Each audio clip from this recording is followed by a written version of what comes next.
Order, Madam Speaker.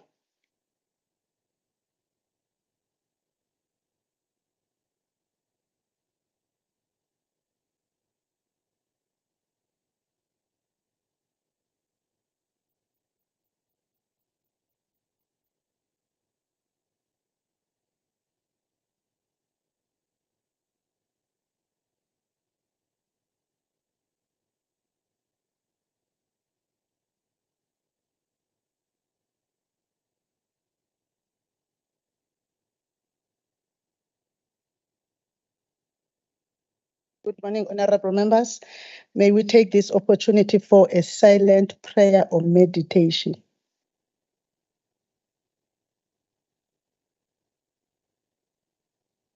Amen. Sergeant at Arms, please attend to something outside.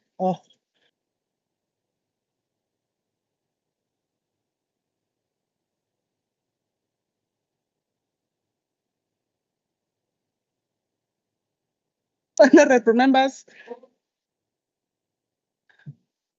Good morning, Honorable Premier and honorable members. We will now go to item 2 on the order paper, obituaries. Honorable members, since the previous sitting, the Office of the Speaker has learned of the passing away of the following persons: Mr. Esop Pahat, former minister in the presidency after South Africa's general elections in 1994. Mr. Pahat served as the parliamentary councillor to the then Deputy President Thabo Mbeki. After the 1999 general elections, he was appointed a minister in the presidency. He was also a member of the organizing committee of the FIFA World Cup 2010 that took place in South Africa. And he was also a member of the National Executive Committee of the ANC. He left government in 2008. Honorable members, we also inform you of the passing on of Mr. Nyathyananthan Perumal Naidu, the loving father of Ms. Nerusha Naidu, Secretary to the KwaZulu-Natal Legislature. Mr. Naidu was born in 1945, passed on the 30th of June, and was laid to rest on the 2nd of July. Mr. Teboho Mahlatsi, producer and talented filmmaker whose most recognizable works include Shaka Ilembe, the classic Yizo Yizo, Jacob's Cross, Ayeye, and many others. Mr. Innocent Killer Mkwanazi, an IFP councillor in the Umkhanyakude district municipality in Umtubatuba, born in Umtubatuba. Honorable members, we also inform of the passing on of victims of gender-based violence, femicide, and hate crimes, public servants or traditional leaders in KwaZulu-Natal and the country, victims of road fatalities in our province and the country since the last sitting. Although these people have departed from this world, they will forever live on in the hearts of their loved ones. Honorable members, let us now observe a moment of silence in respect of these departed persons.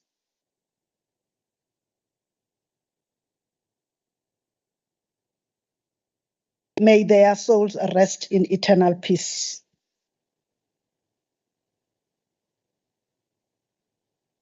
Honorable members, we now go to item 3, which is announcements. We have received quite a list of apologies into today's sitting. The Honorable Miss N. Simelane, MEC for Health, and Honorable Miss N. M. Khoza, MEC for Social Development, are out of the country on government business. Honorable Miss MC Fraser, MEC for Education, is attending the Council of Education workshop, a national workshop that is organized at the CEM level, which starts today until tomorrow. The Honorable Mr. V.F. Hlabisa has been deployed by his party to the United Kingdom. Honorable Mr. F.A. Rogers and Honorable Mr. M.E. Phakathi both have prior party commitments.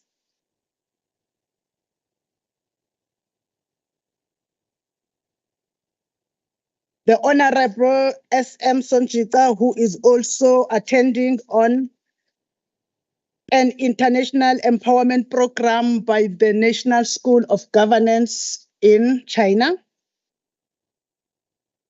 The following members are away on international empowerment programs. The members of the Women's Caucus, the first is Honorable C.Q. Madlopa, Honorable T.P. Mtetwa, Honorable M. Tembe, Honorable E. Rape, Honorable M.C. Shinga, and Honorable Estakur Rajbanzi. On the Agriculture Portfolio Committee, Honorable N.N.C. Bidla, Honorable M.P.P. Zungu, Honorable M.A. Chiliza, Honorable S.W. Mshengu, Honorable P.N. Msimango, Honorable T.J. Gumede, and Honorable H.S. Gumbi. Human Settlements Portfolio, Honorable V.P. Kaluza, Honorable L.D. Ngubane, Honorable N.P.F. Mavuso, Honorable H.S. Dlamini, Honorable P.H. Mbatacele, Honorable S. Banprakash, and Honorable M. Nay. Honorable members, the Human Settlements Portfolio is in Malawi, is in Ghana, I'm sorry. The Agriculture Portfolio Committee is in Malawi. The Women's Caucus is in Zimbabwe. Honorable members, I want to take this opportunity to wish belated birthdays to the following members. The first citizen of the province, the Honorable Miss N. Dube Ngube, the Premier whose birthday was on the 1st of July. The MEC for Transport, Community Safety and Liaison, Honorable Sipho Emmanuel Shomuka, whose birthday was on the 2nd of July. We hope your birthdays were most enjoyable and wish you only the very best for the year ahead. I also wish to congratulate in advance the following members who will be celebrating their birthday in the coming days and weeks prior to the next sitting. Honorable Princess P.A.T.N. Buthelezi, whose birthday is on the 10th of July. Honorable Z.L.I. Cele, whose birthday is on the 23rd of July. Honorable members, we want to take this opportunity to wish you all the happiness and blessings this life has to offer when your special days arrive. Honorable members, July is Men's Health Month, a time which is dedicated to educating men about their health. As always, the focus is on preventing certain health risks that are unique to men and which they do not always pay attention to as they should. The days of thinking that it is only women who should be taking care of their health are long gone. Traditionally, it has always been men who protect and provide for their families in our communities and society. Traditionally. But currently, things have changed. We all need to be present in the family.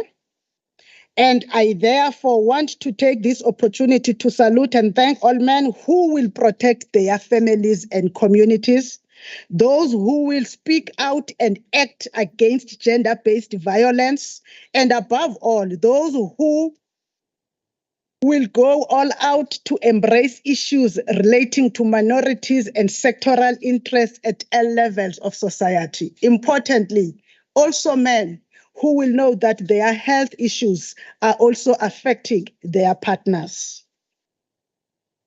In July again, South Africa and the world celebrates former President Nelson Mandela's birthday. The 18th of July has been declared Nelson Mandela International Day. But as South Africans, we embrace the chance to celebrate Madiba's life for the entire month of July. This gives everyone the opportunity to hit the call to action and for people to recognize their individual power and to make a positive change to the world around them. The legislature will also this year be choosing a deserving family to be visited by the legislature. On the 18th of July, the program will be led by the Chief Whip in the absence of the Speaker and the Deputy Speaker. 2023 LGBTQIA+ Symposium. Members are informed that the 2023 LGBTQIA+ Symposium will be held on Friday, the 14th of July, 2023, starting at 10 o'clock at the Truro Hall, Northdale in uMsunduzi municipality.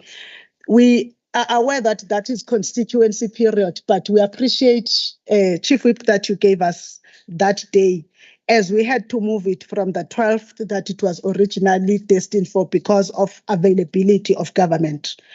Reminder for the submission of disclosure of financial interest. Members are urged to submit their disclosure of financial interest forms. You remember that the deadline for submission was the 30th of April.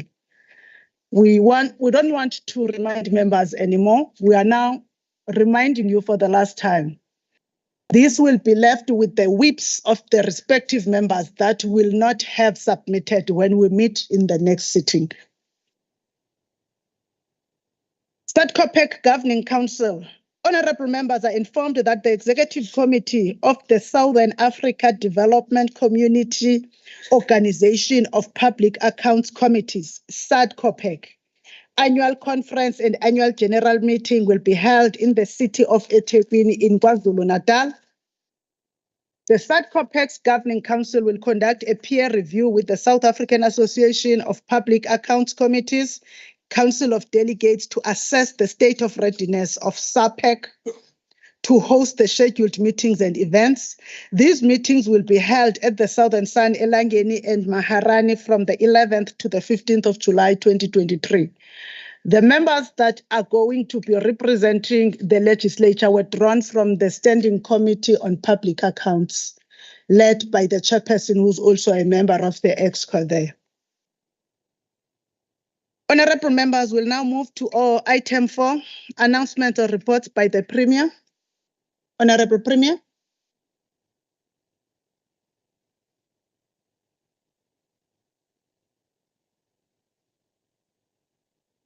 Thank you, Honorable Speaker.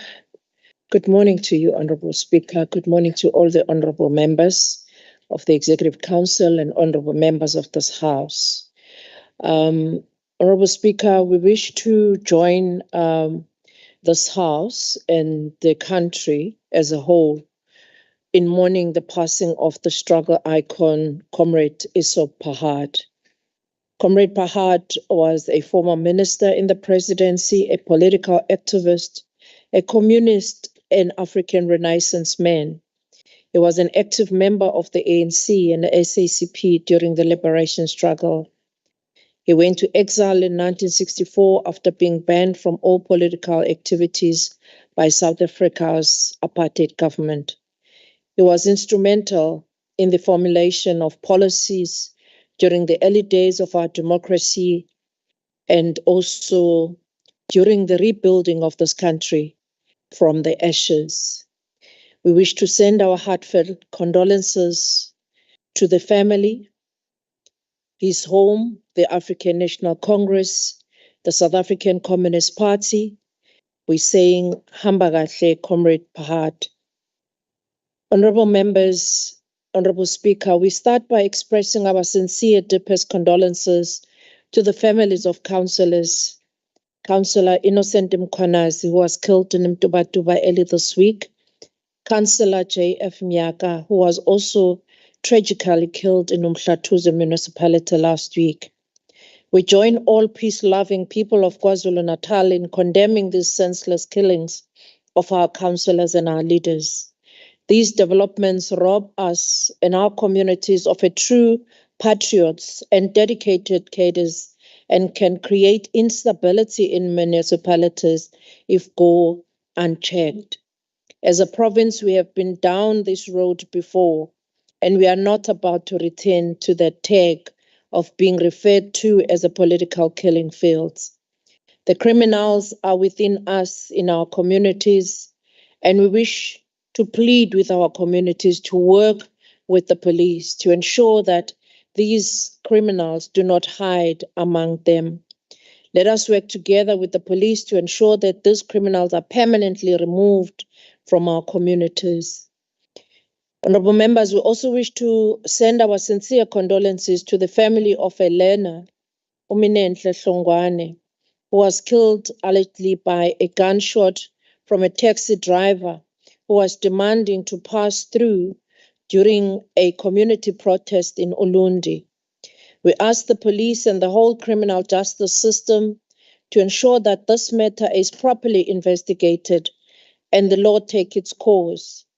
We fought for this democracy, which includes the right to protest and the right to demonstrate peacefully. On Sunday, KwaZulu-Natal will mark the second anniversary of the July 2021 unrest that swept through the province, causing immeasurable destruction in its wake. Those sad memories are still with us, and even today, when over 300 people lost their lives and thousands lost their livelihoods.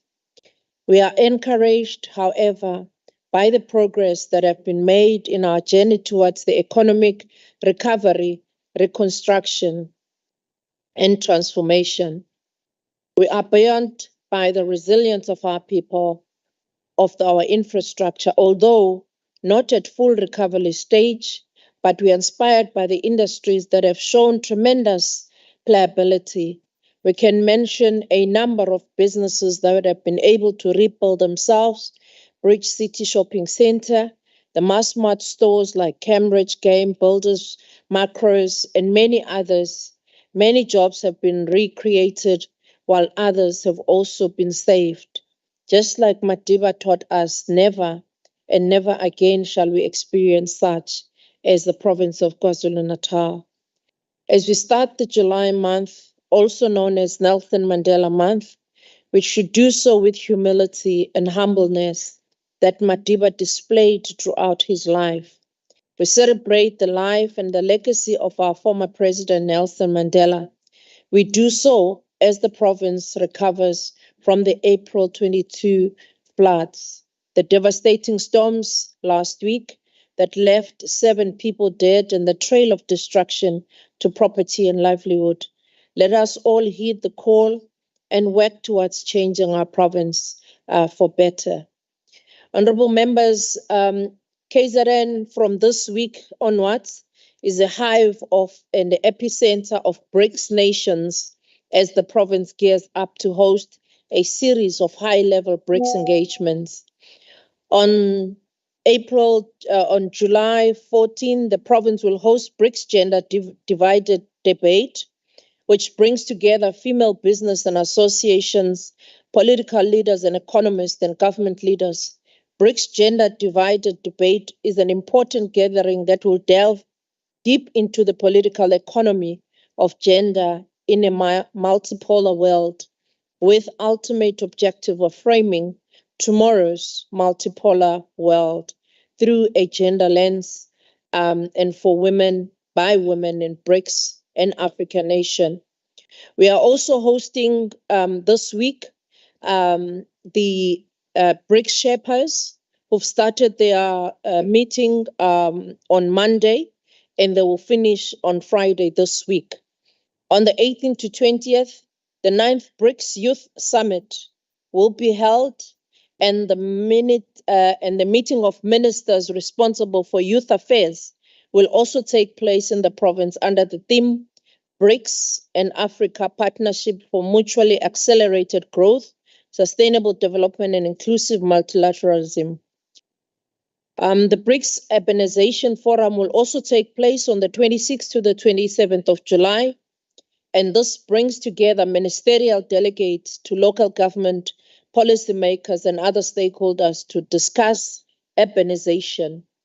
BRICS Africa WBA Trade Conference will also take place in KZN, and this will bring a lot of businesses from different countries, including but not limited to Brazil, Russia, India, China, Nigeria, Ivory Coast, Ghana, Zambia, DRC, Tanzania, Mozambique, Zimbabwe, Botswana, Namibia, and Lesotho, and many others. This will be taking place in Nkosi Albert Luthuli. As we gear up for the Dundee July, it's all systems go, and we hope all the honorable members will descend in Dundee to celebrate our small town Dundee on the 15th of July. The theme of this year, Event Africa Royalty. This event is the 18th year on its making, and it attracts more than 25,000 visitors to our province. And we hope that this should be built to the very same crowds as we have seen last week, where more than 48,000 people descended to the Durban July 2023. Thank you, Honorable Speaker. Thank you, Honorable Premier. I have been trying to crack my neck. I was requested to acknowledge a guest of Honorable Kika, and I see that the guest is not at the top there. But I also, before I go to tablings, honorable members, I think we must address it now in the House, because we've addressed it with officials, the issue of the letterheads of the legislature, as well as the fact that in KwaZulu-Natal, we do not have a provincial parliament.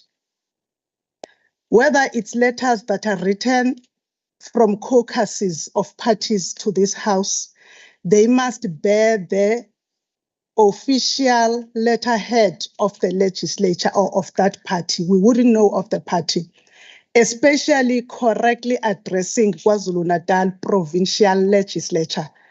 This is because, honorable members, we understand the distinction as given by the parliament through the constitution enacted in 1996, what makes a province to have a parliament and what makes a province to remain with a legislature. I think it's important that it comes from us as party leaders, party whips, but also as members, so that we do not be the cause of the confusion of the brand KwaZulu-Natal legislature. Thank you, honorable members. We will now move on to the reports, tabling of reports or papers, which is item 5 on the order paper. The first one is the report by the Portfolio Committee on the Premier for fourth quarter report 2022-23. Standing Committee, second one, Standing Committee on Quality of Life, report on the Parliament for People with Disabilities for the year 2022. Standing Committee on Public Participation and Petitions, 2022-23, finalized petitions by the Standing Committee on Public Participation and Petitions. Resolutions of the 2022 Sex Work Symposium, resolution of the 2022 LGBTQIA+ Symposium, resolution of the 2023 Sex Work Symposium, and resolutions of the 2022 Workers' Parliament. Honorable members, is there any other report or tabling that we might not have recorded that members want to make? Chairpersons and members of the Executive Council? If there is none for now, we will indulge you when the need arises, if we still have time though. Now we'll move to item number 6 on the order paper, which is the opportunity for the Chief Whip to present motions or notices. I have just realized that in front of me and before I call upon the Chief Whip, in the apologies, we did not read out what is recorded separately, the apology of the Deputy Speaker, who is not in the House due to a party commitment. But now we will call upon the Chief Whip to present a formal motion. Thank you very much, Honorable Speaker. Greetings to Honorable Premier, members and officials. Let me indicate that, Honorable Speaker, that there are no formal motions and notices by the Office of the Chief Whip. Thank you. Thank you.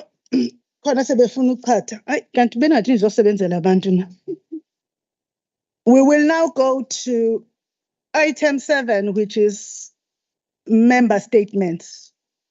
Honorable members, you are all still going to do your member statements as we call you. And then at the end, the members of the Executive Council that fails to respond will be given that opportunity to respond after all the members have given their member statements. The first member statement for the ANC is by Honorable J.N. Qele.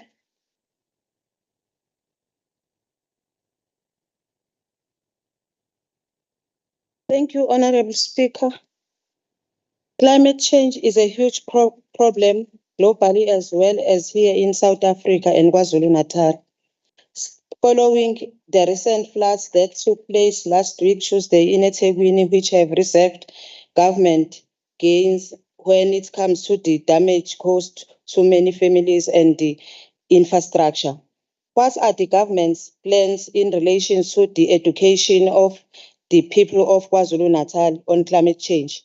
Moreover, which assistance has been provided to the affected families by the ANC-led government, particularly by human settlements, cooperative government, and traditional affairs and social development, in ensuring that no families sleep without shelter, without food and clothing? Equally, are there any psychosocial services being offered to the affected families by the government? Thank you, Speaker.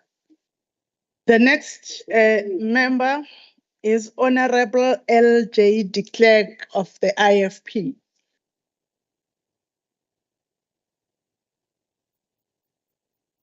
Thank you, Honorable Speaker. During the by-election on the 28th of June 2023 in Ward 14 of Inkosi-Langabelile municipality, the African National Congress established 2 food parcel distribution centers in close proximity to 2 voting stations, with the intentions of influencing voters to support the ANC in Ward 14. This situation resulted in significant issues, leading to the Independent Electoral Commission suspending the election for several hours and seeking and seeking police intervention to halt these illicit and irregular activities. Consequently, the election failed to uphold principles of freedom and fairness. Given these circumstances, we, the IFP, would have anticipated the public condemnation of such actions by the member of the Executive Council of COCTA, as well as the provincial. However, this expectation was not met.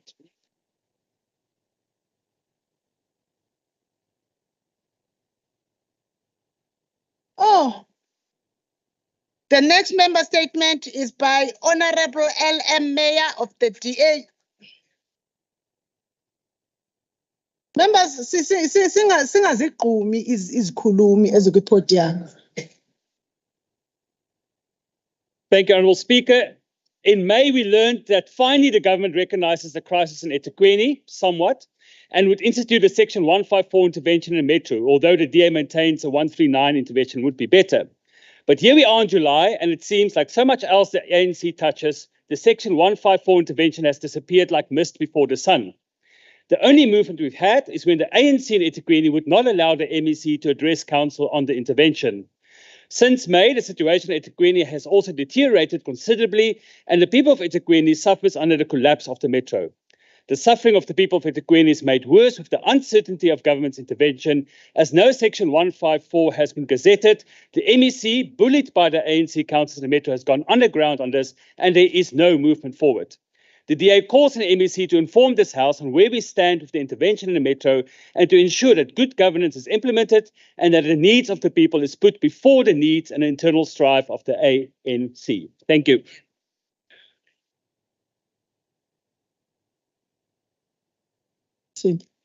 The next member is Honorable H.P. Chiliza of the EFF. Thank you very much, Speaker.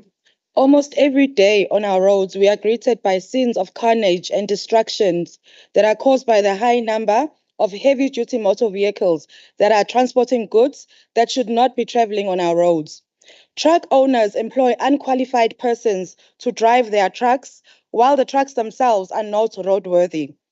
Law enforcement officers are not doing what is expected of them on our roads, and that contributes significantly on the tragic accidents and deaths that we see daily. The government must therefore prioritize fixing of the rail system to transport the goods, properly monitor and evaluate the work of the law enforcement officers, and ensure constant training. They must also set time limits for trucks to be busy on the national roads, provide state-owned truck stops so trucks don't park off the road without proper visibility and security. And lastly, they should recall the MEC of Transports for sleeping on duty and not having the life of them and the loss of our roads daily. Honorable members, I am appealing to member statements givers when the bell rings. Stop. It's not like the debate where I'm going to allow you to wind down. You just stop with the member statement. I'm now giving the time to Honorable S.E. Bishop S.E. Manqele of the ACDP.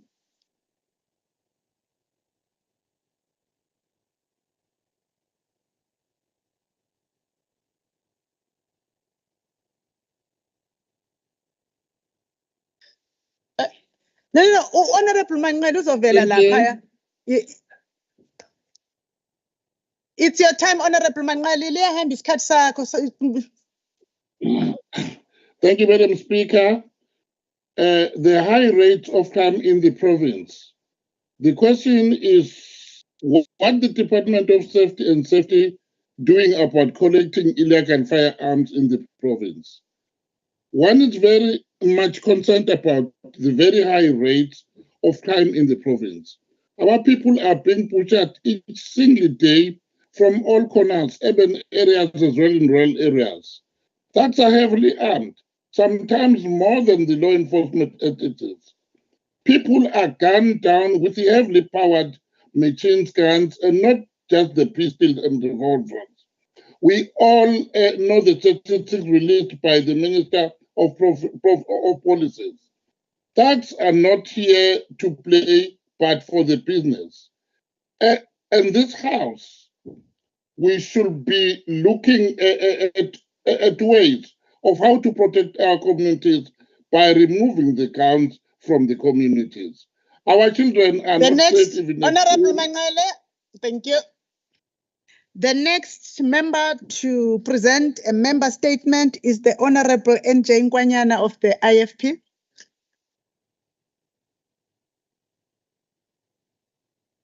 Thank you, Madam Speaker. A paramedic is a highly trained and skilled medical professional who is educated to carry out some of the duties of a physician. It is appreciated that paramedics have the right to be safe while they work. However, the concerns that some paramedics are neglecting patients, citing safety concerns when working at night is of great concern. It is incumbent for the KZNMC for Health, Nomagugu Smelani, to inform the public of the department's plan to keep paramedics safe.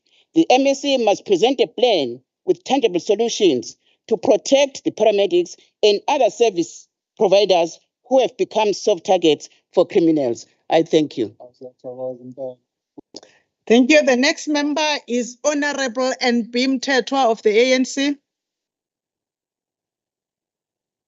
Thank you, Madam Speaker. The crime continues being a very serious challenge in our communities where all of us should play a meaningful role in calling for an end to such social ills which come in various forms, such as the GBV, murder, rape, theft, etc.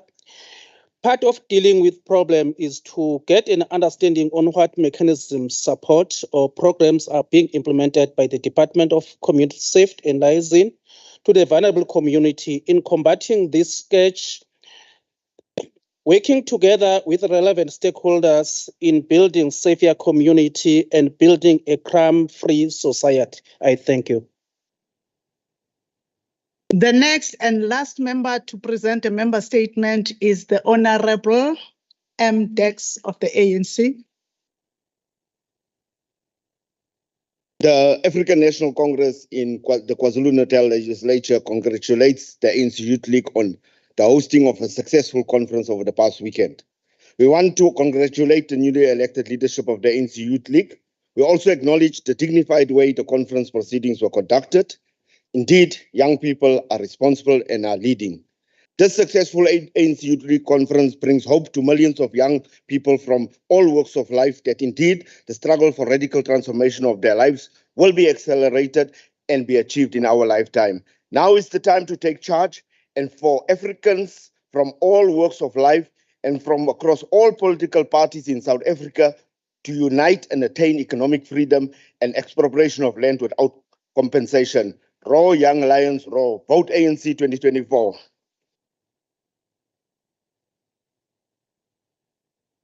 Honorable members, I am now going to recognize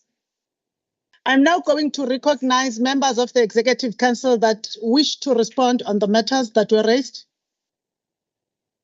Honorable MEC, Human Settlements and Public Works. No, thank you very much, Honorable Speaker. Would want to indicate that, Honorable Cele, that the ANC-led government visited the area while the storm was raging on in order to be with the people there. So to want also to indicate that we found the teams of our metro that were there braving the storm. The following day, our Premier and the Minister of Human Settlements went there together with the multidisciplinary team from the National Assembly, led by Comrade Frolik, as well as the mayor and the councillors of our metro. By the night, the teams of metro were there, as we have indicated, and want to indicate the practical steps that we have done as the Department of Human Settlements together with our metro. One, we have requested the National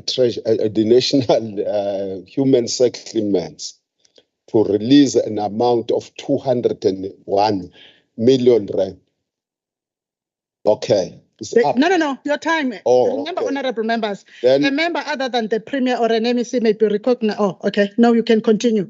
The time that is allocated is for all the member statements to be responded to, so that you do not exceed the number of minutes. But because it seems as if the whips did not work that out with the executive, you will continue. No, that 2 minutes, they're saying it's for all of you. Yes. Now, that was not worked out with the members of the Executive Council. That's why I'm stopping him before the expiry of the 2 minutes, honorable members, because the number. No, it's Katisimisi. That's what I was explaining. But because that has not been worked out, I will invoke number 7, which allows that when the Whips Forum prepares for member statements, they first ascertain how many members will be responding, so that the time will be allocated according to that. For this, once we are going to ensure that the honorable members continue to present all of them, not exceeding 6 minutes though, because the Whips Forum must invoke Rule 7. Rule 7, where you allocate how many of the members of the Executive Council will actually respond to all the questions. Continue, Honorable Ngosi. I am allowing you that, so that all the members that I see they want to speak, I will allow them. thank you very much, Honorable Speaker. We want to indicate that 211 houses were affected, 562 roofs are to be repaired, 132 retaining walls that we need to construct working with our metro. And then want also to indicate that 849 building materials have been supplied already, and is up out of that 201 million. Because we're the government of the people, we are always on the side of our people. Thank you very much.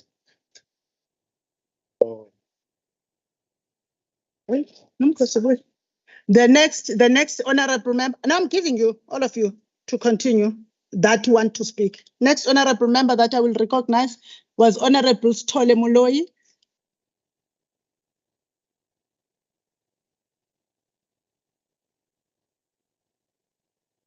Thank you, Honorable Speaker. Greetings to you.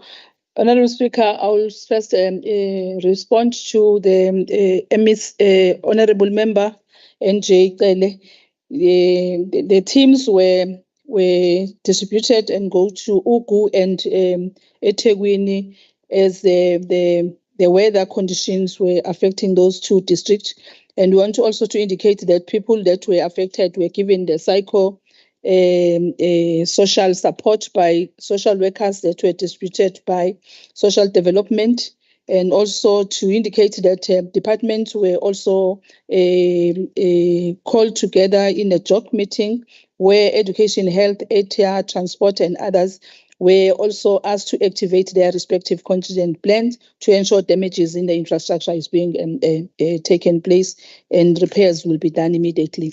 I'm not going to speak on the stats, but I want also to indicate to this house that we have lost lives. There are 10 lives that has been lost. We have 3 people that are missing, and the South African police is assisting us in ensuring we locate those bodies and bring them on board. Honorable Speaker, also on the issue of Section 154, may I come back with the report, but I want to dispute the fact that I was chased away and by ANC councillors. There is no such. There was a meeting that was supposed to be taken place by the national and our I will bring the report. Yes, I'll give you. Any other honorable member that wants Honorable Shomuga? Honorable members, you must be aware that if you want to come and respond for an MEC that is not present, you may indicate and we will allow you. Honorable S.E. Shomuga, Emmanuel. Sorry, Emmanuel, ele apartheid. Greetings to yourself, Speaker, all honorable members. We have noted, Speaker, we are working with national government ukuthi sidile nama-truck lawa hamba in the wrong lane. We know that trucks, they are allocated a national road because makhanda umgwaqo ikhandwa ngendlela esuke heavy vehicles and light vehicles. So we have noted that, and we are going to provide a detailed report because we already started that as a current government, but we want to send our condolences to all those that have lost their life through challenges on the road. On the issue of time, Speaker, we are working with government alone. They can't do everything. However, we must work with our communities and community structures to fight crime. We also want to send condolences to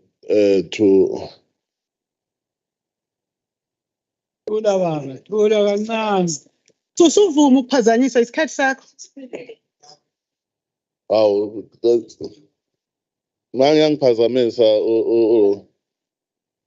I understand. Honorable MEC, ungifaka kwi-program because you are allowed, hold the time now, you are allowed to be heckled as long as they do not drown you. I will surely protect you, my leader, when they drown you. Okay. No, it's fine, Speaker. Tibur, Honorable Tibur, what you have just done now is out of order. Honorable Tibur, what you have just done is the one that is out of order. Honorable Pele, hold your horses. What you have just done, Honorable Tibur, now, as I am explaining to the MEC, and the sarcasm and the laughter that you were doing, what's looking at the MEC is out of order. That's what I'm telling you. Now we will go to the next member, which is, who's the next member? Okay. Thank you, Honorable Speaker. Honorable Nkwanyana, we have a very dedicated team of personnel within the health department. As we talk, in terms of the paramedics, we really need to call on all our communities to work with the paramedics to ensure that they do their work efficiently and diligently as they put their lives on the line, protecting our people. But what we have done as government as well, we've put trackers on all our motor vehicles, particularly the paramedic cars, to trace them and track where they are so that we ensure that they are safe. We've also ensured that we work with the SAPS to assist accompanying the ambulances from time to time, as well as the paramedics. Thank you, Honorable Speaker. Honorable members, there are questions that were directed to two members of the Executive Council that I think they are not here. The Premier has responded to one question that was directed to the MEC for Health. There was a member statement that speak to issues of social development, and which is what made the confusion between myself and the table staff. They were saying they are bahlangene bonke lapho, and I was looking at the rule book.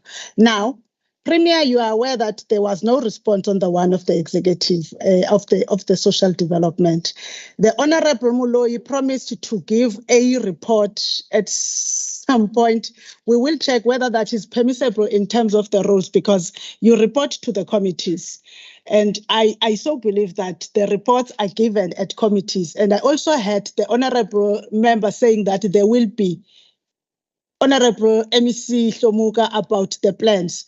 We want to clarify to members that there is no member that is going to be given direct responses when it's not a parliamentary question.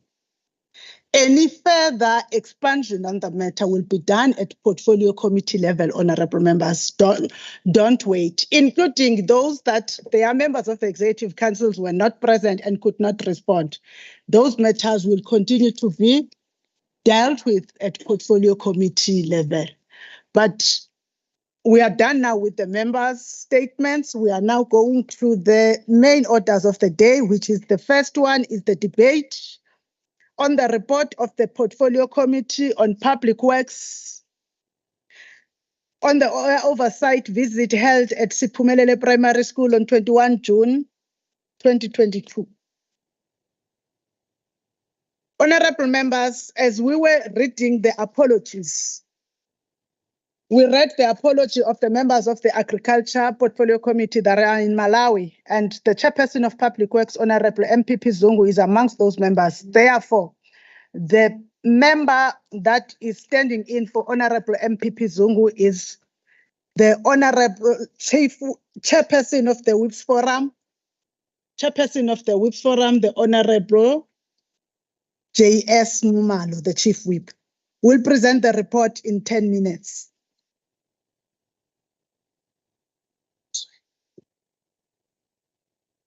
Thank you very much, Honorable Speaker. Greetings to Honorable Premier and Honorable members. The Public Works Portfolio Committee conducted oversight visit at Siphumelele Primary School in Inanda, eThekwini Metro Municipality on the 21st June 2022. The briefing meeting was held at the school premises. It was attended by school principal Mr. Ndaba, representatives of the Department of Education and labor unions, as well as school governing body, SGB.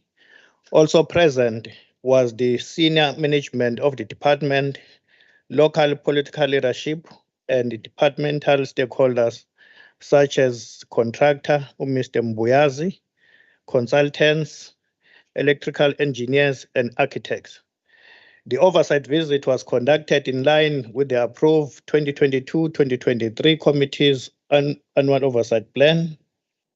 The purpose of the oversight visit to fulfill mandate of the legislature by conducting oversight over the Department of Public Works in order to ensure that the department under the leadership of Honorable MEC LM Meyer performs as expected.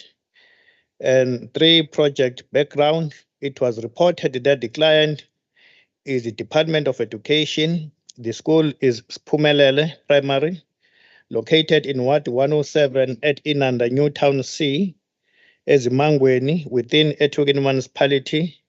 The objective is to provide new modern school for learners living within Inanda Township, and the school has the enrollment of 1,366.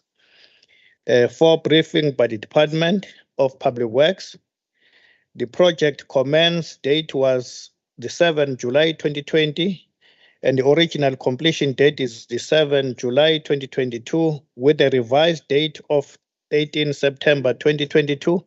The progress on site is at 87% complete or completion. The contract award amount is 28,790,753 rand, including the VAT, with the expenditure of 26,298,511 rand and 73 cent. Block architecture is PTY Ltd was appointed as the architect to work with Charles Consulting, who are quality surveyors, DPA consulting engineers, responsible for civil engineering, and contractor is Silo Construction Pty Ltd.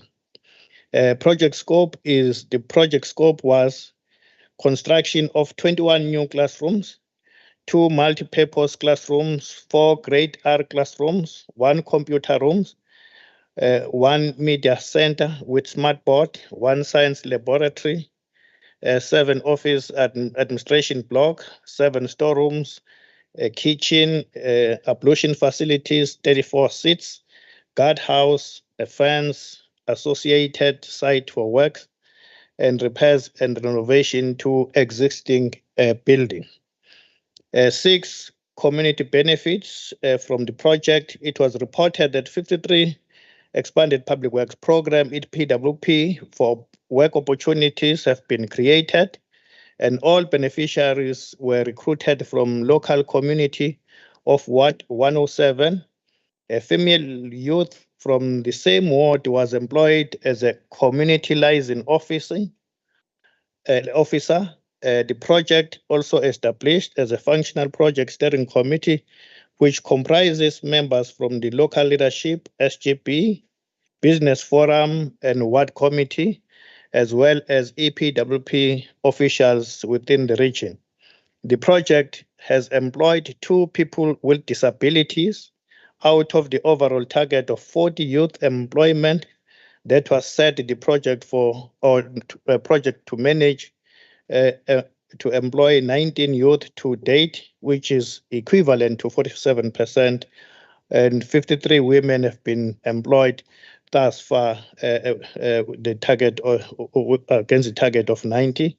Subcontracting opportunities were created for the value under 30 million rands. Various groups were targeted with different remuneration percentages for subcontracting, such as women subcontractor, youth subcontractor, military veterans, among others. Challenges on site, the issue of educators trying to accommodate learners with different levels of capacity to achieve while learning under distracting conditions due to noise and dust. 2, the EPWP local labor demands resulted in site being closed. And 3, the demands of Business Forum resulted in a number of sites being closed. For COVID-19 restrictions, the site operate on a 60% workforce. Lastly, the delays in paying service providers. Those are the challenges. In conclusion, Honourable Speaker, the Department of Public Works' effort to intervene during EPWP labor demands yielded positive results to calm the situation, and the operations were back to normal. The committee appealed to the department to be very careful not to make commitments that are not in compliance with government regulations when addressing issues with the Business Forum. And the committee expressed great disappointment on the issue of delays for payments to service providers due to the fact that all committee meetings emphasize the importance of paying service providers on time. And conclusion is that the committee advised the Department of Public Works to consider paying service providers on a stipulated government time and take this matter seriously. And it was emphasized that delaying payments for service providers affect their cash flow, subcontractors, labor, and many other things which can lead them to blacklisting and other worse situation. Thank you so much. This is the report from the chairperson of the committee, Honorable MPL Zungu. Thank you. Thank you. Thank you. Now we call upon the Honorable Ntombela, the chairperson of Economic Development Portfolio Committee, on behalf of the ANC for 8 minutes. Thank you, Honorable Speaker. Honorable members, we must dare to invent the future. These words, Madam Speaker, were uttered by one of the finest revolutionaries this continent has ever produced, Thomas Sankara. He was the youngest and dynamic Pan-African leader of Burkina Faso's revolutionary government from 1983 to 1987. This is the premise MEC because we must take now moving forward in shaping the future of this province. We only have 8 to 9 months before the end of the 6th administration. Time is not on our side, honorable members. The future we envisage for our children and grandchildren can no longer be delayed. Next year, we'll be celebrating 30 years of democracy in our country. Hence, from now onwards, there can never be a justification of failure in our governance, nor blaming the past apartheid regime and its atrocities. This is the context we'll be doing our oversight from now onwards. As Zokas with Snengane Batonisho, will not accept failure to spend funds allocated to service our people. Neither will accept shoddy work from the contractors given the opportunity by our government. Key to all of this will have to be the decisiveness of government institutions to deal decisively with all and everyone who will stand in their way of delivering and uplifting the standard of living of the people in the province of KwaZulu-Natal. These are mentioned with particular reference to so-called business forums, which disrupts projects because they want forcefully the share amatelo ngokubona. Kumele ke manje amatelo ngokubona Honorable Premier and Executive Council adele ngokubona ngempela. Abanye balaba bantu ababona osonkontileka, kodwa abantu nje abafuna intshontsho, hayi ngoba befuna ukusebenza. Bathi mhlonishwa Nkosi kuze usonkontileka oqokiwe asebenze ngokuthula bona badinga iphilo. Lokho kuthiwa isimokolo, hayi ngoba bezokwenza umsebenzi. Others will demand 30% upfront payment without doing any work. This is what the government must be decisive in dealing with. We have allowed too much impunity and anarchy to reign, and if we are not careful, the authority of the state will be usurped by individuals or so-called strongmen as they are slowly entrenching themselves across the province, dividing it accordingly as their territories. As things stand in certain parts of the province, these trends are manifesting themselves where no one can do anything unless you have blessings of these so-called strongmen or families. It can no longer be allowed, honorable members. The two schools we are debating about today at some point had those challenges, hence they took longer than expected, amongst other reasons, to be finished. Siphumelele Primary School is built in an area in Nanda which was reserved for African people, designated as a release area for exclusive use by Africans and Indians, located in Nanda seat as Mangwen. The Section 21 school allocated finances by the department and is responsible for ordering stationery, textbooks, paying water, and all the other amenities and functions. This is classified as a no-fee school under Quintal 3, with an enrollment of more than 1,300 learners. The construction of the school took place while teaching and learning was in progress. The construction commenced in July 2020, scheduled to completion in July 2022, with the revised date for September 2022. More than 53 EPWP work opportunities were created for the local community in the construction phase. Subcontracting opportunities to the value of 30 million were created and given to local contractors. Part of the delays in the construction of the school were caused by the strike by EPWP, which led to a site closure for a period of time. Again, the issue of local business forums and their demands also impacted on the close of the sites for a certain period. Beyond this challenge, what was also a pertinent problem were the delays in paying service providers in time, impacting on timelines to finish the project. The other school we visited was Korokolo Primary School, located in Obongweni area, Ward 9, Greater Kokstad. The project commenced in June 2019 with December 2021 contemplated as a completion date revised to 2022 August. National lockdown impacted on project delay, including non-availability of roof shelter material countrywide. The school construction project had 25 new classroom construction, 3 multi-purpose classrooms, computer room, grade R block, combi courts, amongst other refurbishments. More than 138 EPWP work opportunities were created through this project for locals. Young people's skills were enhanced by participating in the project. It produced a quantity surveyor, a civil and structural engineer, occupational health and safety officer, bricklaying, painting, carpentry, etc., among others. Subcontracting opportunities to the tune of 20 million were created for local contractors. This is the best school to be built at the standard in the Greater Kokstad. The SAC is now of interest to students beyond the borders of the municipality due to its standing and variety of opportunities provided to learners which are not available in other schools within. Again, the peculiar problem of departmental failure to pay contractors in time within 30 days due to the Department of Education's financial position at that time. This speaks to proper planning and management of projects by the department within the budgetary allocation of the financial year. The challenge of water provision to the school for a prolonged period, which led to some sanitation facilities not utilized simply because shorter tanks within the school vicinity pumps were not unlocked. The problem was only diagnosed during the arrival of the portfolio committee in the school, in the presence of the Public Works HOD, the Mayor of Kokstad. The problem of not having adequate water in school for a prolonged period was solved in the space of seconds. What it also meant was that the contractor must assist the school in training a local who will be employed, even if it means part-time to manage the process of opening and closing jojo tanks.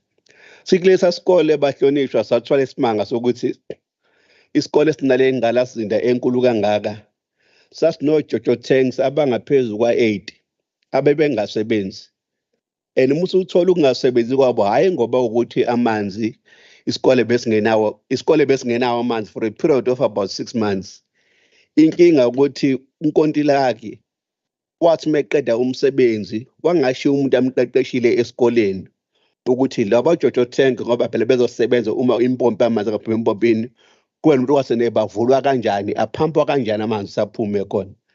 So into esayisolwe in a space of a second siphi lonto isho ukuthi kumele osonkontilaki esibaqeqeshayo somnyango sibheka ukusebenza kwabo nokuqeda kwabo umsebenzi amakhono afanelekileyo bayawanika kubantu ngendlela efanelekileyo. Siyabonga ukuthi isikole lesi sekhe umsebenzi omuhle and siyisibonelo emphakathini wethu. Siyikomiti lezemisebenzi yomphakathi siyafisa le nqubekela phambili ivele nakwezinye izikole zethu. Siyabonga somlomo.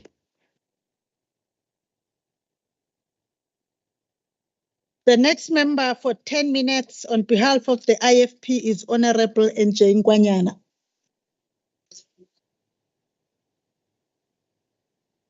Honorable Speaker, Honorable Premier, Honorable VF Khabisa in his absentia, the leader of the opposition, I greet you all. The IFP notes and welcomes the report tabled by the Honorable Chairperson.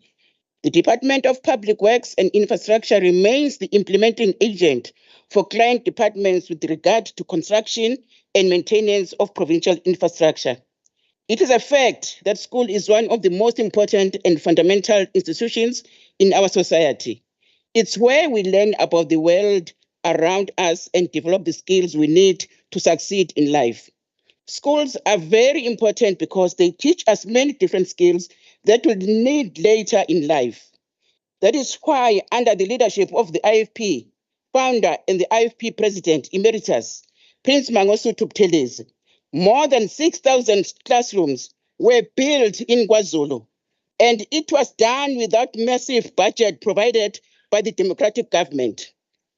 Honorable Chairperson, I'm aware that today the debate is about Siphumelele Primary School, but the IFP is concerned about the issues at Olo Primary School in Bongweni, Kokstad, where despite an investment of 65 million of school upgrades, pupils and teachers have been left without access to running water, among numerous other defects.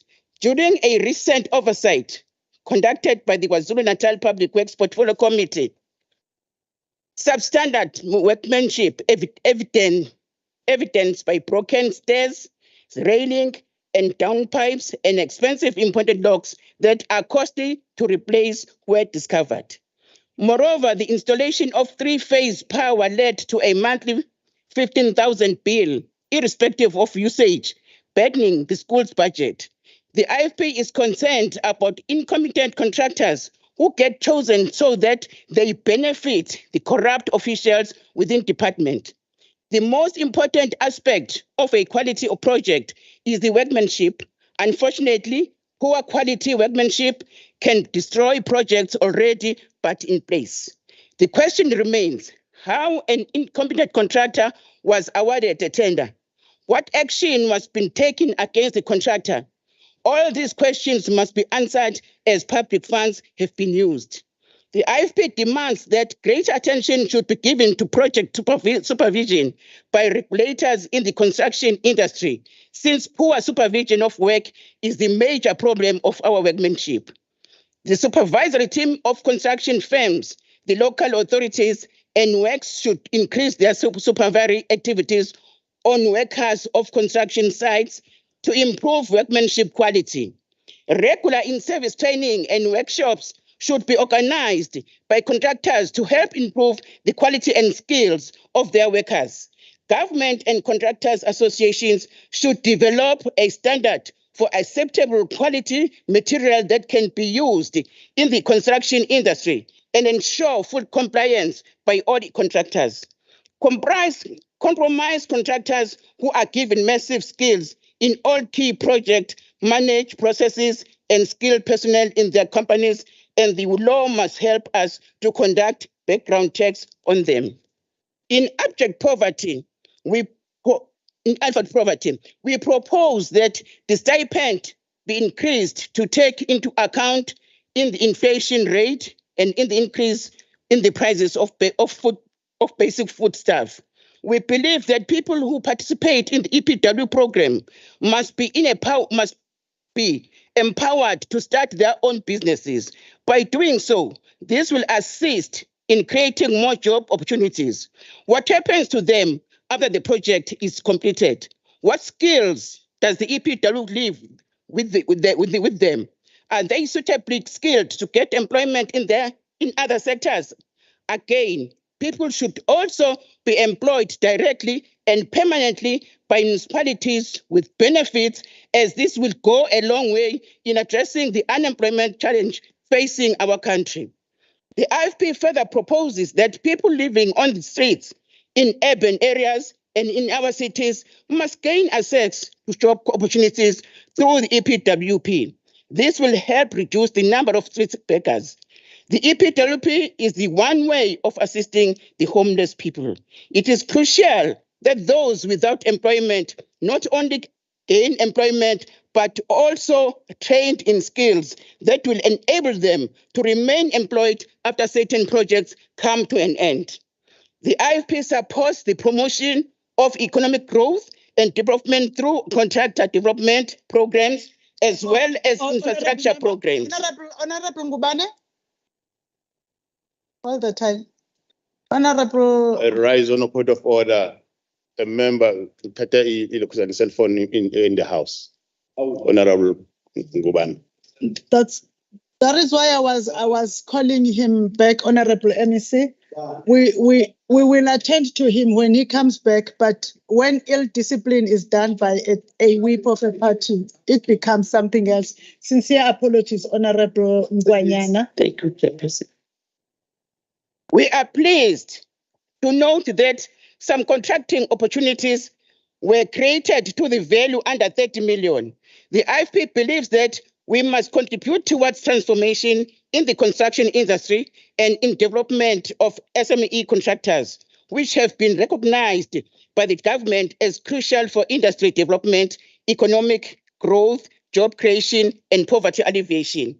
The IFP demands that a no-nonsense approach is needed to deal decisively with so-called business forums, groupings who use criminal tactics, force, and violence to access business opportunities are a huge threat to the economic sustainability and future of KZN, as it has been the case with construction mafia who have blocked the construction project at Menzi High School in Umlazi.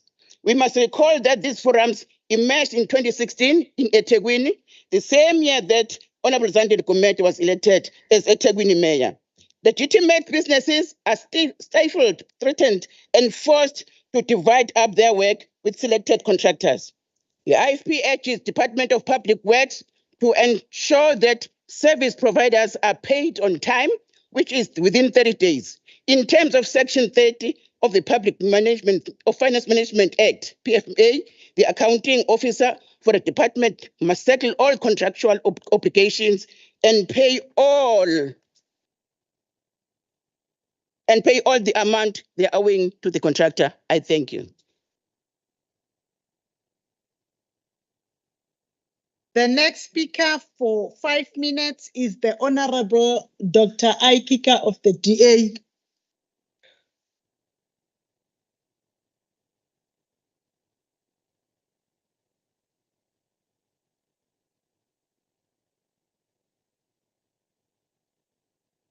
Greetings, honorable members, Madam Speaker.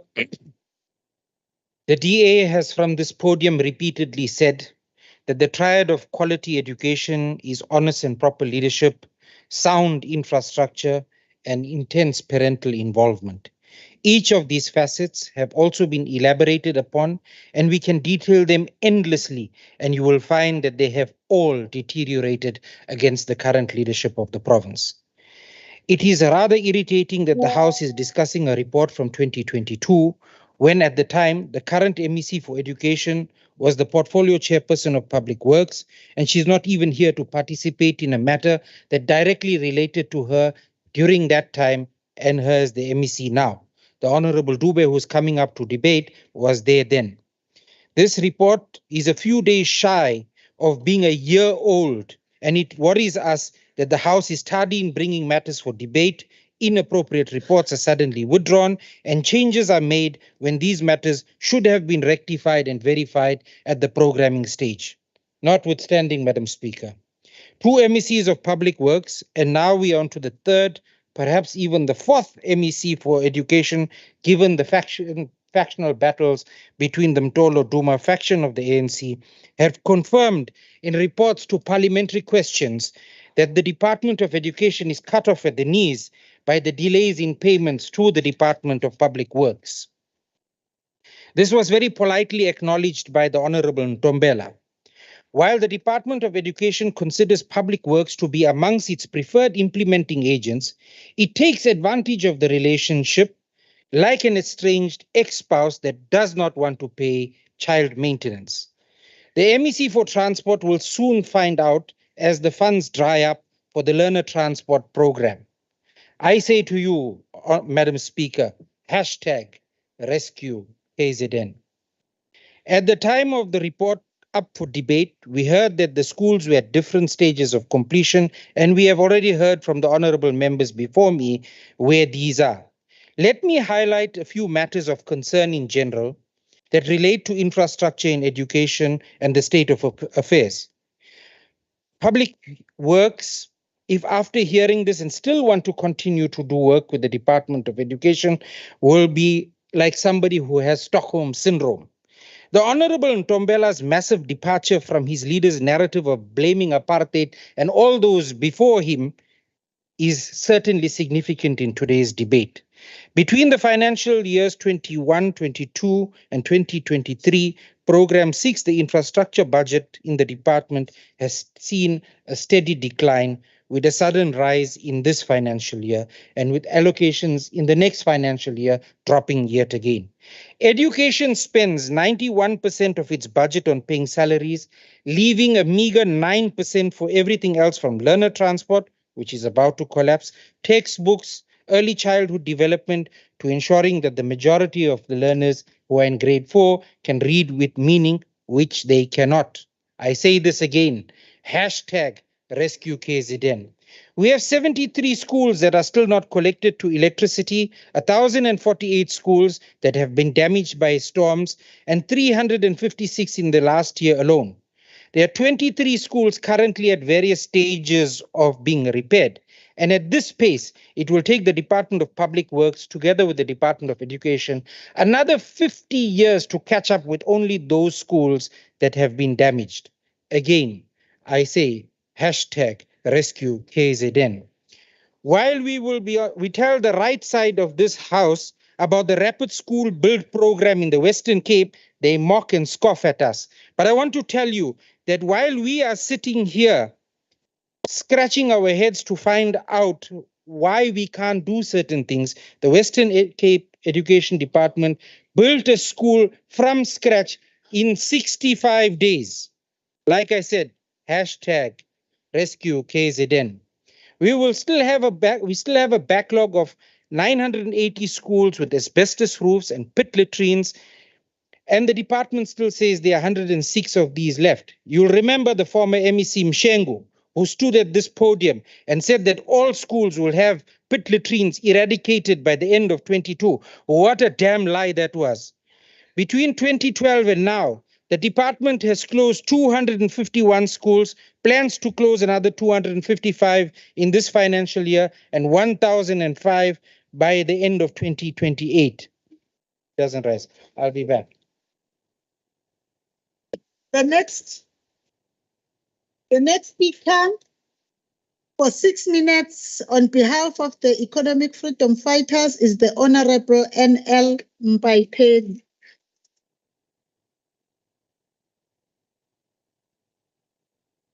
Mama Somlomo nendlu yonke, ngaphambi kokuba siqhubeke nale nkulumo mpikiswano, siyinhlangano Economic Freedom Fighters esifundazweni saKwaZulu-Natal.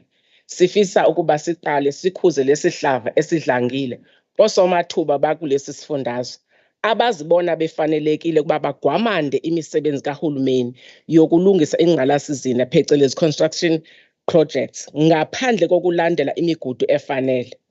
Lapha sikhuluma ngenhlangano eyaziwa ngamadela ngokubona esikwenze kwaba insakavukela umchilo wesidwaba ukumisa ukusebenza kwezikontileka ikakhulu zokulungisa kwengqalasizinda nemigwaqo ngoba ifuna ukuhlomula kumathenda kahulumeni. Sithi ke siyacela ukuba ukhuzwe lo mkhuba wobubhoklolo kungaze kuchaphazeleke nemiphefumulo engenacala. Nakuba ukuthuthukiswa kwengqalasizinda ezindaweni zabantu abamnyama ikakhulukazi ukwakhiwa kwezikolo zabantu abampisholo abangathathi entweni njengayo iSiphumelele Primary School esenanda kuyinto esiyijabulelayo. Kepha kuyasikhathaza ke noko ukubona uqedwa kokwakhiwa kwalesi sikolo kuhamba ngonyawo lonwabo njengoba ngokwezinhlelo kufanele ngaba konke kuphothulwe ngoSeptember wanyakenye. Lesi sikolo siyingxenye yaba-project ahlukene okulungiswa kwengqalasizinda ngaphansi kwalomnyango angahambi ngokwesikhathi ekwakuvunyelwene ngaso. Lokhu kuyafakazelisa ukuthi uhulumeni ophetheyo awuyithatheli phezulu into ethinta ukuthuthukiswa komuntu omnyama. Kuyamangaza ukuthi ngonyaka ka-2023 lo mnyango usabhekene nenkinga efanayo owawubhekene nayo eminyakeni engaphezu kwemine edlule yokungakwazi ukukhokhela ngesikhathi labo abanikezwe amathenda okwenza umsebenzi njengoba izinsuku zibe u-30 days okuvunyelwene ngawo. Kwesinye isikhathi ziyaphela izinyanga ezimbini ukuya kweziyisithupha abantu bakithi bengakhokhelwe izimali zabo okwenza nabo bagcine sebedikibala sebewushiya kanjalo umsebenzi ungaphelile. Lokhu akuhlukile nokusebenza ngokuzikhandla ujike ubikelwe imbiba nebuzi lapho sekufanele ukhokheleke ekupheleni kwenyanga. Akugcini nje ngokushiya osomabhizinisi abazizamelayo nembobo ephakeme ephaketheni njengoba bezithola sebekhokha inzalo enkulu yemali mboleko emabhange ngenxa yokuthi bayaphuza ukukhokheleka. Kodwa abanye bagcina sebehlala nangokubhaca bebalekela omashonisa abafuna imali yabo ngodli ngenxa yokungahambisi kahle kwalomnyango. Umnyango nawo uzithola ususebenzisa imali engaphezulu kwebudget okwakuvunyelwene ngayo ngenxa yokuthi lama project ayama isikhathi eside aphinde aqhubeke kabusha izindleko sezingaphezulu kwalezo ekwakuvunyelwene ngazo. Mubi kakhulu lo mkhuba futhi siyacela ukuthi umnyango ugcine ukuthembisa ngomlomo kuphela kepha wenze njengalawa enkehlo ukhokhele abantu kusanesikhathi ukuze bakwazi ukufeza izidingo zabo zempilo. Imisebenzi iyaqoza abantu bakithi bayazizamela kepha uhulumeni ophetheyo ufuna ukubaphuca lona leliqatha elincane abalitholayo. Siyacela futhi kusungulwe ithimba elizophenya ngenkohlakalo edla lubi kulomnyango uma kuyiwa ngasekukhangisweni nokukhishwa kwamathenda ngoba kuyacaca ukuthi sikulolu tavatava nje lwe-construction mafia kungenxa yokuthi umkhuba usekhaya. Amathendo anikezwa abangani yingakho nemiphakathi isikhethe ukuzibambela umthetho ngezandla. Siyacela ke ukuthi ukulungiswa kwalesi sikolo kanye namanye ama-project okulungiswa kwengqalasizinda okukade kwaqala kwenziwe ngokuphazama kweso kungaze isimo sidlebeleke njengoba kwenzile esikoleni saseMenzi High School eMlazi. Siyacela umphathiswa afake isitswebhu kuziphathimandla ezifanele ukuze intuthuko ifike kubantu ngokuphazima kweso. Ngiyabonga Somlomo. The next speaker for 8 minutes is the Honorable Evie Dube of the ANC, Chairperson of the Transport Portfolio Committee.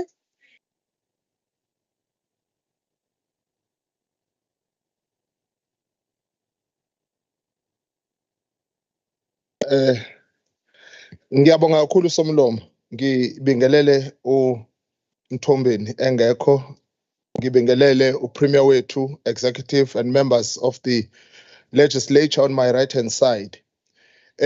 Ngibekwe nganikezwe ithuba ke African National Congress ukuthi ngizofaka uvo lwenhlangano ebusayo ngalesikole esivakashelwe sabonakala.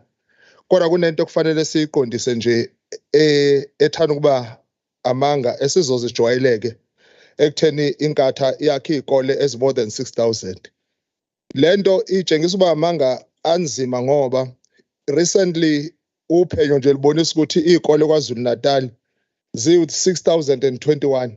Manje ngibuza ukuthi leyo 6,000 abakhuluma ngawo ukuphi? Engathi ngelinye ilanga bangabe basinikeze ilist. Ungabala nje izikole ezimbalwa ezila eMgungundlovu, ezila nje eMgungundlovu, uye eMbali, uye awukazithola isikole kuthiwa sakhiwa inkatha la eMaritzburg. Uma ngase bethi abayibali angazi ukuthi bangabe babalani. Ake ngiqhubeke ngithi mhlawumbe ke uma seniqondisile lokho nobe seniqondisa futhi nabahlobo benu laba enike naphatha nabo kwaze kwashaya 2004. Asikhumbule phela ukuthi ngeke nanikezwe ithuba leminyaka eyishumi nasihlulekela nje futhi abantu banithatha banifaka kwi-dustbin ngesikhathi sekufika isikhathi sokhetho. Ake ngisho lokhu ke nokuthi uma niza la ngaphambili sidebate uPublic Works sisuke singadebate izikole. Ake sikhulume ngama programs aka Public Works khona sizoyiqonda into esikhulumayo. Ake ngibonge kakhulu leli thuba njengoba sengishilo enginikezwa uKhongolose. In January 2004 in the City Hall of Durban, the then president of the ANC, uThabo Mvuyela Mbeki, delivered a manifesto of the ANC, which was named the People's Contract with the People of KwaZulu-Natal. President Mbeki stated that the key to fighting poverty and creating jobs was the participation of all South Africans in the process. He further said, our people are proud. As poor as they are, they want the opportunity to work. This is what the manifesto is all about. The people's contract to fight poverty and to create the work, he said. Let me remind this House that it was on the basis of this contract that the people of KwaZulu-Natal rejected the government of the IFP and put it in the dustbin of shame by turning the tide, by voting the African National Congress into power in 2004 on the basis of this contract. Do I have to remind you that the history repeats itself? 2004, we are going to another year where we are going to see 2024 putting you again into the dustbin of shame. And I wonder how many of you are coming back. Kujwayelekile uma sikhuluma ngokwakho kwesikole. Honorable members, you are now drowning the speaker on the podium. Hector, but don't drown. Honorable Dube, no. Isikhathi sikababa uDube besiku 41 mangimisa. Table staff. Isikhathi sikababa uDube besiku 41 when I stopped him. Okay. Belega Honorable Dube. Kujwayelekile uma sikhuluma ngokwakho kwezikole zeqophelo eliphezulu kubhekwe umphakathi esokwakhwa kuwo njengoba uhulumeni wobandlululo owawusebenzisana ne-IFP wawukwenza lokho bezakha zona izikole abakhala ngazo izikole zodaka ngenxa yokuthi babebukela phansi abantu bakithi kwabantu abafanelwe udaka. Enye izindlela zokubuyisa isithunzi kubantu abamnyama ikona lokho kwenziwa uKhongolose ukuba kwakhiwe isikole seqophelo eliphezulu esijuwini noma emphakathini wabantu. This is one of the project eyenza iANC iqhubeke nesisho sithi we have a good story to tell. Ubani obengacabanga ukuthi eNanda Newtown C esimangweni kungaqubuka isizinda semfundo sikanokusho. Impela imisebenzi kaKhongolose iyacaca iyabonakala futhi ukuthi uyasebenza uya phambili. As stated, the objective was to provide the modern school for learners living within Inanda Township. Nawe Nanda omncinyana uKhongolose ukubonile lokho ngoba vele Inanda indawo yamaqhawe. Ukwakheka kwalesikole kwakhe amathuba amaningi emisebenzi. Njoba ke sekubaliwe njengoba futhi uZizi ayibekile sithatha umbuso waKwaZulu-Natal ngo-2004 njoba sizoniphinda ngo-2024. Remember at that time that you were not alone, IFP. Your friends, DA, they were there. They were busy saying that they are a growing party. Today, we must remind them they are just a skeleton of their former self. Gradually, DA is dying a slow death. They are not even skeleton, but a crumbling skeleton and a heap of dead bones. Uma kuphathwa, uma kungathiwa asiveze imisebenzi yethu njengeyinhlangano ezila endlini, u-ANC ubekwe la, i-IFP ibekwe la, i-DA ibekwe la, kanye namavukane e-EFF, nabanye abakhona la, yini ngempela engayikhomba nithi niyenzile noma nayenza ngesikhathi senu? Ngoba nani beninawo 10 years enuwastile. This school is evident that ANC is on the mission of rewriting and correcting history that puts our children on the same scale like other peers in the previously advantaged communities. Let me just highlight uhlobo leskole onama-computer room, i-media center, i-science laboratory, i-multi-purpose classroom. Wokubonaphi lokho ey'koleni zodaka. Community benefited, sekushiwo ukuthi umphakathi ubenefite kangakanani. But one must emphasize at the end of the day that the things that were raised by Honorable Ntombela, unfortunately, unikhipha amasondo umentshela ukuthi inkinga esiyibonayo inkinga esiyisolvayo futhi zisho yithina. So kusitshela ukuthi kunenkinga ekhona siyabonga ngusitshela kodwa hayi ukuthi asiyiboni because inhlangano ebusayo iyakwazi ukubona inkinga ngoba iyona vele ebusayo. Enye into ukuthi mawusuka ungaphethe angeke uzazi inkinga until uzuphathe. And unfortunately lelo thuba angeke nisalithola lokuthi niphathe niyoloncenga ngakho ukuba i-opposition. Angibonge kakhulu ukuthi lesikole lesi ingqalabutho esikhuluma ngaso omunye wabantu ohambe phambili ukuthi sibe khona uHonorable KK Nkosi okhona le endlini okubonisayo ukuthi owethu umlando awuhlali njalo urefer le umntwana wakaphindangele. Siyamhlonipha kakhulu sonke kodwa akuwukuthi umlando wonke nje we-ANC uphelele kuye nokuthi yonke intuthuko esingakhuluma ngayo sikhuluma ngabantu abakhona le endlini abakhomba indlela. Uma sibheka nje bonke MEC abakhona esinabo la omunye nomunye wabo angasukuma kutshela ukuthi senzeni singakhulumeli abantu abadlule engicabanga ukuthi kufanele bangabe bayihlalele nje emakhaya bayiphumulele. Ukumemeza umntwana kaphindangena angeke kuninike amavoti futhi angeke kwenza ukuthi nibuye nize la. Into ezonisiza ukuthi nihambe nekubantu niyodeliver imisebenzi nibanike imanifesto bese niyasebenza kunokuzomemeza umntwana kaphindangene. Munikeni ithuba ahlale asiphumulele abone ukuthi nina nisebenza kanjani ukuze nani imisebenzi yenu ibonakale. Ngiyabonga kakhulu Somlomo.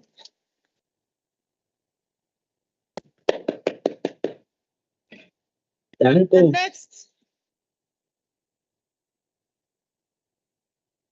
next speaker.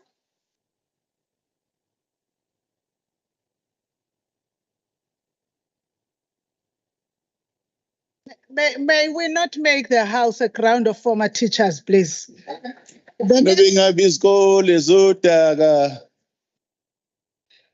next speaker for 2 minutes is Honorable Bishop S.E. Manqele of the ACDP.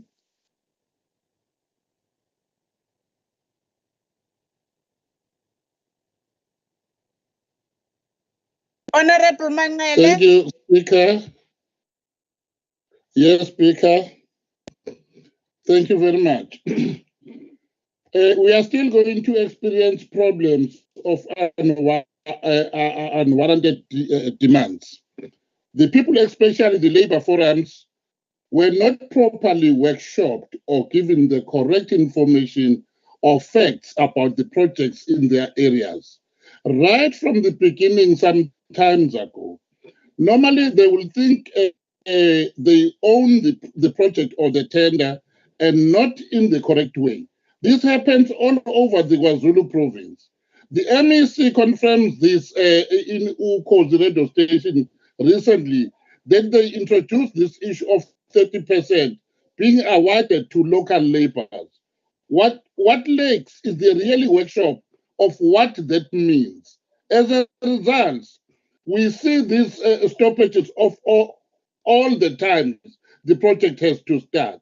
We really need to go back to the drawing board and have serious discussion about this and involve these labor forums. Otherwise, project will not be completed in time or not completed at all. The delays in paying the service providers is just a song sung every day, but policies are there and just not followed. Thank you, Speaker.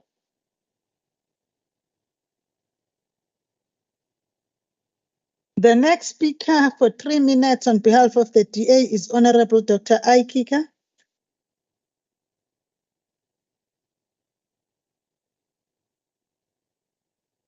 We both the same height. Thank you, Madam Speaker. Madam Speaker, instead of being in the business of properly forecasting, planning, and opening more schools, the Mtolo Duma faction is in the business of closing schools. Again, I say hashtag rescue KZN. Now, the infrastructure grant allocations have been on the up in the last 3 financial years, and there are various projects currently in the progress of upgrades. They are significantly affected by underperformance, poor workmanship from contractors, and these are resulting in delays. In other words, there is no proper oversight to ensure that poor performing contractors have adequately been dealt with. Some projects are standing still and victims of the mafia that hold them ransom, breaking the department's financial back even further. And there are no consequences for some of these insiders. The Honorable Tombela's comments in this regard must obviously be welcome. I still, however, say hashtag rescue KZN. There is a long list of these that need to be dealt with, such as those in Utugela, Amajuba, the Solomon Mahlangu Primary in Pinetown, and those in Ugu, for example. The reality, honorable members, is that we still have mud schools in KwaZulu-Natal, and the Honorable Dube will do well to remember that his ANC did not eradicate these. We still have incomplete and stagnant projects. We still have pit latrines. We still have schools that have not been maintained and are structurally unstable. We still have schools with no roofs and no toilets like the Kadwa Secondary School in Amajuba. We still have schools with massive ankle-spraining potholes in their pathways. We still have no proper access to roads and pathways and bridges to access schools, Honorable Dube, the chairperson of transport. And we still have millions of rands worth of useless boats still sitting at the Sharks Board, because we have an uncaring, incompetent, Taliban-led kakistocracy. Again, I say, hashtag rescue KZN. Only the voters of this province can rescue KZN. The Honorable Dube will do well to remember when he talks about the dustbin of shame, that the biggest loser in this house has been the ANC in the last election, with the most loss of members after the NFP. Parents and those learners who can vote must. And they must know that if they do not vote to get rid of this demagogic and evil Taliban-led ANC with their EFF partners in KZN, then no one will be able to rescue us from what is to come. KZN must be rescued, and this can only be done through the ballot box 24 Nkosi Sikeleli Africa. The next speaker for 12 minutes on behalf of the ANC is the Honorable HGS Mavimbela, the chairperson of committees.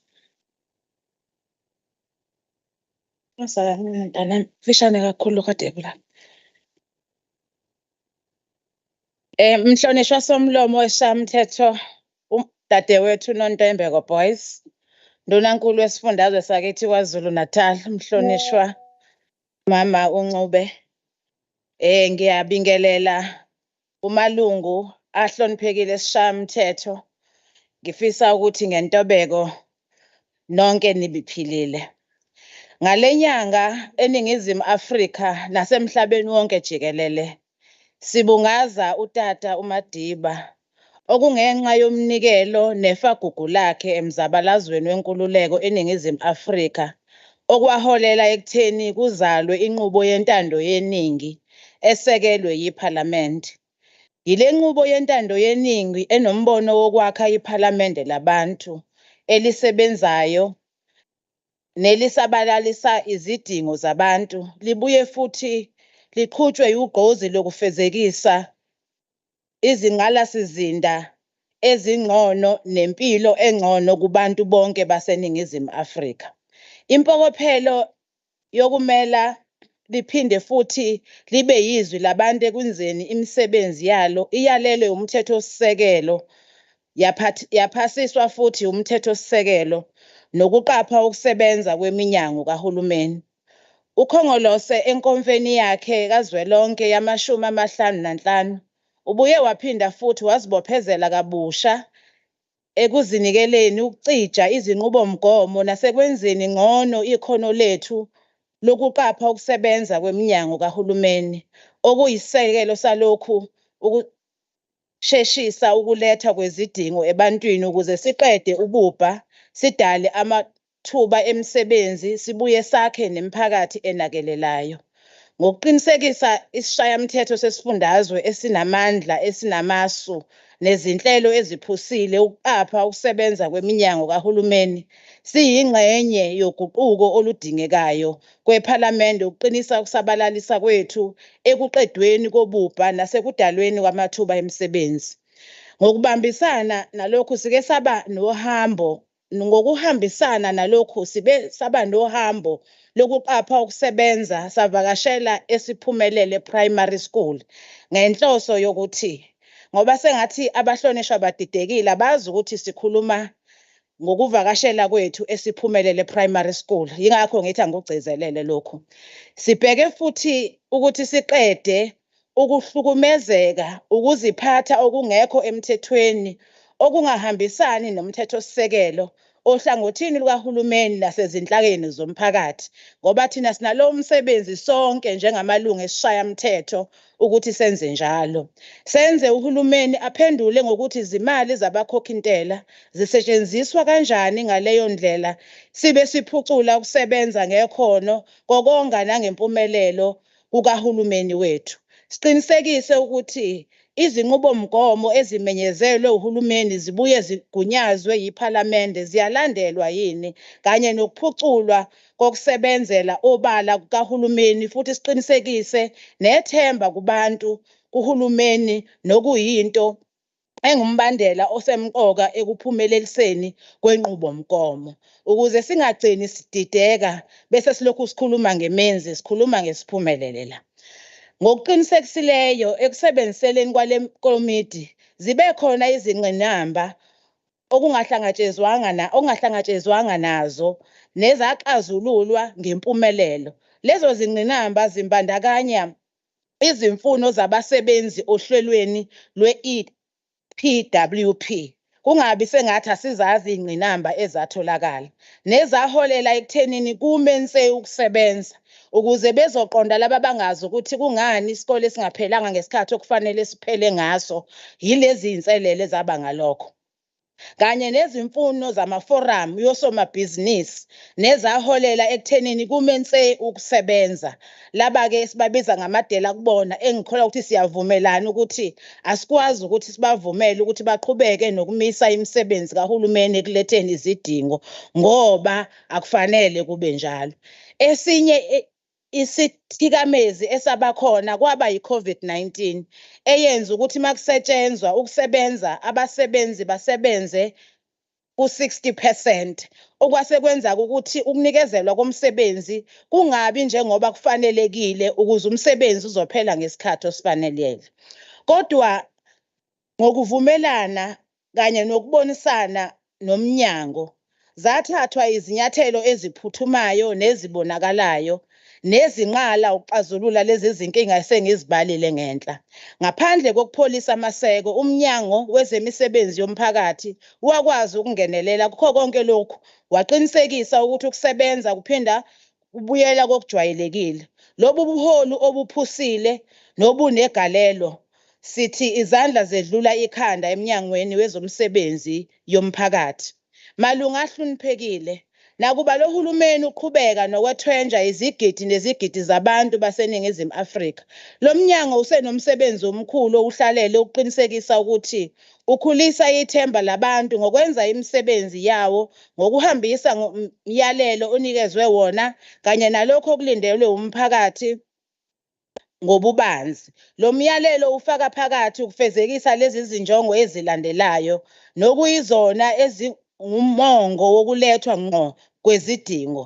Okokuqala, ukudala imisebenzi engcono ngokuthi ukhuliswe umnotho ombandakanya wonke umuntu, ungakhethi abathile noma abasondelene nabathile. Ukuhlinzeka ngobuholi obuqotho kanye nokulawula imboni yezokwakha nomhlaba ukuze kugqugquzelwe ukucijwa ngakwezomnotho nokuthuthukiswa kwamakhono. Uqinisekisa ukubusa ngokubambisana okuhle ukuze kweseke ukulethwa kwezidingo ngempumelelo nangobunyuninci.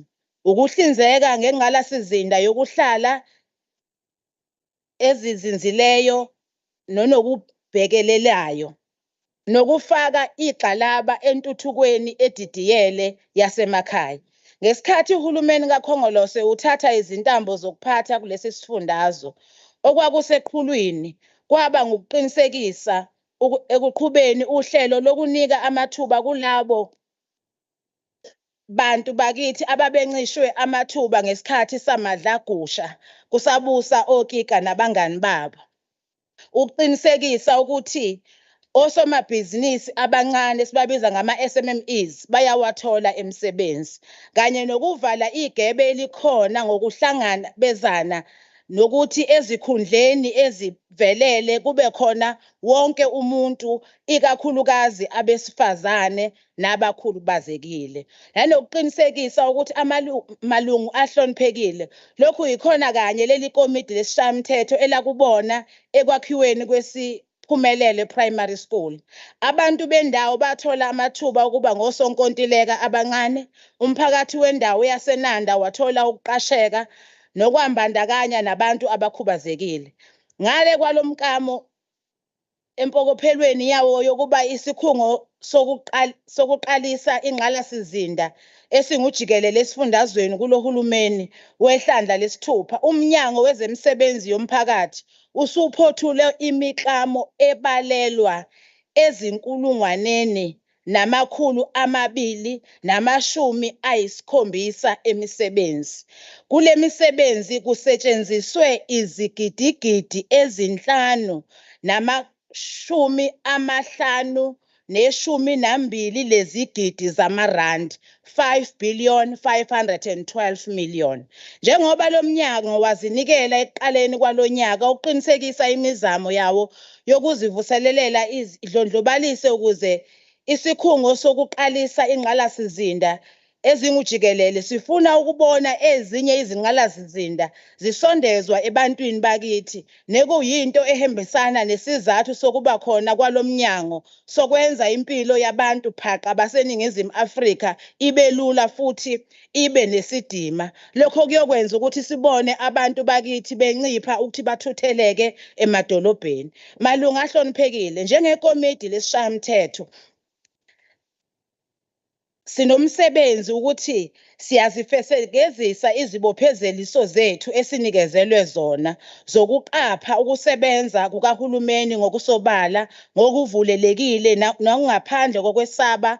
Ngokwenzelela sikwenza kanjalo ngokuhambisa nenjongo yalombutho wethu oyinqola emasondosondo onguKhongolose, ukusheshisa ukuletha kwezidingo ukuze siqede ububha, sidale amathuba omsebenzi, sibuye sakhe imiphakathi enakelelayo. Ngifuna-ke ukulekelela uHonorable Nkwanyana ngoba ukhuluma ngezikole ezingu-6,000 ezakhiwa ngesikhathi bephethe. Noma ngabe asiphikisani ke nawe ngezikole eziwu-6,000, kodwa lezo kole eziwu-6,000 zazakhiwa ngokuthi kukhokhiswe abazali bethu imali. Kanti lo hulumeni kaKhongolose wakha the state of the art schools futhi kwakhiwa mahhala ha, singakhokhi nesenti thina mphakathi okuyiyona ebenefitayo kulolu sizo. Ongeke uyiqhathanise nezikole lezokhuluma ngazo zama-rand for rand nidla imali yabazali bethu beyihluphekela. Ngiyafuna ke dadewethu Mpayipheli ukuthi uma sikhuluma kwinkulumo mpikiswane singalibali ukuthi yini esuke ibekwe phambi kwethu ngaleso sikhathi ukuze singaxovi ukukhuluma, siyeke umsebenzi esiwunikezelwe ngaleso sikhathi bese sixoxa udaba esingalunikeziwe. Sinike nje ithuba sokuthi siye eMenzi bese sixoxa udaba lwaseMenzi sisakhuluma ngolwasesiphumelele la. Honorable Kika, angusize my honorable member. If you want the membership of the African National Congress, I am available to help you to join the African National Congress. Our leadership is so busy with the provincial leadership politics. You are equal to myself to recruit you to the African National Congress. So forget about Honorable Duma and our secretary Umtolo, wozakithi amalungu esishayamthetho amanye kaKhongolose azokujoyinisa uKhongolose ngoba uyawuthanda. In each and every time when you are opening your mouth, you will be speaking about the African National Congress. We do not know what you are doing and what are your principles. What are you standing for? Then now we are speaking what the ANC has sent us to this legislature to do on behalf of the people of KwaZulu-Natal. So come to me, I will give you the membership. If you want the membership, we don't mind to have you as the member of the African National Congress, but do not take our leadership to you. Thank you very much, Honorable Speaker.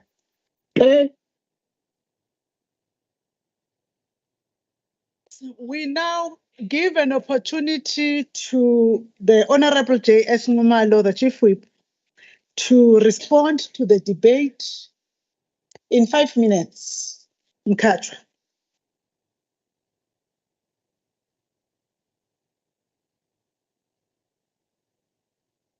Thank you very much, Honorable Speaker.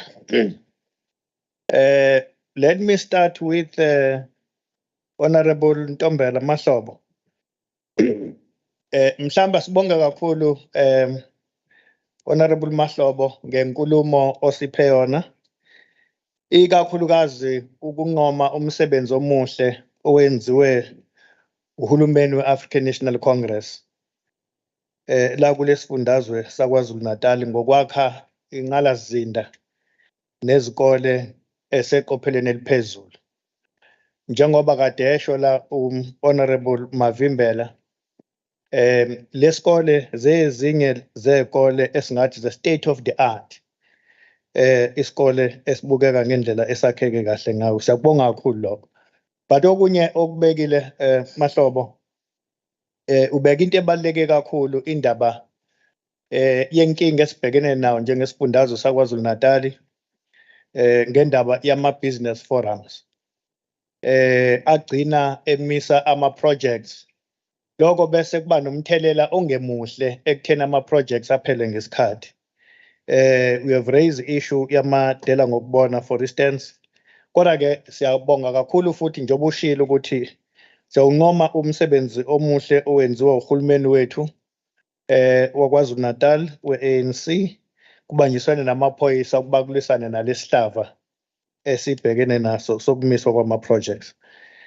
Siyafisa kakhulu ngathi Honorable Premier lo mkhubo ngaphela ngoba ngempela ubambezela intuthuko endaweni eziningi la uthola ukuthi uhulumeni abantu kade bekhala ngentuthuko. Mase intuthuko sifikile bese kuba khona abantu abafika bazomisa lo msebenzi. Ngihlabele phambili ku Honorable Nkwanyana. Honorable Nkwanyana was raising the importance of having schools endaweni zethu. Kubalekile Honorable Nkwanyana ukuthi sibe nazo izikole ezifana nalezi Siphumelele endaweni zethu okuhlala khona abantu abamnyama. Kodwa ke mawukhuluma ngendaba yeKolokolo Primary School eKokstad, uthi umsebenzi lapha awenzekanga kahle. But let me for instance start by saying iXolokolo primary school eKokstad is one of the best schools that have been built by this government led by the African National Congress. It's a state-of-the-art school. But yes, yes. In fact, mawulapha eKolokolo uphakathi esikoleni. Awucabanga ukuthi usendaweni abantu abamnyama ngazi ukuthi uphakathi edolobheni ubona usuphumela ngaphandle ukuthi by the way ngiselokishini la endaweni abantu abamnyama. So ke la senzeke kahle khona umsebenzi kufuneke suncome honorable Nkwanyana. iXolokolo primary school it's a best school, I must say. Kodwa ke yes siyavuma njoba eshilo honorable Mavimbela ukuthi ke kungenzeka kube khona ama challenges there and there. But ke sofisa ukuthi mhlambe ke sukubone lokuthi sikulungisa kanjani uma ngabe kukhona la umsebenzi ongenzekanga kahle khona. Kodwa ke isikole sihle kakhulu. Sengiye lapha ku honorable uKika ngihlonishwa uKika ngicabanga ukuthi udukile namhlanje angazi kwenze njani udokotela. But ke ngiyabonga kakhulu honorable uMavimbela usekwazile ukuphendula because we are not here to discuss about indaba zama factions. There's no faction in the ANC. I don't know what you are talking about. Maybe you don't understand the politics of the African National Congress. No, you don't understand the politics of the African National Congress when it comes to conferences. Conferences of the ANC have come and gone, including the conference of the ANC in KwaZulu-Natal province. Now we have a leadership led by Honorable Duma as the chairperson, and the secretary is Comrade Mtolo Begi. So there's no issue about leadership in the province of KwaZulu-Natal. So if we are talking about Indaba, Mtolo Duma faction, we don't know what we are talking about as the ANC. Sengisikhathi sami ngendaba kaKika. So siye lapha ku honorable uMpikayipheli cha Mpayipheli awu namhlanje usijikela sazi kwenze njani. Kodwa ke usekhulume kahle uHonorable Mavimbela ukuthi hayi ngeke phela siphike ngoba phela nawe lapha kufanele ukuthi uthola amasenti ungazi uqoshwe. Kodwa ke into esingayisho nje eyokuthi uma ngabe kukhona mhlambe ongahambi kahle ungakusho lokho ukuthi kukhona ongahambi kahle kodwa true ukuthi umsebenzi ka public works inikezwe abantu abathize noma kuyenzelelo. It's not true. Ngiyabonga kakhulu. Thank you, Chief Whip. We have now come to the end of the debate on the report by the Portfolio Committee of Public Works on the oversight visit held at Siphumelele Primary School on the 21st of June 2022, which was tabled here in the House on the 10th of March 2023. Siyabulela kakhulu, honorable members. We are now going to the next order of the day. The next order of the day is before we go to the next order, Honorable Ngubane of the EFF. Honorable Ngubane of the EFF. I am addressing you. You have to stand, Honorable Member.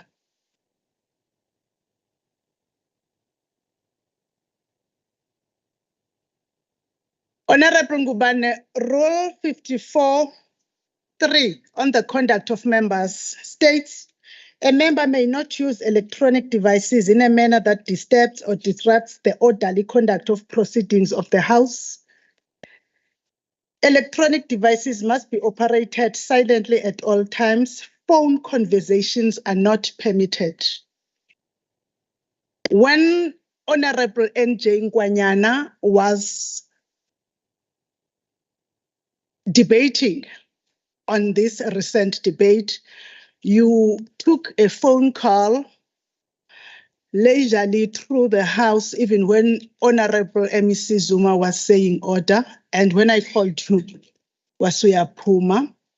That is not allowed, and you'll have to apologize to the House because you disturbed the proceedings of the House, but also phone conversations are not permitted in the House. Yes, Honourable Speaker. No, I do apologize, Speaker. I've got a small matter of removing IFP at Wanongoma. Thank you. Honorable Ngubane, when you are withdrawing something you've done and you do it unconditionally, you do not cloud it with any other thing in the house. Okay. Yes, Speaker, I know I do apologize, but from time to time we must give a mandate there because it's happening. You see, Honorable Ngubane, you have to do one thing.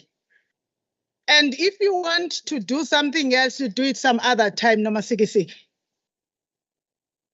Dlula nje kule ndaba yokuxolisa ukhohlo wokunye nyone sindo ayisila sa. Okay, Speaker, I apologize unconditionally. Thank you. Honorable members, we are now going to the Order. Item number 8.2. Order, Madam Speaker. Yes. What? Okay. Honorable members, Maksukumi member ngizongakwazi nokuyibuza. What rule are you raising on, Honorable Kika? On a point of order, Madam Speaker, Rule 57(1)(a). Andisamuzwa ke honorable members ngoba useyakhuluma seniyakhuluma badabaka uNkulunkulu.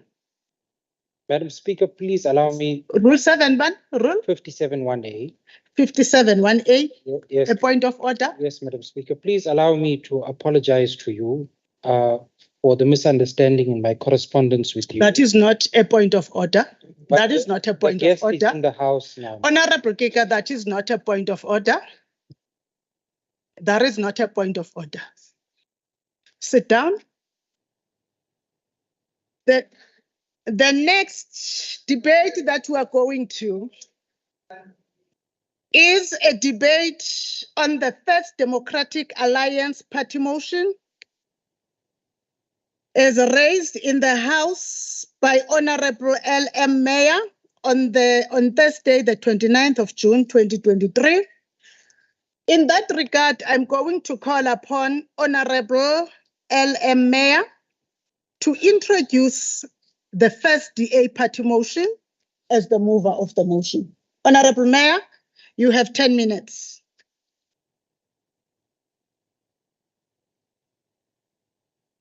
There you go. Thank you, Honourable Speaker. It was the best of times. It was the worst of times. It was the age of wisdom. It was the age of foolishness. It was the season of light. It was the season of darkness. It was the spring of hope. It was the winter of despair. So opens Sir Charles Dickens' book, A Tale of Two Cities. And this rings true for many reasons in the winter of discontent we live in today. But it rings very true for this debate, although it is not two cities we are looking at, but one little town of hope compared to the many towns of despair in KZN. It is looking at one town moving to the age of wisdom compared to the age of foolishness that still run rampant in other municipalities in KZN. Speaker, what a difference good government makes. But let me first acknowledge the presence of a man who I respect dearly, who I was blessed to work very closely with. We were both ward councillors, one who made me tired with his boundless energy, and a man that embodies everything we dreamed of for the new South Africa, a friend, a leader, and a true patriotic South African Mayor, Chris Pappas. Local government in South Africa is a sphere of government that plays a vital role. Honorable Mayor, service officers, there is a guest that you must remove, the lady that is clapping hands sitting directly there, so that she excuses us. Honorable Mayor, continue. Thank you, Speaker. Local government. Honorable, because they will think we are not consistent. When there was uMsunduzi TVET, there was a person who was even wearing a logo of a party. Service officers removed that. If you do not believe me, you will ask Honorable Ngubane. Service officers removed. We are very consistent. We are with you, Honorable LM Meyer. Thank you, Speaker. Local government in South Africa is a sphere of government that plays a vital role, as it is the closest the people of the country get to government. It is the only sphere that directly elects its representatives, and it's a sphere of government that most directly delivers, or is supposed to deliver, services to the people. In this sphere of government is governed by the Municipal Structures Act. And Speaker, with your indulgence, I would like to read a few lines from a preamble of this act.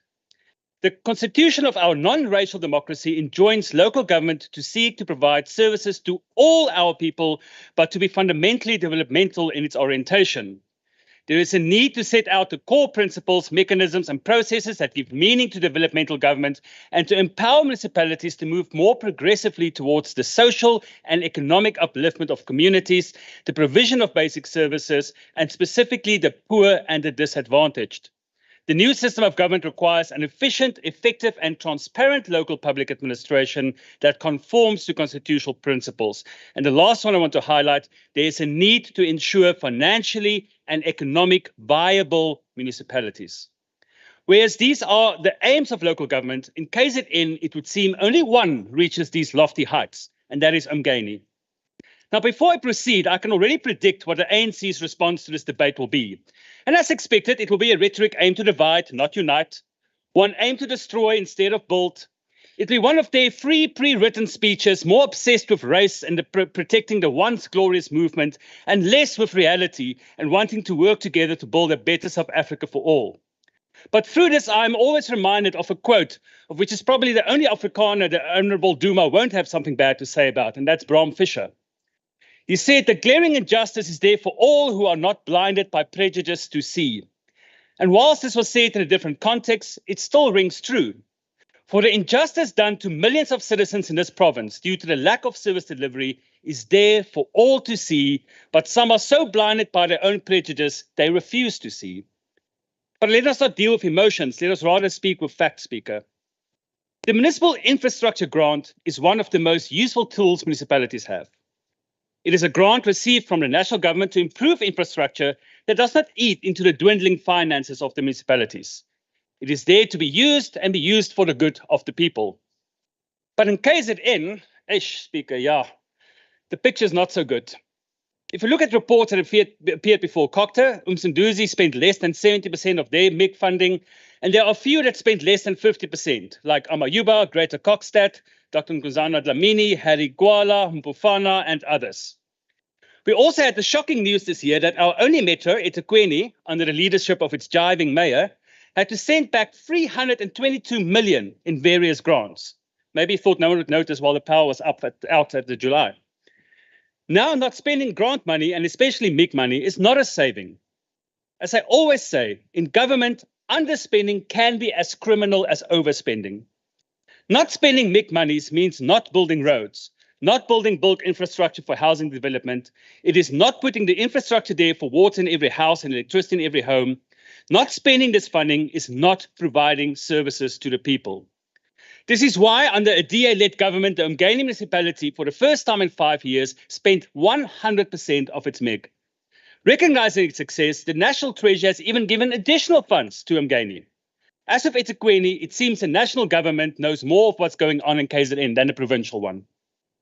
This means that where the people of ANC governed eThekwini still suffer due to the broken wastewater works more than a year after the floods, where once again large parts of the metro is going days at end without water, where in uMsunduzi you can either have water or electricity on a given day, but seemingly never both, all the people from uMngeni, just up the hill, is benefiting from a caring local government, efficient, that puts the people and their needs first.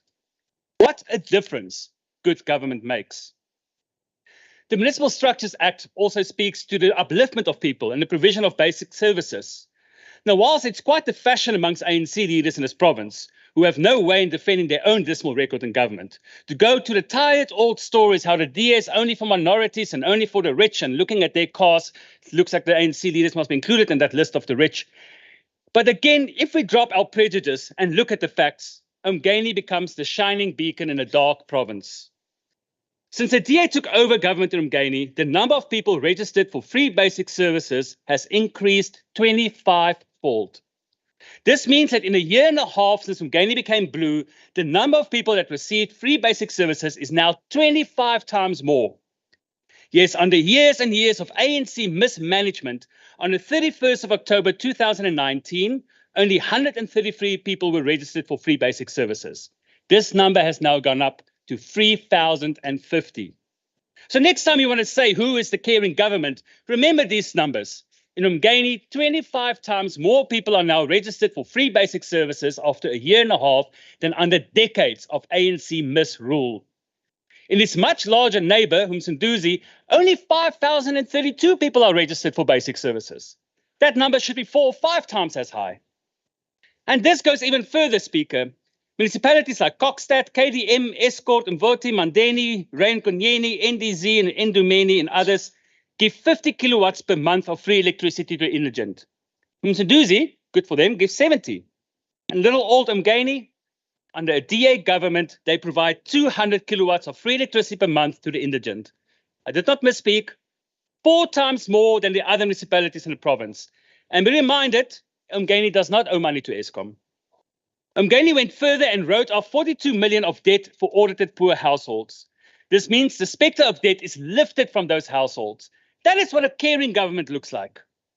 And due to sound financial management, the municipality can afford it. Whereas other municipalities sink deeper into debt, Umgeni has managed to become debt-free, poor-friendly, and deliver services. What a difference good government makes. Umgeni continues to provide more whilst borrowing less. Under a DA government, the municipality has spent 6 million on projects that the ANC government before them has left uncompleted, abandoned, and unfunded. At the same time, the municipality has paid off its 12 million in debt to banks, made sure they paid up to Eskom and other service providers, and so forth. This whilst the financial situation in ANC municipalities is becoming more and more dire. uMsunduzi struggles with a critical cash-in-hand crisis. eThekwini has billions of rands in debt. Many municipalities in KZN are on the verge of financial collapse and are not providing services. eThekwini was downgraded in its credit rating. Umgeni is providing more, owing less, and doing what a municipality is supposed to do. And that is get the basics right. No millions spent in Umgeni on a relegated soccer team. No millions of rands sent off to China for statues that could have been made in South Africa by South Africans. No, in Umgeni, the money is spent on the people. In Umgeni, it's truly become a municipality for the people and by the people. Our mayor, Chris Papas, and his Deputy Mayor Sandile Mkati, both, they do love social media, but that is the way of modern politics. But they are not mere Facebook politicians, because if you follow them on Facebook, and be honest, most of you do, you will see that they are not stuck in their offices, driving big 4x4s with tinted windows, or forever in workshops and in Bezos. They are on the ground with the people. Therefore, the DA team knows the needs of the people. They understand the longing of the people of the municipality.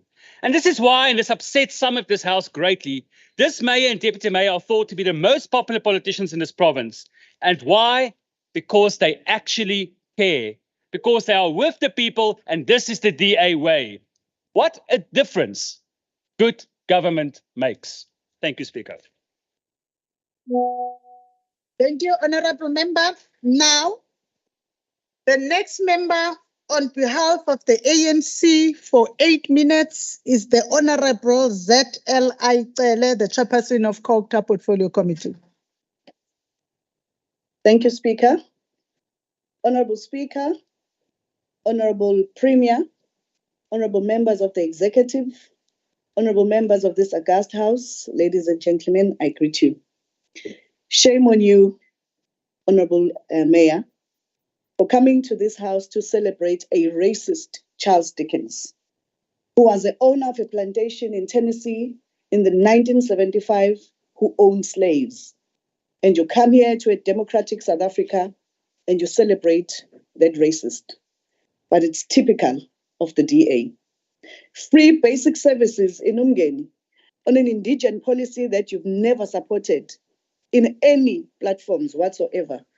You come today and you say you are poor, you are friendly to the poor. What a joke.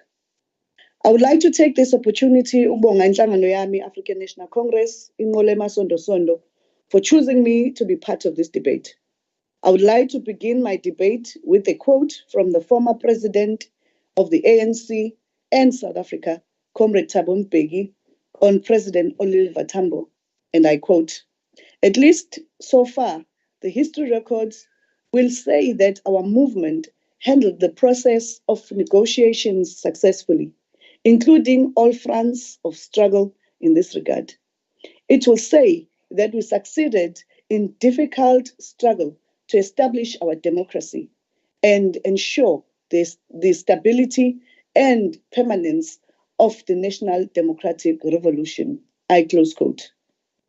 Honorable Speaker, I begin with this quote to celebrate our democracy, that in apartheid times, there's no way that an opposition could speak this way regarding a ruling party.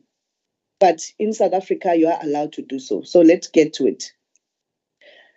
Honorable Speaker, I begin with this quote because today we are made to celebrate mediocrity from the populist Zulu-speaking Papas, who masquerades himself as a savior of the people while he is an abuser, a tyrant, and with no respect for our people. Honorable Speaker, as we speak, lo Papas ekuthiwa sizomcelebrate today uvale izindawo zokubeka abantu bakithi abangasekho emngeni ukuthi ajabulise abelungu bakubo. Hence we call him a tyrant.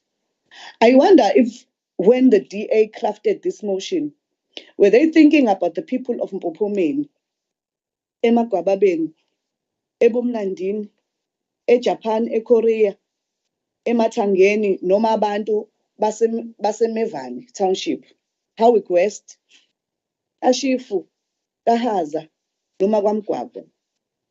Ngibalela izindawo Speaker ngoba the Zulu-speaking populist uPapa Sibelu has terrorized our people who live in all these areas, including indawo ekuthiwa isemjondolo eMpophomeni, because the tyrant Papas has unleashed on them the sheriffs to repossess their belongings because they are unable to pay for municipal services. And we are told we must celebrate his greatness. What a joke. Clearly, the racist DA did not learn lessons from the ousted mayor of Johannesburg, Mpho, who did the same with the people of Soweto. Shame on you for celebrating the abuse of power. The people of Mpophomeni, since Papas took over, have had no service delivery whatsoever. This useless mayor for the first time in Mpophomeni since he took over, they are service delivery protest. For the first time since he took over, our people are not receiving any services except where the rich people of Umgeni resides. The DA, Democratic Alliance, need to be re-educated and reacquainted to the concept of service delivery, as their elite first mentality has led to the organization developing psychological effects of the delusion of grandeur. The Democratic Alliance cannot tell what is real and what is imagined in the context of governance and service delivery when they compare uMsunduzi, eThekwini, to the one so-called Umgeni municipality that is currently run by Papas. For them, even beginning to compare, I wonder what studies they have done since Papas usaphatha Umgeni for even less than 2 years. Now let's re-educate DA on what is service delivery. In essence, service delivery refers to distribution of basic services such as safe water supply, electricity. I know you will speak about load shedding when you try to respond to me. But load shedding tells you the work that the ANC has done to make sure that our people receives electricity, since electricity was only given to white minorities during the times of apartheid. Roads, street lights, traffic controls, refuse collection, sewage disposal and maintenance, as well as municipal parks and recreations. You find all of these in all municipalities that are run by the ANC, in particular in the township, where you find our people, the majority people of this country, the owners of the country. From the above, before one can proceed in re-educating the DA on service delivery, the DA has failed the people of Nyanga in the Western Cape to provide for them basic services. Shame on you. And you come here and you want to celebrate the mediocrity of Umgeni, which is led by Papas. Nyanga is known as a sprawling poverty-stricken illustration of Cape Town urban sprawls. Historically speaking, that place has been under poverty since apartheid laws that excluded Black people and up until today with no change. For example, an effect of the law was to exclude non-whites from living in the most developed areas, which were preserved for white folks. As the National Party came to power and the apartheid government was established, the control of non-white population became even stronger and more brutal. This is what is seen in Umgeni under the populist Zulu-speaking purpose. Contrary to the DA motion, both uMsunduzi and eThekwini municipality are stable and deliver services as per the legislative mandate. On eThekwini municipality's successfully preparations for the 2010 FIFA World Cup, and it hosted some of the games very successfully under the ANC government. But I'm sure Honorable Meyer and the DA will want us not to remember that. It is recognized as one of the 7 wonder cities of the world. Durban is ranked as the top South African city with the highest quality of life. Honorable Mayor, I'm not sure if you will understand what is the meaning of the highest quality of life, which when you go to the Cape Town run DA or the Western Cape, you'll find that this is not found where our people are. Yes, eThekwini has had shortcomings in the recent years, but under the ANC, life has been better in eThekwini, and it has improved dramatically for our people in KwaMashu, Umlazi. Honorable Cele, your time has expired, sis. I thank you. Thank you. The next member for 6 minutes on behalf of the IFP is Honorable O.B. Kunene.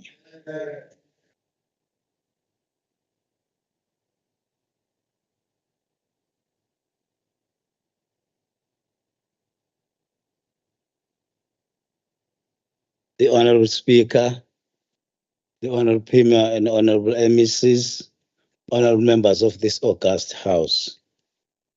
It gives me great pleasure to represent Inkatha Freedom Party in this debate. This debate happens after we all heard about the sad news of the assassination of Councillor Mkhwanazi of Umkhanyathi District Municipality this past Monday. We're grateful that the Honorable Premier has alluded to this fact and that of the Councillor of Mhlathuze. We pass our condolences to the Mkhwanazi family on this sad loss. We call upon the police of our country, particularly the special task team of the SAPS that investigates political assassinations in our province, to leave no stone unturned in their investigation so that the perpetrators of this heinous crime are apprehended. The assassination of Councillor Mkhwanazi adds to the number of councillors who have been assassinated in this province, which the chairperson of SALGA and KwaZulu-Natal province put it at 17. Today we debate 2 municipalities within our province which play an important role in the GDP of our province. These 2 municipalities, namely eThekwini and uMsunduzi, if not properly managed, as it is the case at the moment, will have a negative effect to the whole economy of our province. If eThekwini and uMsunduzi sneeze, the whole of KwaZulu-Natal catches the cold.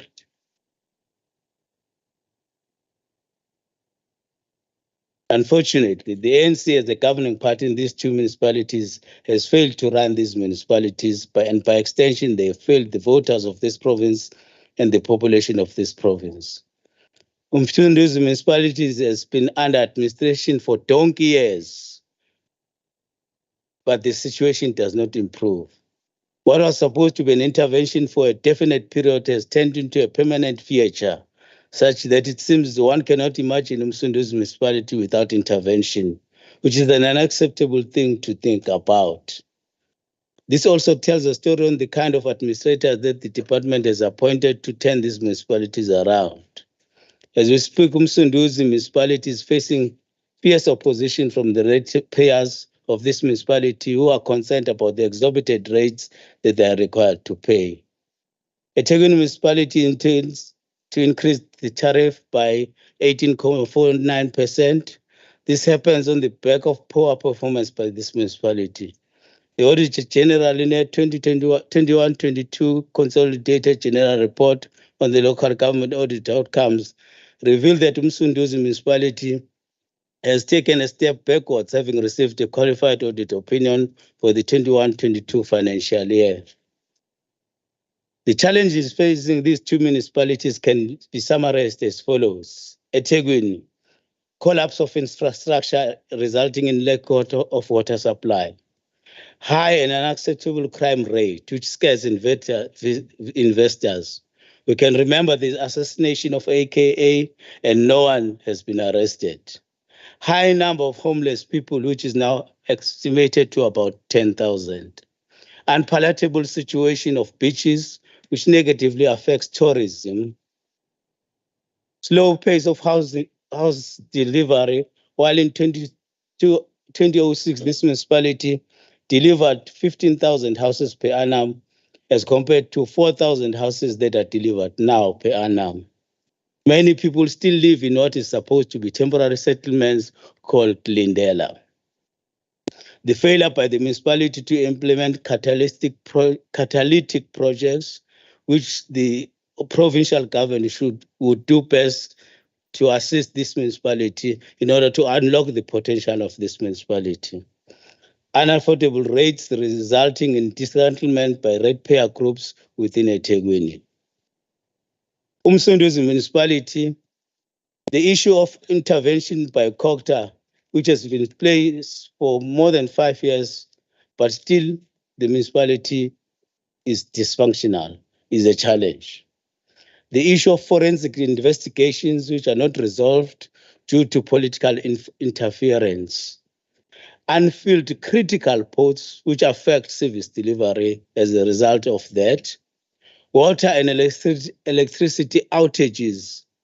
Areas within Vulindlela are still sit without water for months. And by coincidence, the weakness of yesterday did cover this problem. Potholes are still a problem within this municipality. The invocation of Section 139 of the Constitution of Account for eThekwini was long overdue because of the failure by eThekwini municipality to fulfill its responsibility to the electorate and ratepayers of eThekwini. The floods that engulfed eThekwini last year put this municipality to a test in terms of its ability to respond on time to the devastating effect of that disaster. The infrastructure that got damaged and the displacement of vulnerable communities following this disaster tested the ability of eThekwini municipality to respond adequately, and this municipality was found wanting in this regard. There is a question that needs to be asked. Why was eThekwini municipality put under Section 154 of the Constitution instead of Section 139 of the Constitution? I'll come back, Honourable Speaker.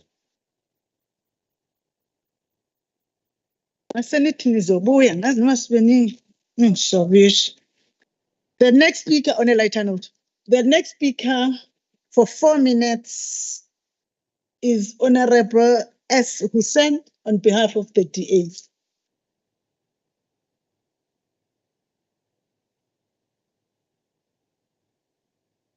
Honourable Speaker, I have a letter for the ANC and it goes something like this. Dear ANC, in 1994, South Africans put their faith and trust in you. You promised them that there will be jobs and houses for all. Everyone believed you. Decades later, millions are still living in shacks with unemployment being higher today than it was in 1994. Your lies have been exposed. Instead of using people's money to build a better country and a better future, your crooked comrades have been stealing it. They first started stealing thousands of rands. Today, they are stealing billions. Instead of feeding the nation, you ate yourself fat first. You failed to maintain the infrastructure you inherited because your comrades either stole the money or invested it in other less important projects. This is why nothing works in our country. And when people ask why, you say there is no budget. Human waste flows on our streets, rivers, and oceans in our province every day. Water pipes are spewing millions of liters of water on the streets in Durban every day. The people are desperate for a decent home, and many are sleeping on the streets and under bridges. You see this every day, but you don't care. You just drive by in your government convoy with heavily armed police officers. While people are begging for food, you engage in elaborate parties with expensive whiskey and turn a blind eye to the growing poor class in society. You have distanced yourself from the people who have put you in power. You have elevated yourself to a higher position of self-importance. Dear ANC, you have proven through your record that you don't know how to govern a country. In fact, you can't even govern a shebeen if you had to. Your comrades would be ending up drinking the beer. You inherited a country with working infrastructure and you messed it up. You fooled people into thinking that the DA was a boogeyman that can't be trusted. They don't believe you anymore because they can see that people have put their faith in the DA and the DA has delivered. Wherever the DA governs, we have done a better job than you. We don't steal the money like the ANC. We put that money to work. More people are working under DA governments than more people are working under the ANC. The DA builds decent homes and give people dignity. The ANC builds glorified shacks that gets washed away during the floods. The DA employs people who are fit for purpose. The ANC employs comrades who are fit for stealing. Dear ANC, in a few months' time, you will return to the same people you abused. You will hand over yellow T-shirts and food parcels, begging them to put you back into power so you can abuse them for another 5 years. The people have had enough of your promises and lies. They have enough of your incompetence and corruption. This is why you keep losing by-elections and you are losing your grip on power. It's only a matter of time that you will be sitting on the other side of the House. Dear ANC, we want to issue you a warning. If you think that in the last few months you can steal everything before you leave office, we will investigate. We will take your house, we will take your car, and we will take your money if that's what it takes to get the people's money back. Keep your ANC membership card, it's worth nothing. Goodbye and good for nothing. Goodbye to yourself. Go and sit Thank down. you. Thank you for nothing. The next member for 6 minutes is the Honorable Chinkosi Kazima. Control. Honorable members, Honorable Chinkosi is ready to take her debate when you are ready to listen. Honorable Nkosi. Somlomo ohloniphekileyo malunga sishaya umthetho ngiyabingelela ngibonge ithuba. Somlomo kuyacaca ukuthi iqembu le-DA alifuni ukusibona sithule. Liyasihlokoloza lisifaka umunesweni. Sibe sibambe izinyembezi ngezinkophe uma sicabanga isihluku abamhlophe abasenza kubantu abamnyama ngesikhathi sobandlululo. Okuyinto esenzeka namanje ezindaweni ezifana nawo lo mngeni esifundekelwa ngawo. Kuyihlazo elikhulu ukuthi leli qembu libungaza ukuphazamiseka kwezidingo zomphakathi njengoba umasipala waseMsunduzi under administration ukungasebenzi kahle nokungasetshenziswa kahle kwezimali akumele neze kukujabulise uma ungumholi. Akukhathalekile ukuthi umkhandlu uphethwe yiliphi iqembu.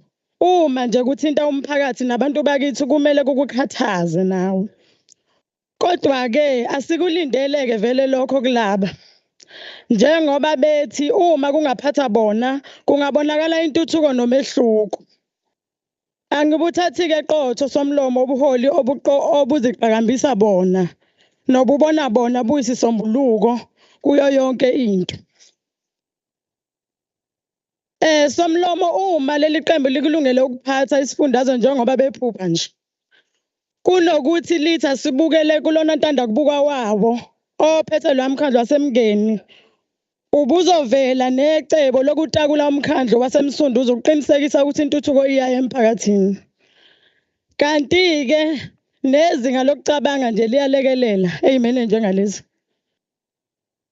Kwakumatlanisa nje umkhandlu onamagatsha ayishumi nomkhandlu omkhulu kangaka kwisifundazwe onamagatsha ayi111 iThekwini. Kusasho khona ukuthi khona la ungacabangekanga kahle khona. You can't compare a big metro municipality of 3.2 million population and that yes, but municipality of 109,000 population. Is a very big mistake and a disgrace. Somlomo, maybe DA can tell us who does the analysis and pronounce that Umngeni is a good example. Out of all 43 municipalities in this province, noma yingoba uphethwe yibo Honorable Ngubane, you can't be participating in disrupting and hating your own member. Don't accept the invitation. Don't accept the invitation, Honorable Ngubane. Let's continue. Speaking of service delivery from Lom, the so-called mayor is busy with propaganda on social media showing a fake service delivery only in his wards and his favored wards. Uhlale vela ko Ward 2 na ko Ward 12. We never saw him in places like eMashingeni, kwaDulela, kwaChief, kwaMavara. There are even 3 informal settlements that have been there for more than 30 years.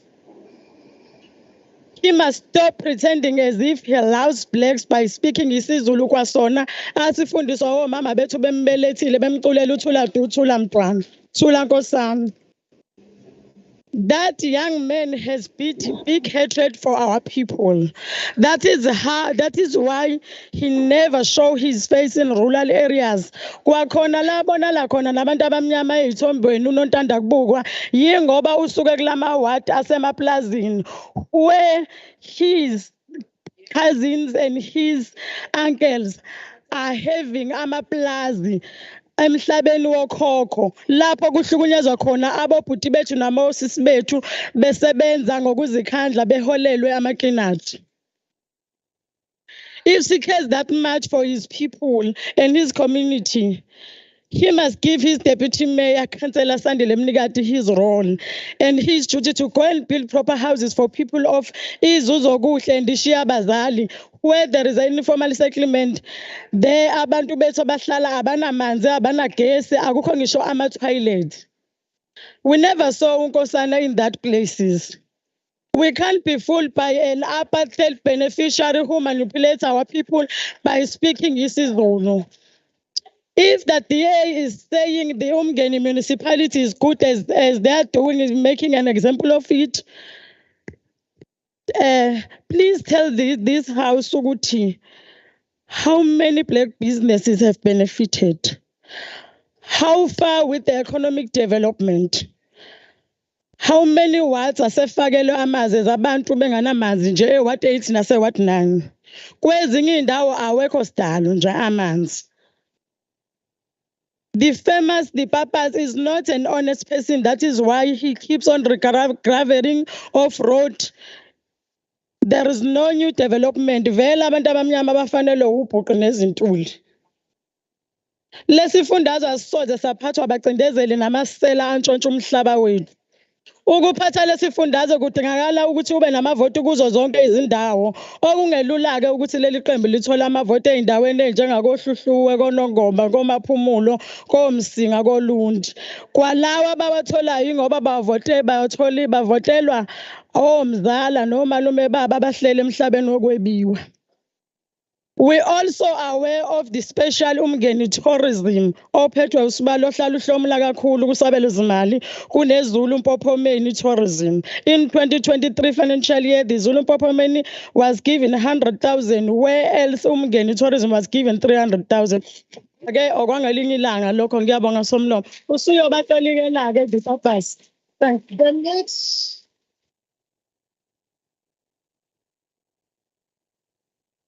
The next speaker. The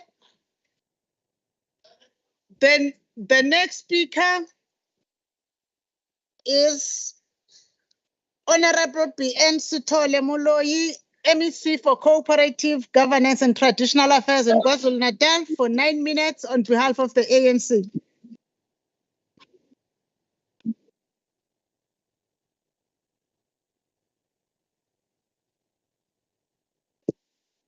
Angibonge somlomo. Ngibingelele somlomo ngenhlonipho kuwena. Undunankulu wesifundazwe uMadube Ncube, leader of government business, umhlonishwa uDuma, amalunga wonke executive council akhona, abahlonishwa bonke balendlu abakhona nabalabo abasiphumile kuma kwezokuxhumana abasemakhaya nasey'ndaweni lapho besebenzela khona.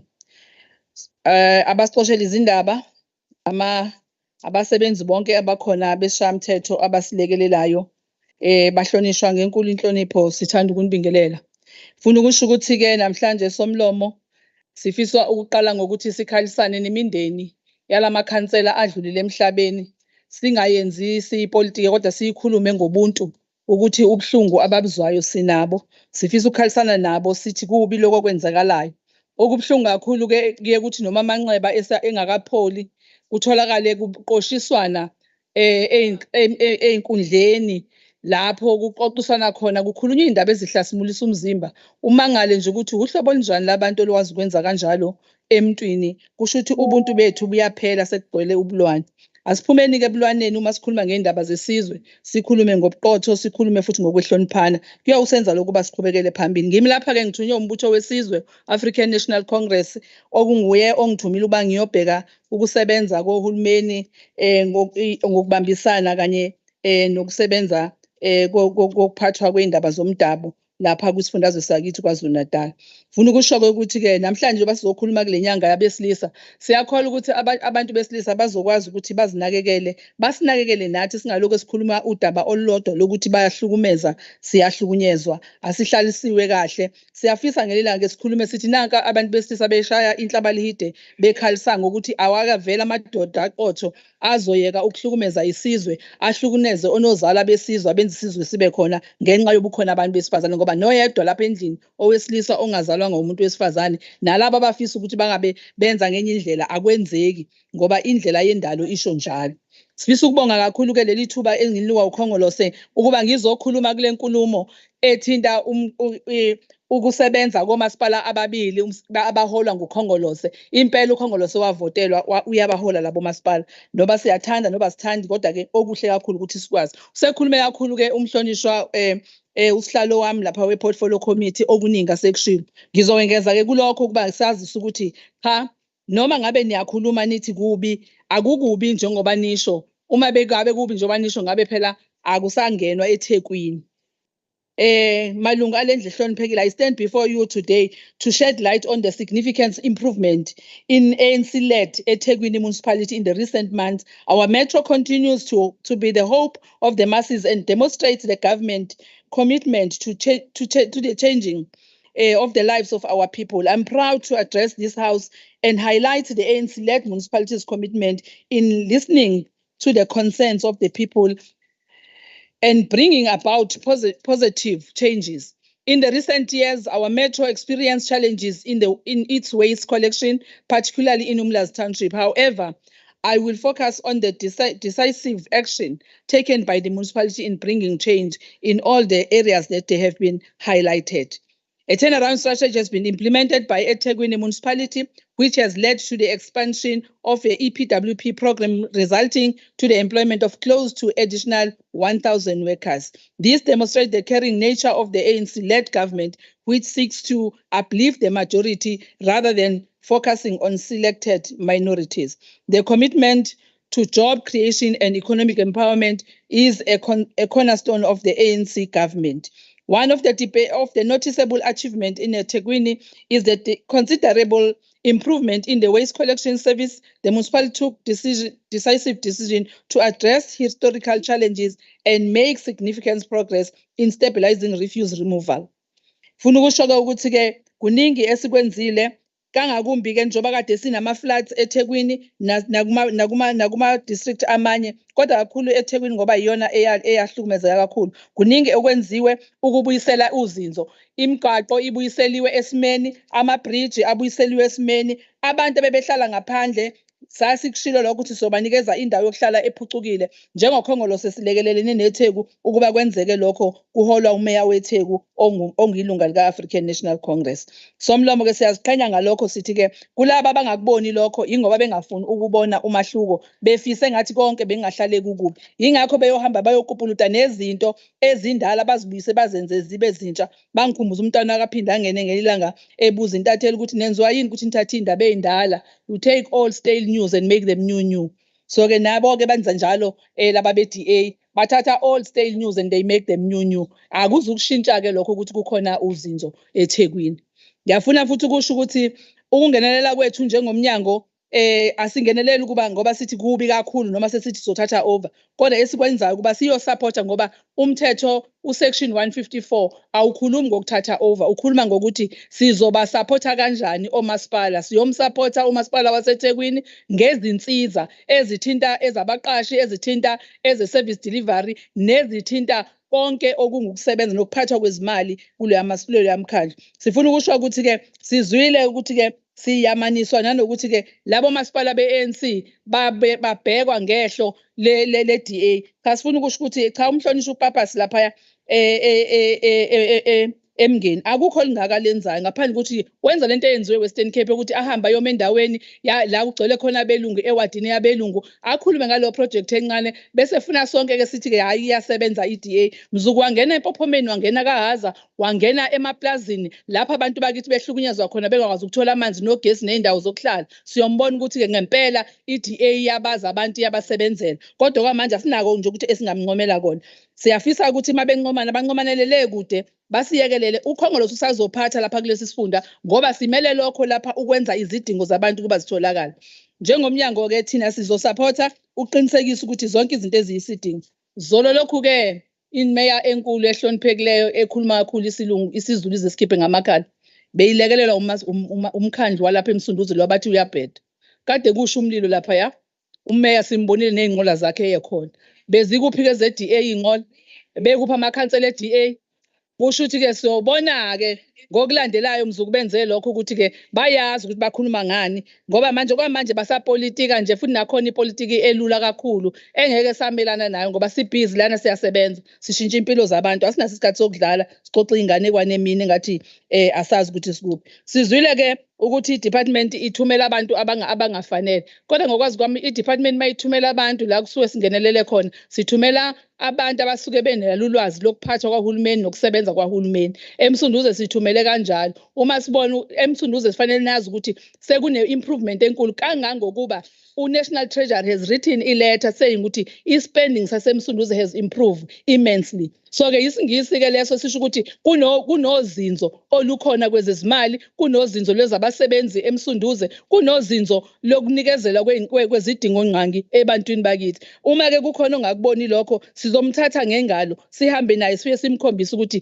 yini le bese siyibiza ngegama. Mhlambe bayokwazi ukuthi babone ukuthi abayosihlobanisa umkhandlu omncane bawuhlobanise nomkhandlu omkhulu, kodwa vele nawe lo mkhandlu bewuthathe ngendlela yobumnyama. Sizowubuyisa ngoba abantu basempophomeni azange bavotele i-DA, bahlala emakhaya and basho ukuthi badiniwe yiloko badinile esesikulungisile nabo. Bazovota-ke bavotele i-ANC. Sizobona ngonyaka ozayo ukuthi ngempela i-DA yayivotele labo abangani bayo ingakho yaphumelela. Kodwa kwamanje-ke sifisa ukuthi simazise umhlonishwa we-DA ukuthi cha ungalishaya nje ugemfe lakho alisho lutho kumsebenzi osuwenziwe. There is a lot of improvement. Very soon uzophuma uMsunduzi kwi-intervention, very soon eminye yomasipala. Kangifuni ukukhuluma ke koza kwethu ngapha be-IFP ngoba kuzobe ngazi ukuthi ngiyabanyundela mhlambe khona amasoka abakhona la, kodwa engikwaziyo ukuthi hey ukhumbula kuyembesa ngina bengiyocela usizo ngokuphuthumayo. Siyabonga.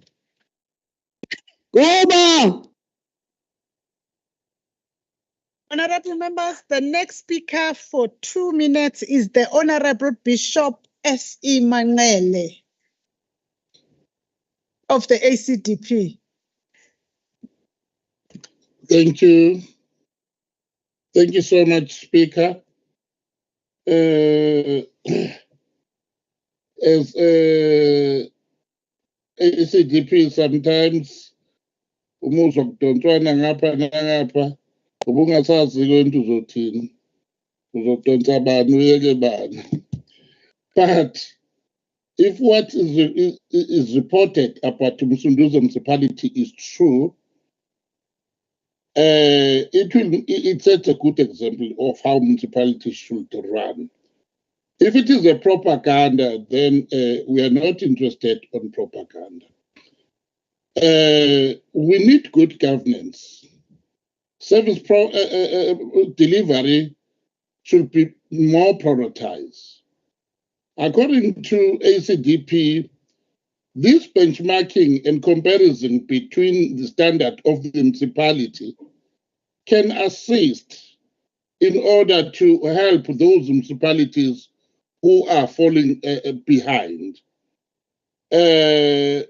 I know before there was something even like competitions, which was conducted by Salga, which was boosting the other municipalities to become number one. Everybody wanted to be number one in order to achieve the issue of service delivery. So we encourage that, not in a bad way, but in good faith. The issue of accountability, participation, others should also be encouraged, and also the respect of the human rights, because what only people need is the good governance. If all municipalities can stick to those principles, that can bring hope. Ngelihle igama likamoya oyingcwele isikhathi siphelile. Now for 4 minutes I will call upon the Honorable H.U. de Boer for 4 minutes on behalf of the DA.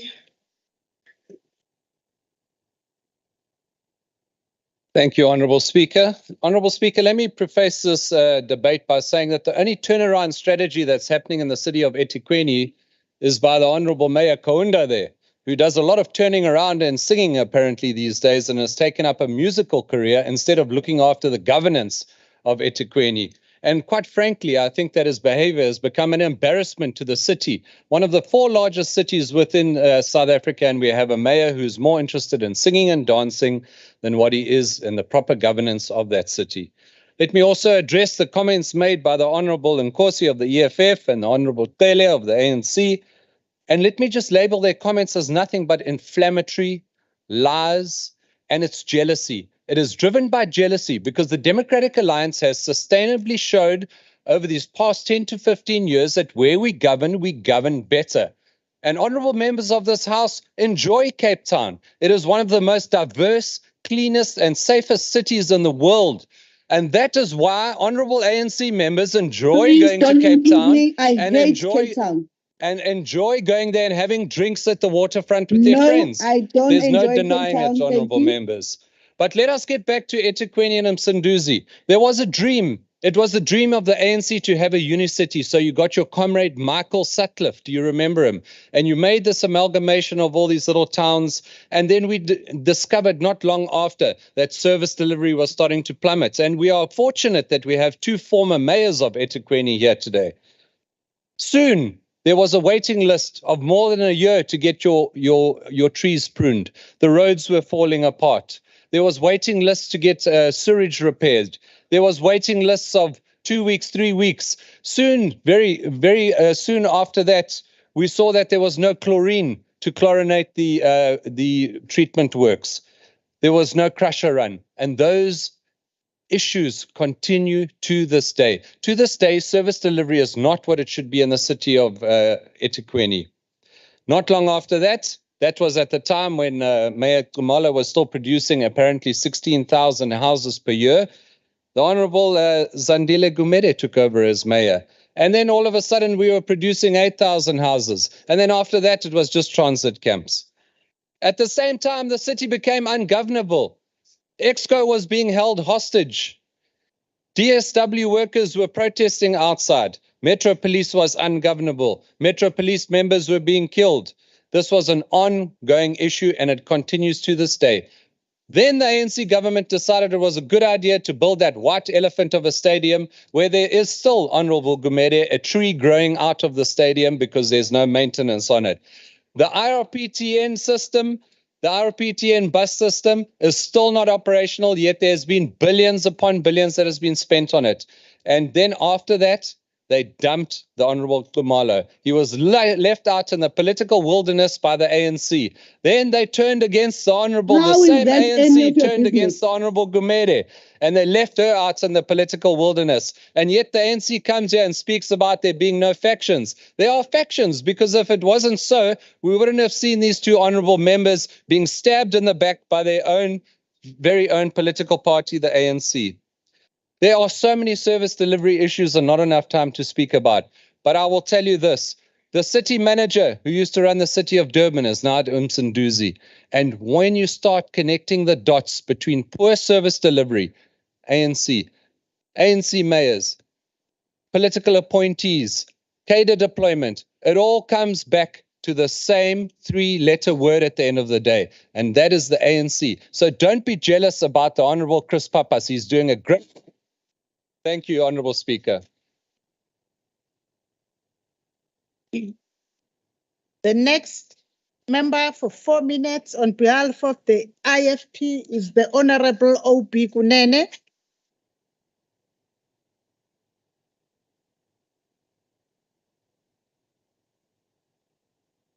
Out of order. Gestures, Honorable Ntimande, are not allowed in the House. No, the gesture. No, Honorable Ntimande, what we are speaking about is the gesture that is out of order. No,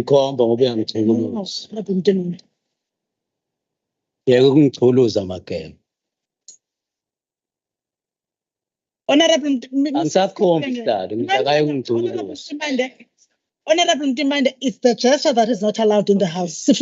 Mayibuye, siyibuyise ngomlomo, singasayibuyisi ngomlomo. No, ngisho ukuthi leya gesture leyibuyenziwe uyayixolisela sidlule kuyona. Njengoba usho Sihlalo. Shuthi ke Ngiyaxolisa. Oh, thank you. Kodwa hayi kungichukuluze. Usala ukuchukuluza inkathi izogibela phezu kwamatafula ibenqunu. Awuhleli esihlalweni. Honorable Speaker. Inkatha la izothi isuke ithumela abatraffic ngale amagate ngesabayo. Your watch is not moving. No, Honorable Speaker. Ungayichukuluza inkatha. It begs a question, why was the eThekwini municipality put under section 154 of the Constitution instead of section 139 as said?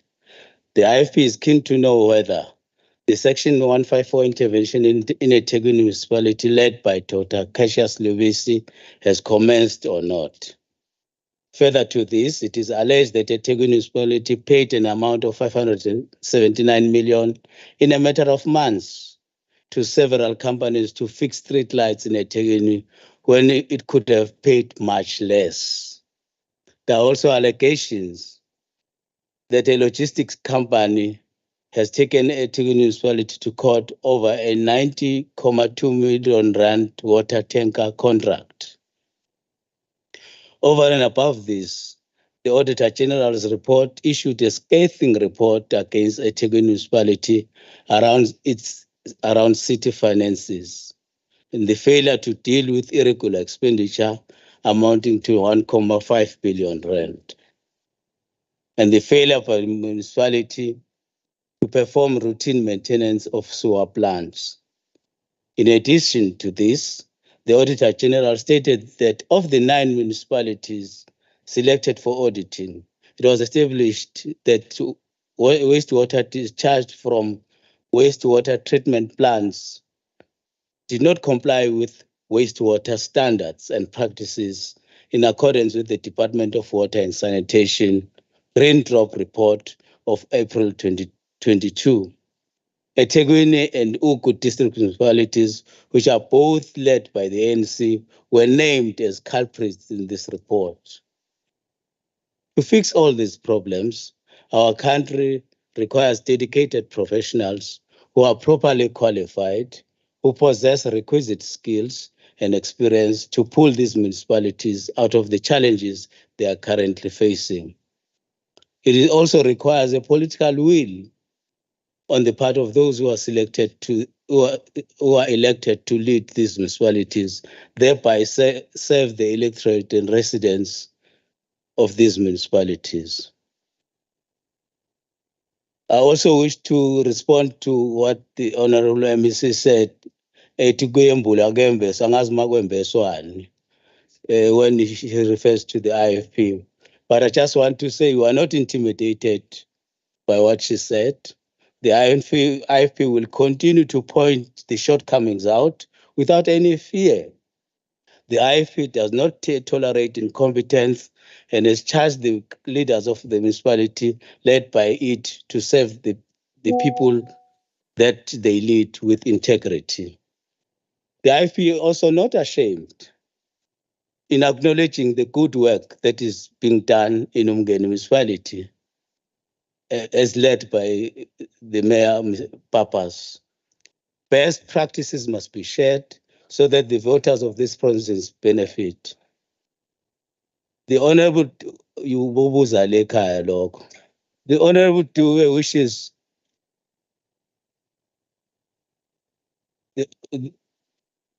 the Honorable Dube wishes that we don't.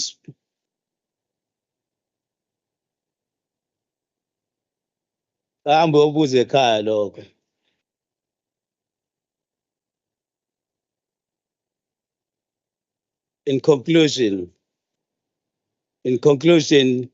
we wish to, as the IFP, to say the residents of the 2 municipalities that work for them. I thank you. Thank you very much, Honorable Mtimande. The next member to debate from the African National Congress, imzuzu eyishumi nanye, Hlonishwa Dube Ncube, the Premier of KwaZulu-Natal.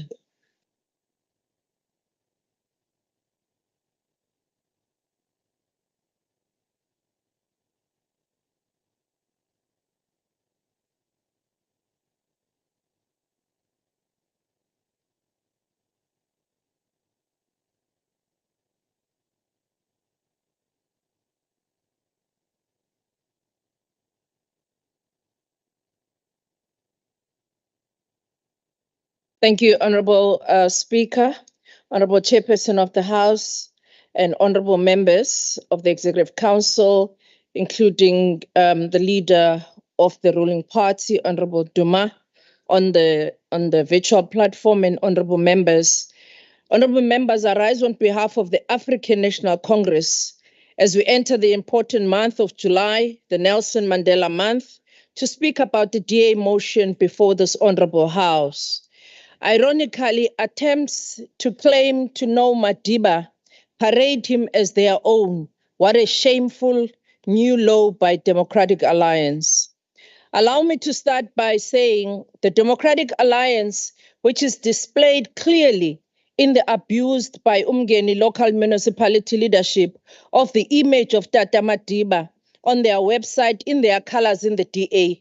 This is indicative of what the DA is, a liberal friends and those it has co-opted have done over years, which is to appropriate without compensation the symbols and icons of our liberation movement. In the creative arts sector, this is called piracy, DA. In writing and academia, it's called plagiarism, which is about taking what does not belong to you and making it your own without express permission.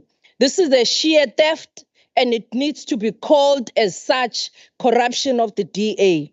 We do understand, though, that the members of the DA did not have time to struggle or to engage with the apartheid government because they were the apartheid machinery drivers.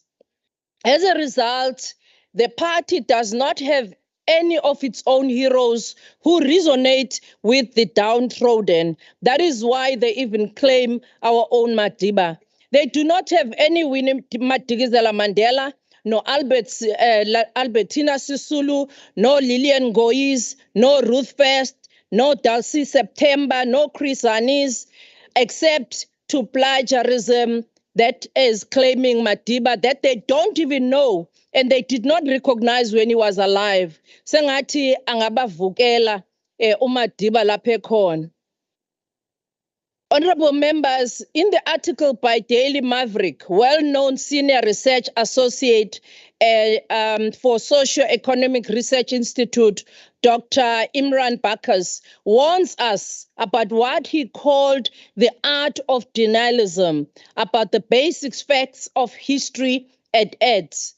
There is now also liberal of often English-speaking version of white denialism that is becoming increasingly strident and which is widely unhinged from any connection of history. It is based on the argument that present classical liberalism as non-racial and philosophy is morally superior to both the left and African nationalism. This is what we are doing, and we are being told this morning, a denialism at its best.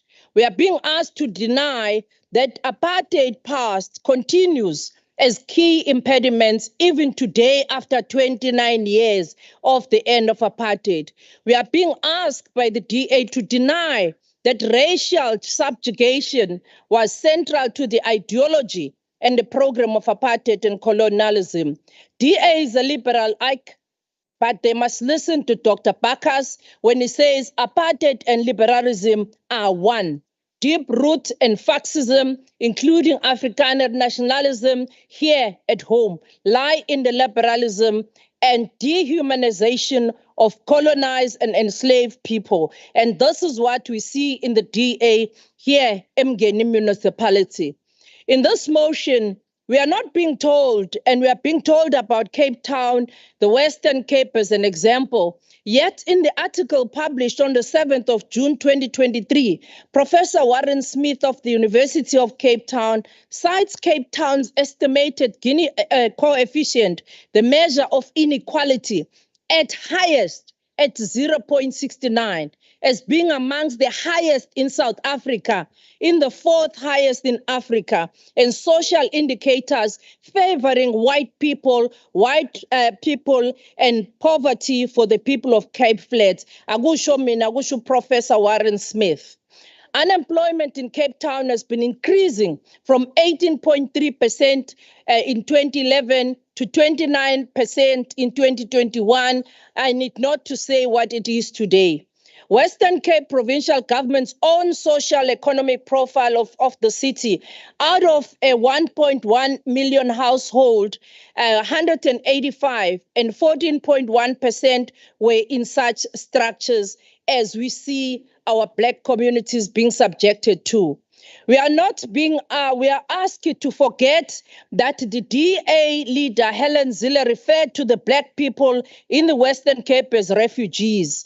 In true liberal tradition, we are being asked today to forget what happened before 1994, to pretend that there was no apartheid, to pretend that there was no colonialism, to pretend that there were no programs meant to ensure that black people do not have electricity, to ensure that abantu bakithi bengenawo ugesi, bengenazo izindlu, bengenayo ngisho imisebenzi. This is a challenge that was faced by this democratic government when we assumed office.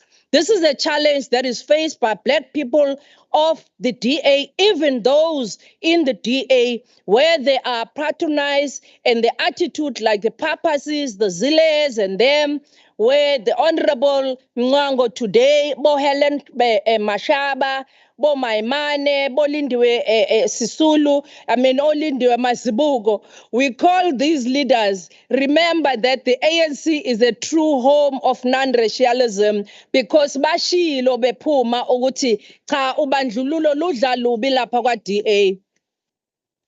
With the DA now in charge of Umgeni municipality, this is what to be expected, Umgeni municipality, because they want to mimic themselves as reproducing Europe. This is what we are going to be seeing even now, Mgeni. What you see today in Cape Town is the city that is dreams of reproducing Europe in South Africa, with whites at the top and Africans at the bottom. We know that the ANC, this is unsustainable. Honorable members, according to 2023-24 Integrated Development Plan, IDP yaseMgenike, the media population estimated at mere 120,000 people. People yet unemployment rate lapaya Mgeni is 27.2%. Of this unemployment, youth between 15 and 34 is currently sitting at 41%. Just at Mgeni, go and read their IDP. But if you read their IDP, it says nothing about local economic development of our people in the rural areas as also in the township. The DA must also explain why its policies in these municipalities are delivering magic, yet we are saddled with such high levels of unemployment of Africans, as stated in their IDP this year. Under the DA, the people of Mpopomeni, the farm workers will become poorer and poorer as tracts of land in the hands of the elite, Abomtagabani, only available for social housing. Schools for the poor, indeed factories, none of that you can see under the DA Umgeni municipality. I wish to say, honorable members, that when we stand here and really grandstand about the DA or Umgeni municipality, we cannot even begin to imagine what it is that our people Basemgeni are going through. But indeed, the ANC will liberate those people. Like my honorable member of the EFF said here, that umhlaba wethu lo owantshontshwa njengamanje benza show omtakabani ukuthi lo mhlaba iwona odevelopayo kodwa abantu bakithi abamnyama ababoni intuthuko ngaphansi kwamasipala we-DA walaphaya eMngeni. I want to say, honorable member, honorable mayor, that grants that you are talking about that are coming to municipality, by the way, they come from the ANC government. They don't come from anywhere else. But also, just to talk about the grants, you must also understand, honorable member, that when honorable member Ugunene talks about Omaspala, I really am scared to say that you should be talking about municipalities such as Utugela, Umzinyati, who have unfunded budgets, and yet they go around having the gigs, having a party, having food parcels. They go around conducting festivals, conducting marathon, and yet they do not have money because they are bankrupt. Where are the MIG grants? Where are the funding that is given by the ANC government? Why are they not delivering water to the communities of Utugela and Mzinyati? Iphi imali kahulumeni ka-ANC ayilethela abantu kulabo district masipala. Ngiyaphinda futhi ngithi umhlonishwa lo othi DANC ngifuna ukumtshela ukuthi Ukhuluma ngokuthi i-ANC inherited from apartheid. Yes, we inherited from apartheid. That is why today we still need to build roads. Today we still need to build houses. Today we still need to give people water who did not have water under your predecessors and under your forefathers. Do not tell us about dear ANC. Tell us how are you going to rescue our people from poverty under DA Maspal. Even toilets. Kubo.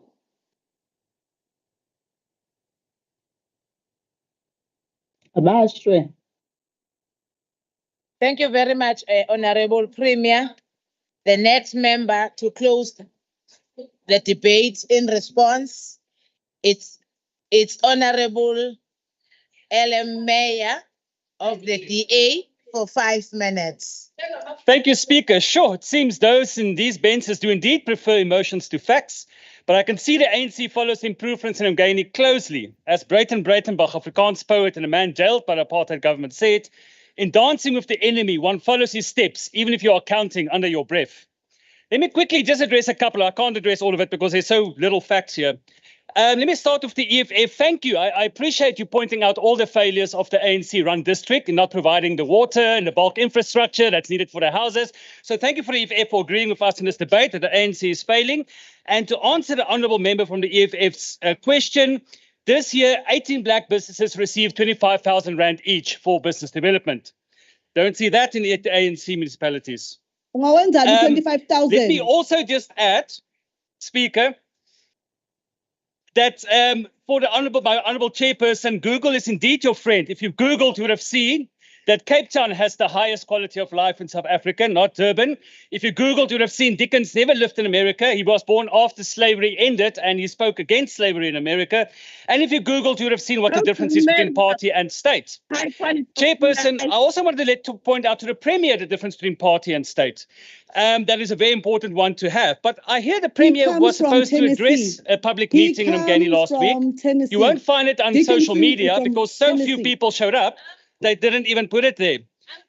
Speaker, I also want to point out, I'm so glad the Honourable MEC raised the fact of the fire truck yesterday, because facts is your friend, Honourable MEC. Fire trucks and firefighting is the job of the district, and the district couldn't cope. The ANC-run district. They then asked if a fire truck can be sent by uMsunduzi, sent one truck, came with a car with cameras to take videos of them doing it, did not put out the fire, because they say they only have one of their 8 fire trucks working, and they went out. The Premier doesn't know whose function it is. We're going to have to educate her. So the fire truck then left without helping, had no water because only one of the 8 trucks in Mngongluvo and uMsunduzi is working. But anyway, Chief, I really am worried that the Premier doesn't know whose job it is. But let me return to facts, Speaker. As I said and will always say, what a difference good government makes. Let me give you an example of bad government. A bad government is one that lets thousands of children go hungry due to incompetence and corruption. A bad government is one in a province where thousands of children are dependent on the school feeding program for at least 1 meal a day. Those meals either do not appear or of such a shocking bad quality that the children could not eat that. That would be an example of bad government. So it gets good government for you then. Good government is Mngeni municipality, Madam Premier. When they found out about the school feeding crisis, put themselves into gear and ensured that 11,000 school children in that municipality got fed. This is not a mandate of the municipality, it's not budgeted, but it was the need of the people. And a good government responds to the needs of the people. Madam Premier, where your provincial government failed the people, Mngeni delivered. So I understand your response here today. It's not anger, it is embarrassment. And I would be embarrassed if I were you too, Madam Speaker. As the ANC as a whole in the province of KZN, I would be embarrassed. Because in 20 months, the DA in Mngeni has delivered more than you could since 1994. What a difference good government makes. And soon the people of KZN will be able to go to the polls and make their choice. And voters are no longer moved by your divide and conquer tactics. The Honourable Duma himself realized this with his angry backlash at his race-full tirade against Mayor Pappas in this house not long ago. I hear even his own caucus turned on him. He had a lot to say about Mayor Pappas being a little racist boy. Well, in 2024, it's around the corner, and the people will make a choice. And when it comes to service delivery, the people will rather choose the short man that delivers over the tall man that does not deliver. That is, of course, if Mayor Pappas does put his hat in the ring. As a matter of fact, looking at the way by-elections are going for the ANC in this province, let me get to Honorable Duma, I hear he's online, some free advice, unsolicited. If he has any ambition of filling the Premier's chair, he better convince the ANC NEC to put him there now. Because after 2024, he will never see the inside of the Premier's office. And by then, he might just join the political party of that other Afrikaner he likes, Klein Kareltjie Niehaus. Because after 2024, the whole of KZN will know what a difference good government makes. Thank you, Honourable Speaker. Mayor.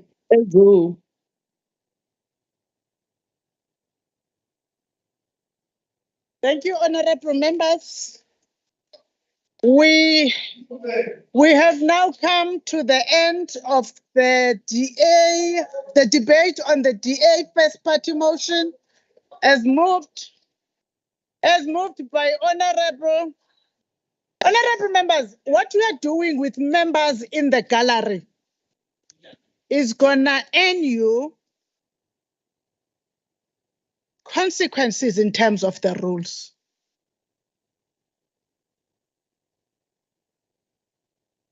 The first DA party motion that was moved by Honorable LM Meyer. Earlier on, we said we were introducing the guest of Honorable Kika. The guest was not here. Now we want to say that we have been joined by the guest of the Honorable Kika, the Mayor of Umgeni, as part of the gallery. Councillor Pappas, a former member of this house. Now, honorable members, we have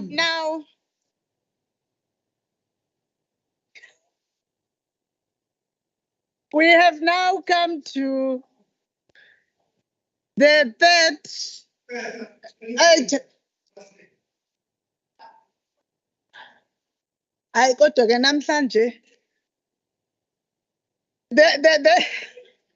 We have now come to the second motion that we are having, which is item 8.3, which will be the party motion of the economic freedom fighters as moved by the Honorable N. Dlamini on Thursday, the 22nd of September, 2022.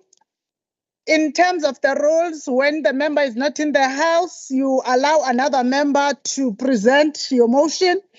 The Honorable Dlamini is not in the house, we are told. The Honorable M.W. Twala, the leader of the EFF, will lead the motion on behalf of Honorable Dlamini. Therefore, I am calling upon Honorable M.W. Twala to introduce the motion for 10 minutes.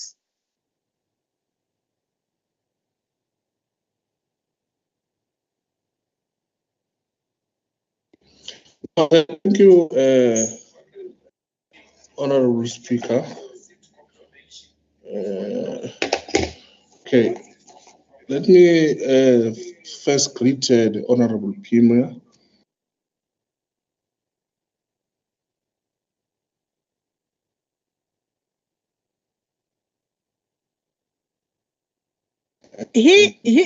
Honorable M.W. Twala has indicated that he is in a load-shedded area. We will allow him, now that we've seen that it's him speaking, to save the bandwidth by switching the camera off, because he said he is in eThekwini where there is load shedding. Yes, there is load shedding even in Umlalazi, where you come from, Honorable Kwala, in case you do not know. Where you come from in Umlalazi, there is also load shedding, in case you forgot.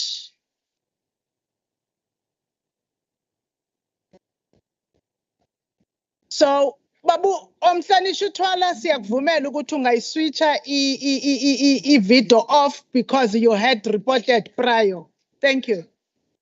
Thank you. The puppets of Moonlight Pack must sit down and listen to us debating.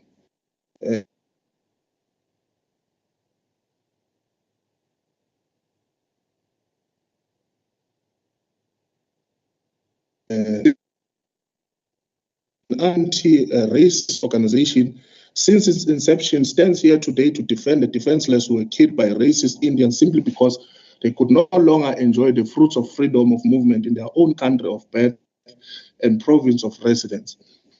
Racism is about power dynamics. It is about the recognition of one human being over the other on the useless basis of skin color. This idea is long held by those who do not enjoy majority in terms of numbers in our country, but have, through slavery and colonial battles, taken over the commanding heights of our economy and turned all of us into their economic subjects. Without this economic superstructure, racists are just mere noisemakers who see skin color instead of a person's humanity. This economic power must be regulated and inequality to be fought against hard so that we can force peace and unity amongst the people. The EFF is turning 10 years on the 26th July to commemorate 10 years of unbroken struggle. A huge part of this struggle has always been consistency in calling out racists who masquerade as authority in our country at our expense. Want to affirm here today that South Africa is a non-racial society, and racism and its agent must be crushed, jailed, and frustrated till they repent. The July 2021 riots in South Africa, commonly referred to as the 2021 unrest, occurred from July 9 to July 18, 2021. This occurred after former President Jacob Zuma was arrested for violating a court order directing him to appear before the State Capture Commission of Inquiry. At the time, President Jacob Zuma engaged in conflict with the Commission's chairperson over whether or not he was being treated fairly and whether Raymond Zondo should step down from his position due to his partiality. As President Zuma's arrest drew near, there were already threats made on social media by followers of the president that he would set the fire to this nation if he was imprisoned. On the 4th of July, thousands camped out in front of his house to protect him from being detained. These include few members of this house who set up camp outside of Nkandla and threatened to set fire to the nation if President Zuma was detained. Nevertheless, talk is cheap. Since July 8, 2021, Zuma turned himself in to the Escort Correctional Services official to begin his prison sentence. This was then followed by a massive anarchy that collapsed majority of economic hubs, especially food chains, stores and retail shops and malls were shred into pieces, all because of a sponsored motion by a few who went to camp outside the country. As riots persisted, the state abducted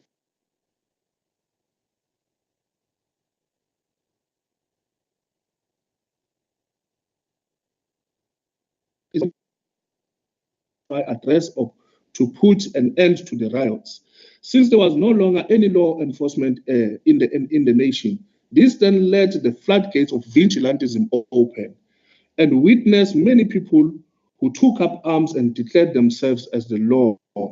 While they might have been those who had good intentions to protect the communities and infrastructure, but in the country governed by law and order, we should never see a situation where ordinary citizens take up arms and claim to be law enforcement agencies, especially with necessary skills and training that is required for one to be competent law enforcement agents. We then witnessed the most appealing aspect of these events, which took place in Phoenix, where racial Indians who were bloodthirsty, shooter biased, and prone to rage started killing our people in the name of defending malls. Honorable Speaker, there was a total of 36 black individuals who were killed by racist Indians in Phoenix. We call these killers racist because they took a deliberate and conscious decision to start shooting at any black person who they saw in Phoenix. They used the color of our skin to identify us as criminals and delivered us to death like animals. The racist murderers of Phoenix further attempted to make Phoenix a no-go area for black people. But the EFF never allowed for that nonsense under its watch. We confronted them head on the streets of Phoenix and dared them to shoot at us. We don't just speak from the comfort of our own homes or in protected buildings of the legislature, but we are in the forefront and in the battlefield on the streets, where we confront racism head on and cuts of its ugly hate. Not even the threat of death will deny us our freedom. No racist Indian or white person, for that matter, will ever attempt to try to do what the colonial apartheid government did to our people. All this happened under the watch of the current ruling party, and they have nothing to say about it. The ANC and the enablers of mass murderers of this country, such as Marikana massacre and Phoenix massacre. We meet here today to reflect exactly 2 years ago, after our people lost their lives at the hands of the fellow countrymen who could not have given them the benefit of a doubt at the fear of a national shutdown that was to affect all of us. This is the minority mentality that seeks to cry victimhood through manipulation and deceit. We are here, Honorable Speaker, as the economic freedom fighters, to call our people not to forget that Phoenix is a dead site. The racist Indians do not only kill us in the factories through cheap labor, but they literally take our lives without any jail time or accountability. We call upon all political parties to partner with economic freedom fighters and participate in an act of humanity and its attempt to bring closure and comfort to those that will forever remember the Phoenix massacre as a moment of darkness in their families. We must do this for Delani Tayana, Saziso Mnungwa, Simon Melisizwe Kunoza, Mluleki Ndlovu, and many others who died in the hands of racist Indians of Phoenix. The EFF further calls for this House to establish an ad hoc committee to investigate the cause of the Phoenix massacre and further receive submissions from the public on the impact and the aftermath of the massacre in those affected communities, in particular people of Bambai, people of Inanda, people of Dube village. There must be a clear initiatives of social interventions program like free education for all children of victims, houses for their families, and a nation-building educational program in Phoenix that must seek to bring closure and justice. We must collectively demand justice for the Phoenix victims and take the correct political and institutional posture as this body and touch the lives of our people positively so. This should not also be used as a stunt or to score cheap political points, but we must arrest such to curb any other massacre that might follow in the province. So as the EFF, we wish to call upon all political parties to join us in condemning the brutality that was leveled by the apartheid masqueraders and the apartheid apologists of the Phoenix Indians. Thank you very much, Speaker. Thank you, Honorable Twala. Now, now we will call upon the first debater on behalf of the ANC for 10 minutes is the Honorable S.E. Hlomoga, the MEC for Transport, Community Safety and Liaison. Thank you, Madam Speaker. Greetings to members of the Provincial Executive Council led by the Premier and all honorable members present. Madam Speaker, it's important that let me start by quoting this open quote. I hate race discrimination most intensively, and in all its manifestations, I have fought it all during my life. I fight it now and will do until the end of my days. Close quote. These are the words by the former president, Nelson Mandela, which clearly articulated the position of the African National Congress and the position of the current democratic government in fighting racial discrimination. These words are benefiting these debates, Madam Speaker, because historically it has been a revolutionary commitment of the ANC to fight racial and oppression. It is for this reason that until today, the ANC continue to fight a non-racial, non-sexist, and democratic society. Madam Chair, Madam Speaker, the oppression of decades and the damage done by the oppressors cannot be addressed overnight.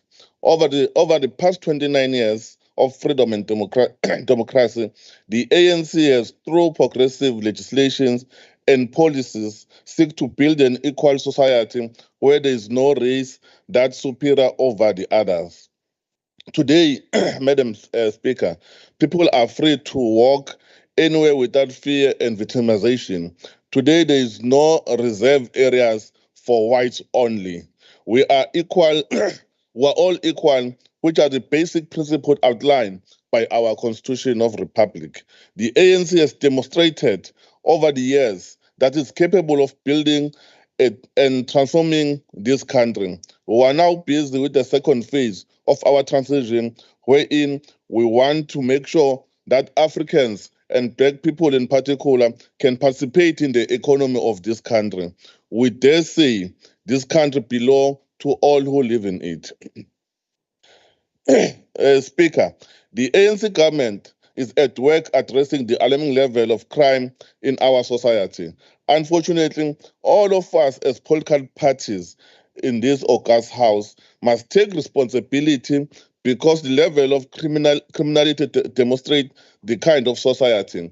We are also, Chair, want to say even that political party during the by-elections who closed the gate for the people when they want to go and vote for the parties that they like, was saying they don't allow to do that because the ANC have fought for everyone. That's why we must work together with all political parties to fight crime. The July looting and violence. This government was the first to condemn the violence incident that took place in July 2021, mainly in KwaZulu-Natal and other parts of Gauteng. We still hold the view that such incident must never happen again. We demonstrated this lesson with our state of preparedness when the political party was inciting violence and threatening with the failed shutdown march early this year. Madam Chairperson, our hearts are still with the families of victims who lost their loved ones during this violence. Properties were damaged, economy disrupted, and the livelihood was affected. The violent scenes that play out, including burning of properties, must never happen again. In fact, they all remind us of the ugly scene of the violence that once taken place in our province during the 1980s and 90s.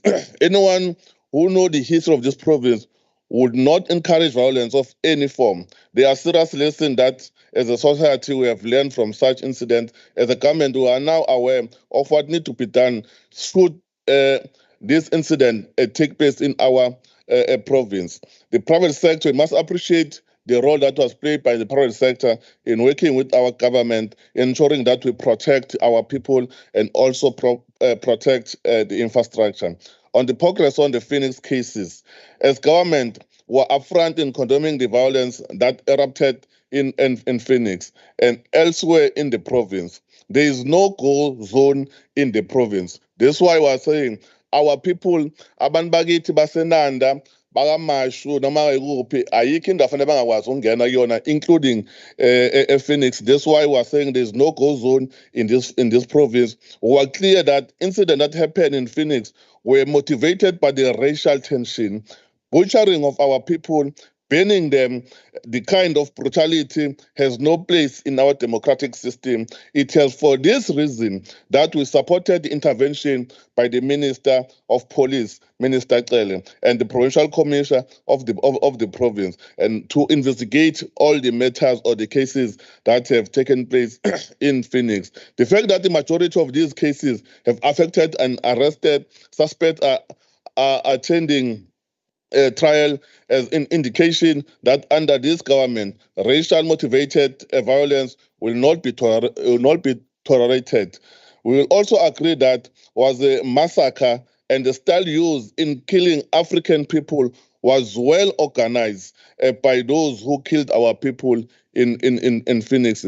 Not only was it also organized and coordinated with the number of weapons that we saw that they killed our people. That's why we're saying that massacre must not happen again. We must always protect our people. We have faith with our justice system. We have no doubt that those responsible will ultimately rot in jail. Families of victims will find closure, knowing that the perpetrators of this such are rotting in jail. On the building social cohesion, Chairperson, Madam Speaker, this House must support the work led by the Prim of this province, Ms. Nomusa Dube, of building a social cohesion in the province. We need to revive the dialogue and the forum where differences in communities are addressed. We need to discuss integration and living in harmony. This government remains committed in working with the religious sectors, business, civic society, and all other political parties in achieving a social stability in the province. The effort to fighting a crime, the ANC-led government working with the police in the police, the ANC-led government in KwaZulu-Natal, working with the police in intensifying the war against criminals. At the center of this was the recovery of illegal firearms, which are used in killing innocent people. That's why today the Premier of KwaZulu-Natal have condemned ukubulawa kakhansela lapha uMkhwanazi eMatubatuba. Siyazi ukuthi ke bayikhansela le-IFP kodwa laqoshwa ngoba lalisebenza kahle ne-ANC. Yingakho sifisa ukuthi may his soul rest in peace. It's a reality ekhona. Chairperson, we condemn the policy for their good work that they are doing. In the month of June alone, they've arrested more than 9,400 suspected for various crimes. Of those, 889 were arrested for murder cases. More than 268 firearms were recovered. Of course, on those areas that are fearing in the national crime leading station, which include Gwamashu, Inanda, and Umlazi. Cross-border crime is also receiving attention with the motorist criminals being arrested and sentenced. One known criminal was sentenced 55 years few weeks ago. That shows that this government is working, and we must also appreciate the work that is done by the police. Even the recent matters that taken place, the stability in the areas is paramount important. We are working towards that. In Pietermaritzburg, the mass murder cases, suspects have been arrested. They are going on trial. Indeed, Madam Speaker, we are leaving no one behind as we seek to intensify the fight against crime. We understand those, Madam Speaker, who lost the ward in Ward 14 in Nkosazana. They are very in pain. That's why they are saying this government is not assisting our people. Thank you very much. Corruption. The next speaker for 10 minutes, On behalf of the IFP is the Honorable MB Gwala. Honorable Speaker, Excellency, the Premier of the Province, Honorable VF Hlabisa, Leader of the Official Opposition in absentia, Honorable Members. President Cyril Ramaphosa, in his address to the nation on the 5th August 2021, he said, I quote, 3 weeks have passed since the country experienced an orchestrated campaign of public violence, destruction, and sabotage. While calm has been restored to the affected areas and our law enforcement agencies are working hard to bring those responsible to justice, we have acknowledged that our security services were found wanting in several respects. As part of the critical measures we are undertaking to strengthen our security services and to prevent a recurrence of such event, I am appointing an expert panel to lead a thorough and critical review of our preparedness and shortcomings in our response. Close quote. Noting President Cyril Ramaphosa's own admission about incompetency on the part of government, the IFP believe that the ANC-led government is to blame for the death of the people in Phoenix. Further, on the 3rd August, Minister of Police Begele announced that 152 firearms from 4 security companies and 112 illegal firearms during the police raid in Phoenix were seized. We need to hang our heads in shame as the incompetent ANC government put the country into disrepute. After the unrest, the South African Human Rights Commission launched an inquiry, which was the first leg of the inquiry into the July unrest in KwaZulu-Natal and Gauteng. The testimonies have laid bare the dysfunctional state of South Africa's justice, crime prevention, and security cluster. During the inquiry, members of the cluster engaged in backpassing and blame gaming, with no one taking responsibility for failing to prevent the unrest. The former KwaZulu-Natal Premier, Siphumelele Zikalala, stated that the State Security Agency failed to sound the warning bells of any imminent threat on the horizon. Further, former Acting Director General of the State Security Agency, Lois Sajafta, during his testimony before the Zondo Commission, stated that the agency has been abused for political and private interests for years. Shafta detailed how the agency was commandeered into running illegal operations and funding the ANC's functional activities, instead of being earmarked to better capacitate the security cluster. He also testified that qualified officials were leaving the security forces and being replaced by politically minded individuals who lacked experience. Considering all the above, it vindicates the IFP, which has on numerous occasions questioned the effectiveness of the Crime Intelligence Unit in the province. The IFP maintains that the unit has a responsibility to be on the ground gathering information, firstly to prevent atrocities from taking place, and secondly to arrest those who plan to commit these crimes. However, on numerous occasions, criminals appear to be streets ahead of the unit, as has been the case with regard to the high rate of vehicle theft in Umkhanyagut. While the IFP shares similar pain with other political parties and concerned citizens with regard to the violent riots in KwaZulu-Natal and Gauteng during July 2021, where 36 people were reported to have been killed in Phoenix, it is against the promotion of violence instead of enforcing and promoting social cohesion. This imbroglio encompasses many different views. According to different witnesses, Police refused to intervene even after they had been told that criminal acts were being committed not far away from the police station itself.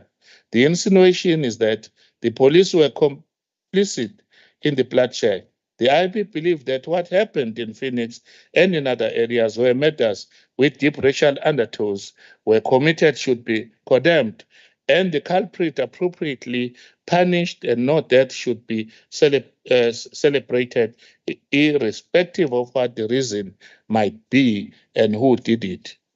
Social cohesion is often identified as solidarity and togetherness. Community cohesion lies at the heart of what makes a safe and strong community.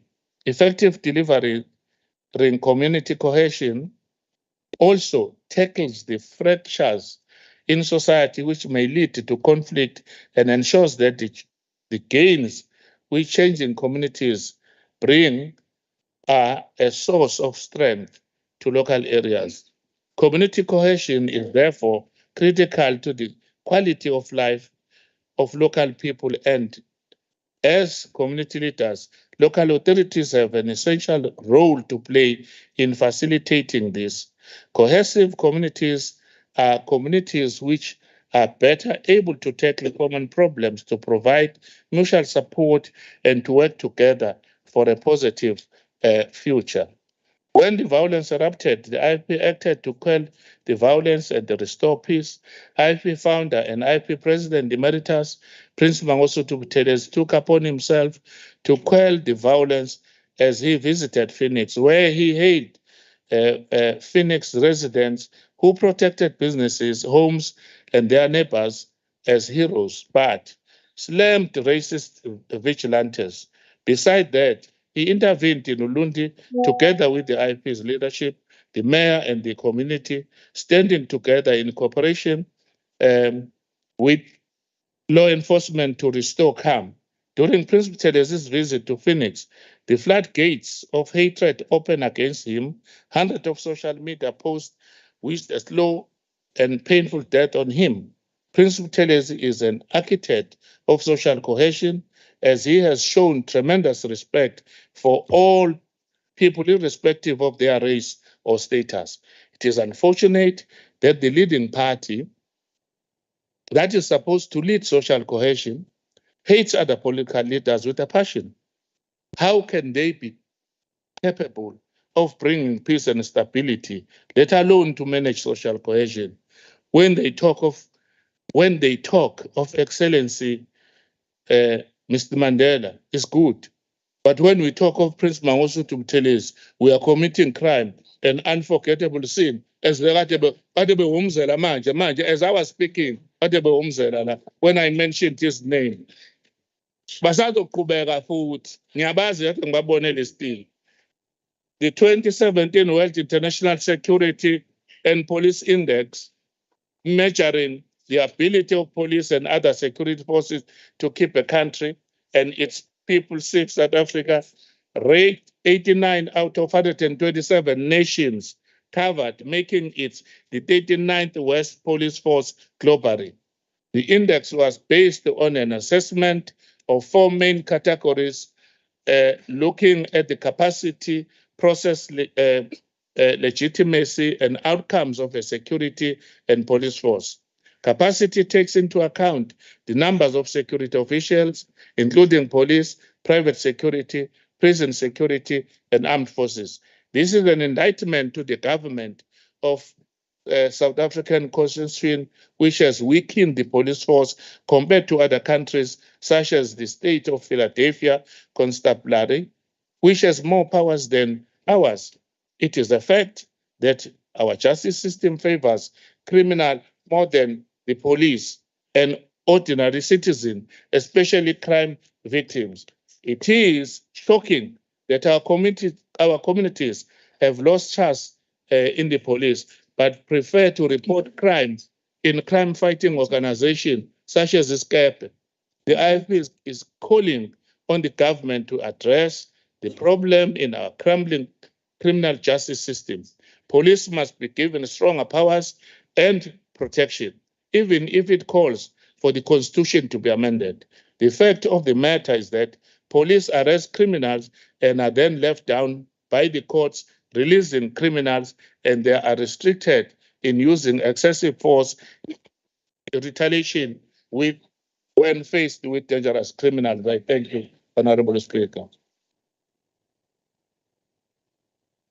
The next speaker for 8 minutes on behalf of the DA is Honorable B. Singh. Thank you, Honorable Speaker. This motion by the EFF is a decisive motion by a party that 99% of the time does not attend to the legislative duty, a waste of taxpayers' money. Firstly, before I start this debate today, let me make it very clear. The Democratic Alliance is a party that believes in the rule of law. The debate today is a sensitive and painful matter where innocent people lost their lives and families were torn apart due to the violence that occurred during the July unrest. We have always maintained that those who have committed crimes must be arrested and prosecuted. Honorable Speaker, now let me deal with this opportunist motion. The EFF wants to come and grandstand and make this issue about Indians in Phoenix. I'm a resident of Phoenix, and the Indians in Phoenix are not racist, as claimed by the EFF and their commander-in-chief.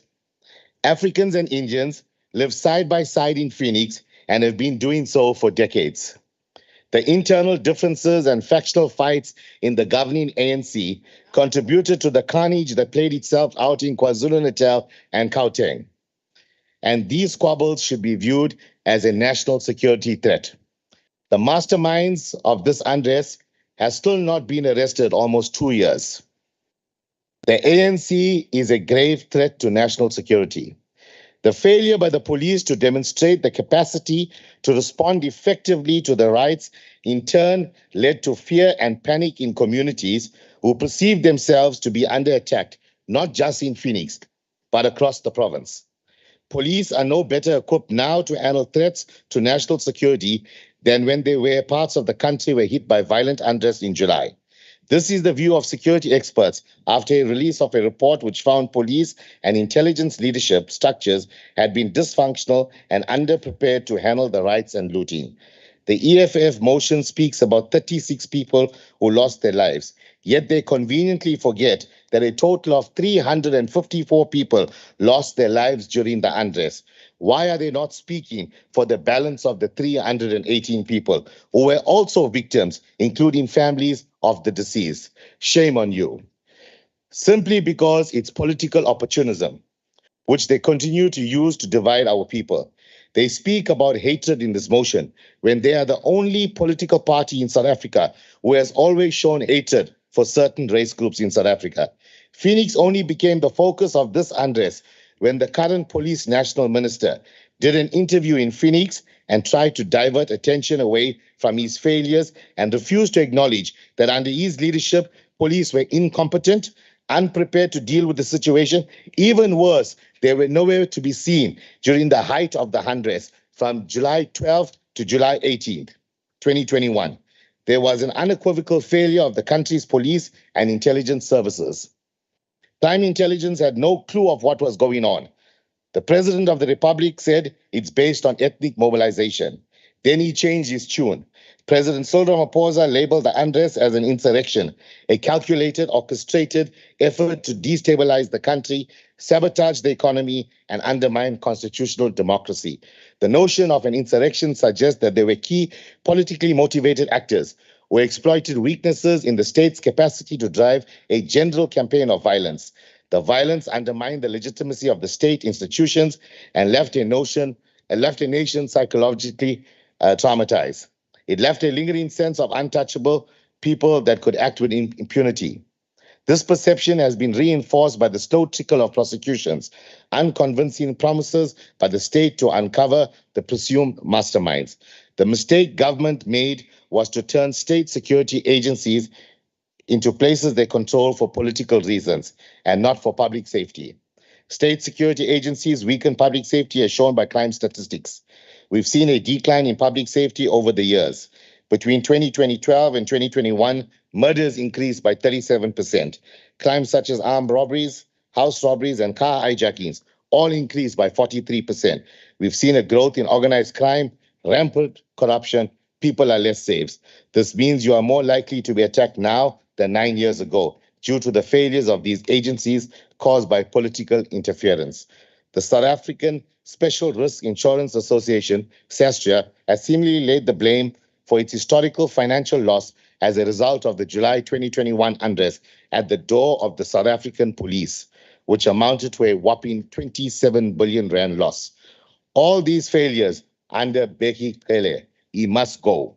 South Africans were shocked when the president recently had a cabinet reshuffle and kept this useless, incompetent minister as police minister. Bheki must go. He is past his sell-by date. During the unrest, 50 billion rands was lost, over 300 billions destroyed, over 2,000 buildings vandalized, thousands of businesses looted, and 150,000 jobs were lost. Why is the EFF not speaking about the 150,000 jobs lost and hundreds of thousands of families are still suffering since breadwinners are still unemployed? Why have we not seen the EFF, instead of protesting outside these businesses and causing havoc, helping them to rebuild their businesses? During the unrest, the DA leadership visited many malls and businesses to see firsthand how bad the situation really is. We condemned the violence, arson, and murder then, and we still condemn them today. Anyone who breaks the law must face the full might of the law. The ad hoc committee, which the EFF mentioned in this motion about Phoenix, is rejected. However, there should be an ad hoc committee on the instigators and masterminds of the July unrest. The president of South Africa thanked South Africans for protecting our democracy during the July unrest. The police minister, the police commissioner took decisions independent of each other, along with others in Ramaphosa's cabinet. They must be held accountable for the July 2021 unrest. South Africa can hopefully avoid a repeat of events of July 2021, but that calls for a recalibrated security sector, which is effective, responsive, accountable, serving the country's democracy and not the interests of a few who manipulate them for personal or partisan gain. The DA rejects this motion with the contempt it deserves. I thank you.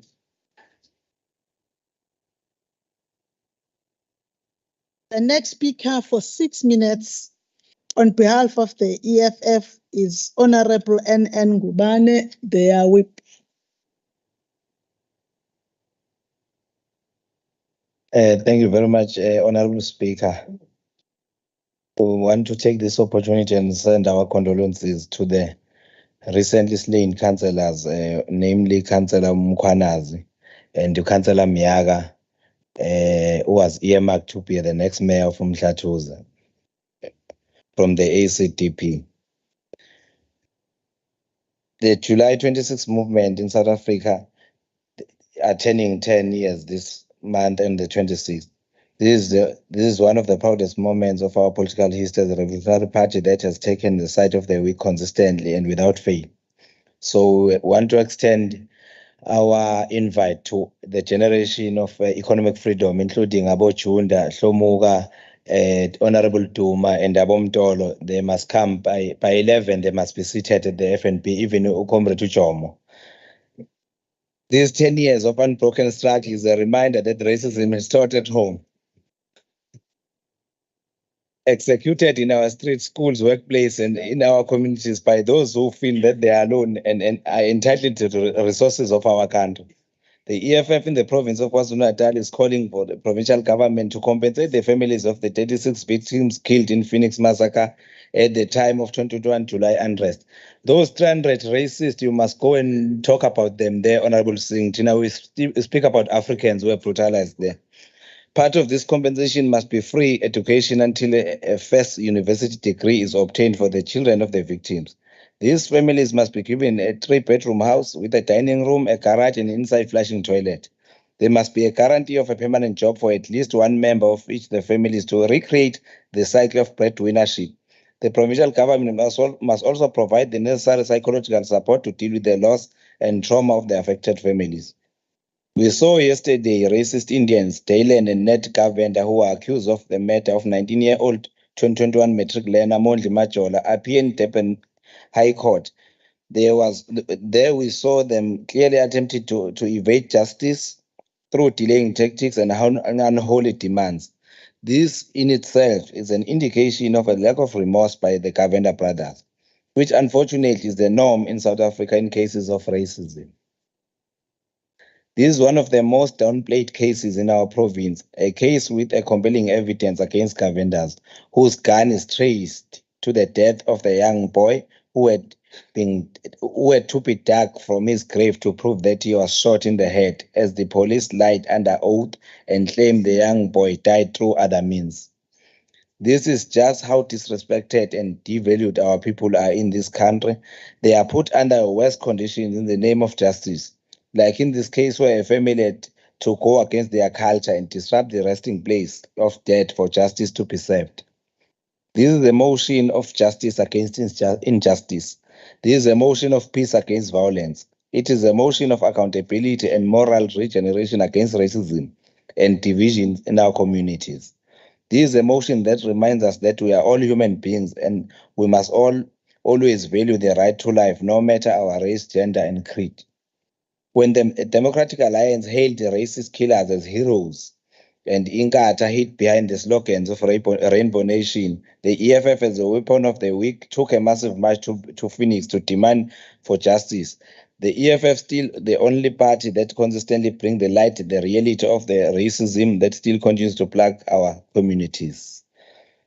Part of the consolidated effort that we are placing before this House is a compulsory mass rehabilitation of morals, ethics, and social cohesion of all residents of Phoenix, like Honorable Singh. You need to be rehabilitated, where they will be accredited with certificates of their participation. You'll get a certificate, Honorable Singh, to ensure that our interventions are a success. We call on the municipality of eThekwini Metropolitan and political parties in council to unite on the call of banning all services provided by the Kavenda brothers in the city as contractors. We further call on the city to terminate all contracts of Kavenda brothers as a sign of their commitment to racialism and general call for peace. As a parting short speaker, because we've been here listening, I heard Inkatha claiming to have built I don't know how many schools. There's a question ever since we were born that has not been answered. How were you building schools when others were in Robben Island, freedom fighters were outside the country, and they were because you were apartheid collaborators, you were collaborators with Oppenheimers, and you must never tell us about those schools. With regards to this white boy who was seated there, who highly rated papas, he learned that language because he is called Inkosana. When you go this side, the South Coast, they are called Inkosana racists because they oppressed our sisters and brothers, our forefathers.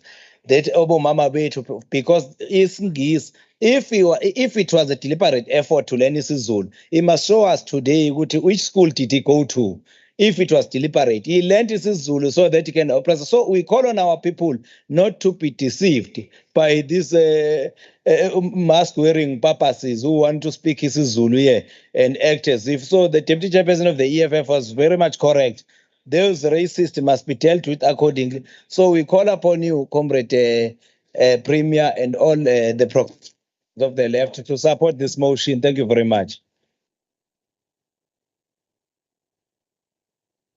The next speaker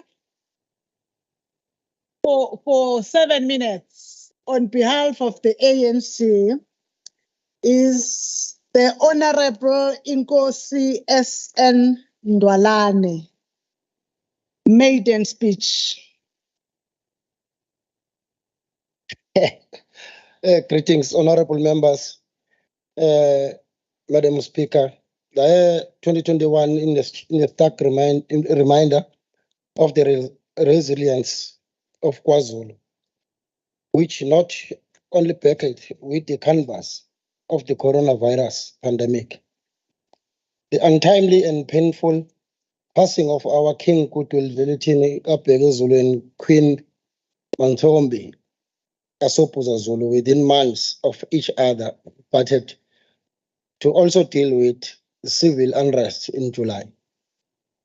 And indeed, just as the phoenix rises from its ashes, KwaZulu-Natal and its people arose and continue to rise. With these winds of tribulation now behind us, today we look back at this unique set of challenges and celebrate that we still stand firm in proclamation of our Freedom Charter, that there shall be peace and friendship. Building on this proclamation of the Freedom Charter, our progressive government, from the times of the reconstruction and development programs, has always been consistent in its policy approach that the defense force, the police, and the intelligence services must be firmly under civilian control in the first place through the relevant ministry and answerable to Parliament. These security forces must uphold the democratic constitution. They must be non-partisan, and they must be bound by clear codes of conduct. The size, character, and doctrines of the defense force must be appropriate to a country engaged in a major program to reconstruction and development. The rights of soldiers must be clearly defined and protected. The policy service must be transformed with special attention to representativity and gender and human rights sensitivity.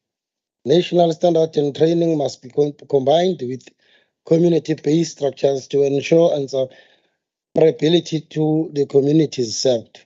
The system of justice should be made accessible and affordable to all people.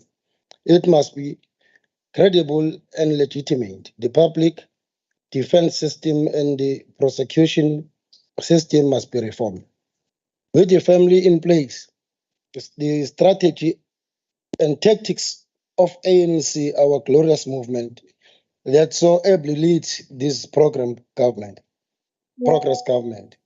further states that the twin principle of peace and stability are important and indispensable prerequisites for achieving the strategic objective of the national democratic revolution and the creation of a non-racial, non-sexist, democratic and prosperous society. It is for the reason that government ensures an integrated approach to development that includes and emphasizes on achieving peace and stability in our communities and country.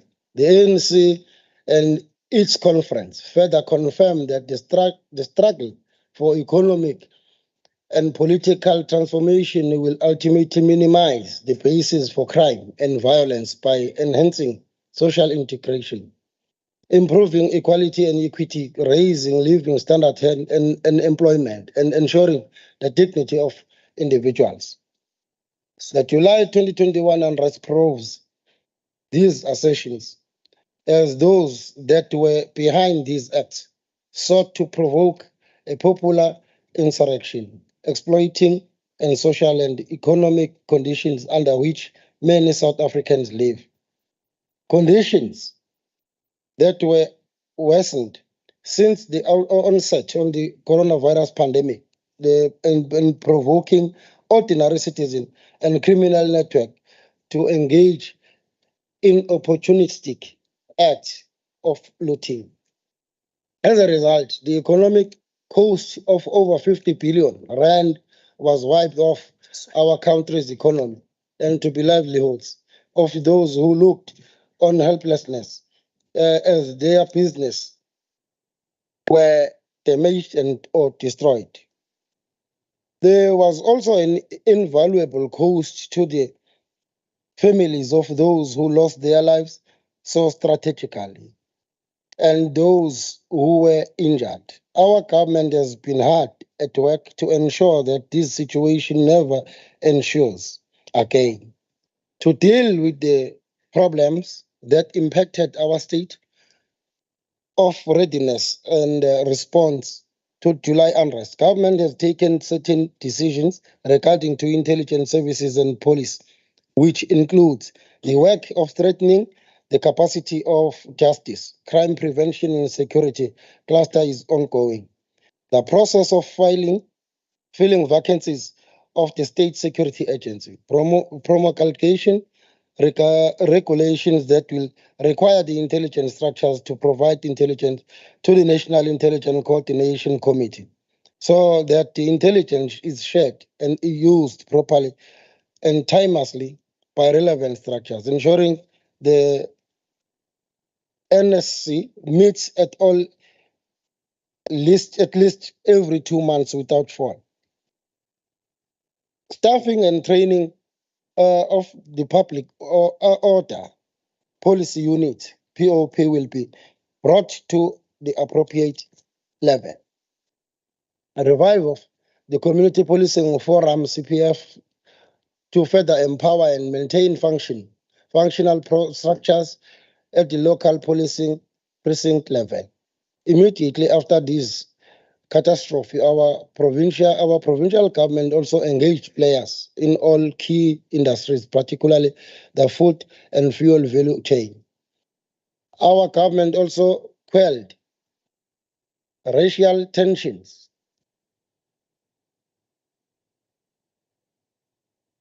Thanks. Inkosi yesizwe siqhathwa nje isikhathi. The next speaker for 2 minutes on behalf of the ACDP is Honorable S.E. Manqele.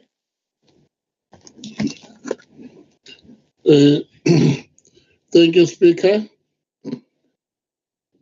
It is important, Speaker, that the law enforcement agencies take a decisive stance when dealing with the unruly behavior.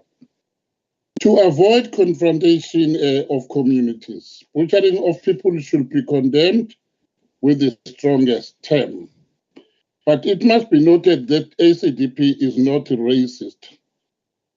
We cannot say, let us go and do this because these people are this. But we condemn crime and we promote peace.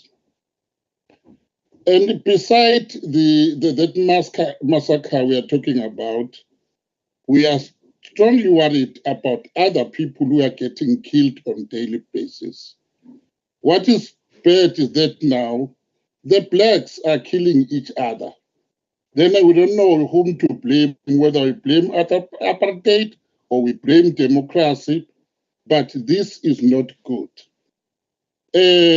The department, we appeal from the Department of Safety and Security to lead us in this matter, even if they are working together with the national government, but also I think they must have a proper plan of how to fight against crime, against killing of innocent people.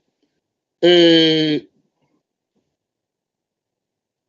all areas, the number is growing on each and every day.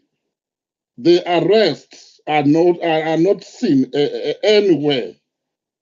Abantu bayabulawa kungezwa umuntu oboshiwe. Nababoshiwe uzwe kuthiwe baphumile, and we appeal before the department to help us. Finally, let us not politicize the issue of the innocent killing of people. Thank you. Thank you. The next member for 11 minutes on behalf of the ANC is the Honorable LM Meyer, Chairperson of the Human Settlements Portfolio.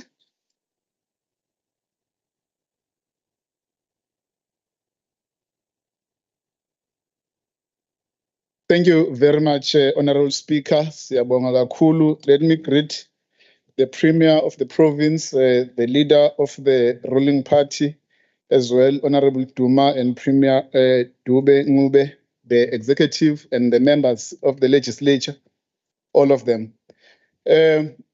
Honorable Speaker, I think it will be very proper to start by dealing with some of the things that were said here before we get into what we planned to raise, because at times we must change the tactic and the strategy just to address some of the things and some of the very disappointing assertions that have been said in front of this House. Honorable Speaker, I think we all know that there won't be peace if there is no justice. Justice must always prevail so that we can get peace. It's very, very important.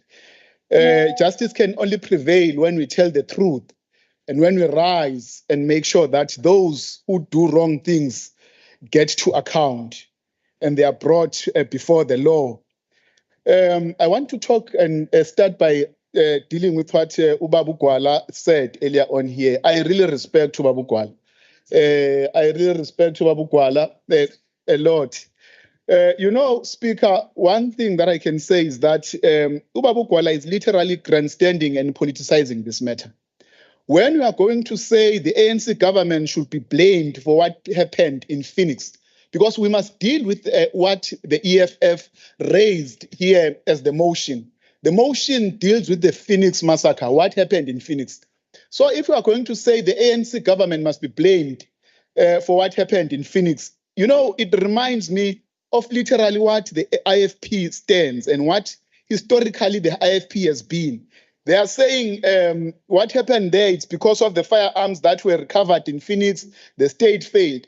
It reminds me of the era where we used to have violence in this province, and quite a number of G3 rifles were all over in this province, brought by the IFP, killing our people in this province. And to them, if they are guns, they want to blame the ANC because they know very well that what illegal firearms can do. They killed our people using G3s. Today in this country, you'll find G3s and R1s owned by a number of IFP members in rural areas. And we're not telling a lie. It's there, it's documented, and that's what they are doing even today. And I'm saying they must stop politicizing such issues. Those people who were killed, it's our people. It's black people who were killed there. He's being insensitive and politicizing this matter because all they think they are going to do is to win this province. And it's a shame. And I feel very sorry for the IFP that it has taken it into their minds that they are going to be the next government come 2024. And believe you me, they are going to be embarrassed and disappointed. It's not going to happen. I want to prepare them to stop what they are doing with the DA. But further to that, he further says no one took the responsibility in the government, in the ANC government for what happened during the unrest. Honorable Speaker, I think any sane citizen of this country will know the president took the responsibility. The government in the province took the responsibility. All of us, we took the responsibility that there were wrong things that shouldn't have been done. We accept that the police didn't rise to the occasion. We have learned lesson. Honorable Hlomuga, the MEC just raised it here that we have learned, we've got lessons when it comes to what happened during the Phoenix massacre. But to come here and say we never took responsibility, again, it's part of grandstanding. What do we expect from the IFP? It's nothing less than to say September and they don't do anything. It's exactly what they are doing today. And then he says we shouldn't look at who did what happened in Phoenix. Can you imagine when we are going to turn a blind eye? Literally, we must turn a blind eye to racist conduct, to racist act that was done in Phoenix. And you say we must never look at who did it.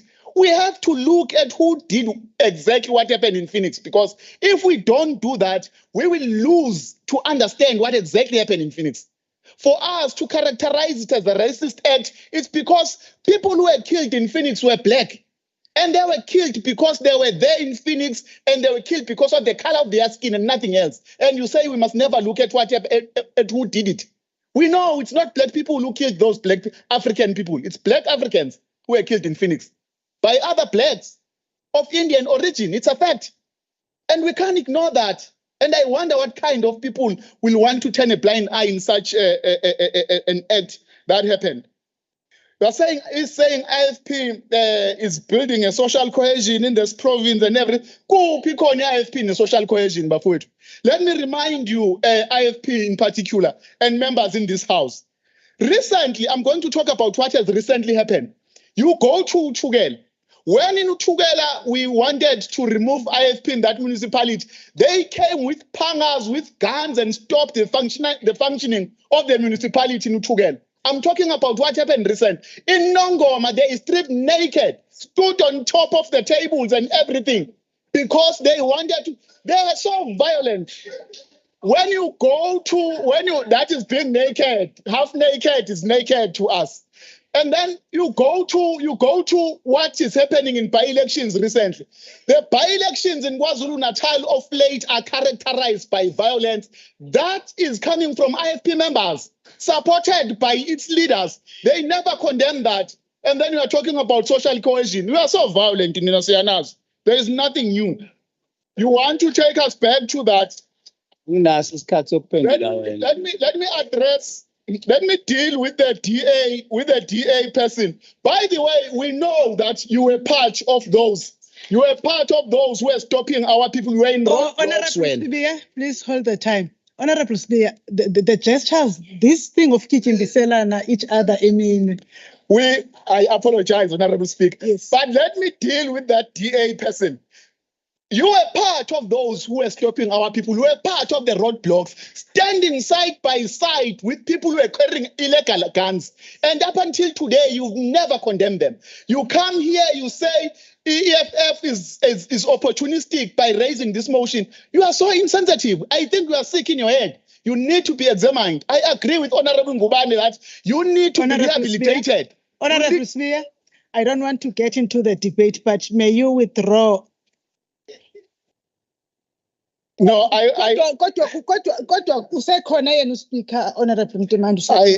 withdraw, Honorable Speaker.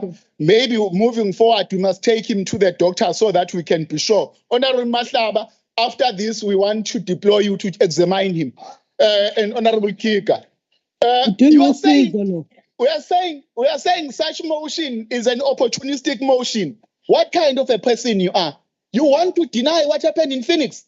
Just because we are part of the people who were, I nearly said something else, but we are part of the people who were stopping our people there. We are part of the bloodbath that happened there. I'm not saying you killed them, but we are part of the bloodbath because you stopped Black Africans from entering Phoenix.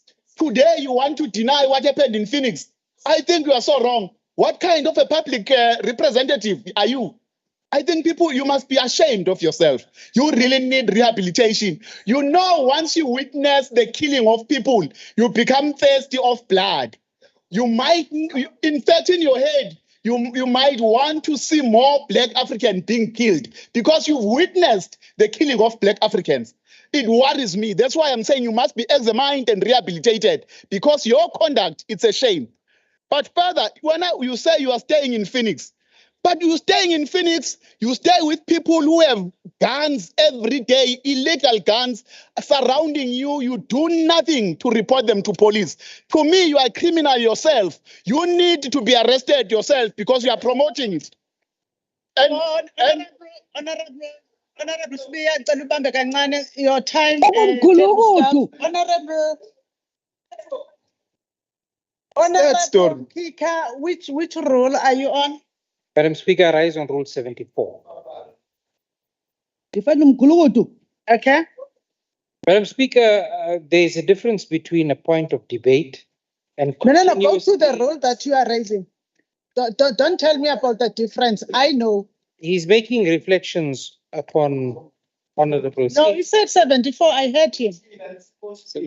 74 1C. Okay. And D. You are raising 74 1 yes and D.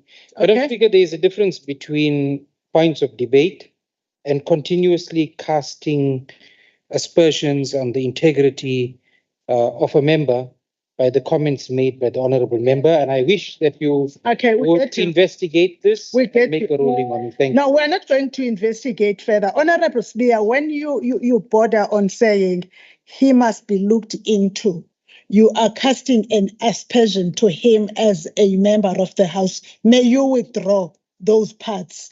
Whether you're referring to Dr. NNG or to someone else, but may you just withdraw because they are directly to the honorable member.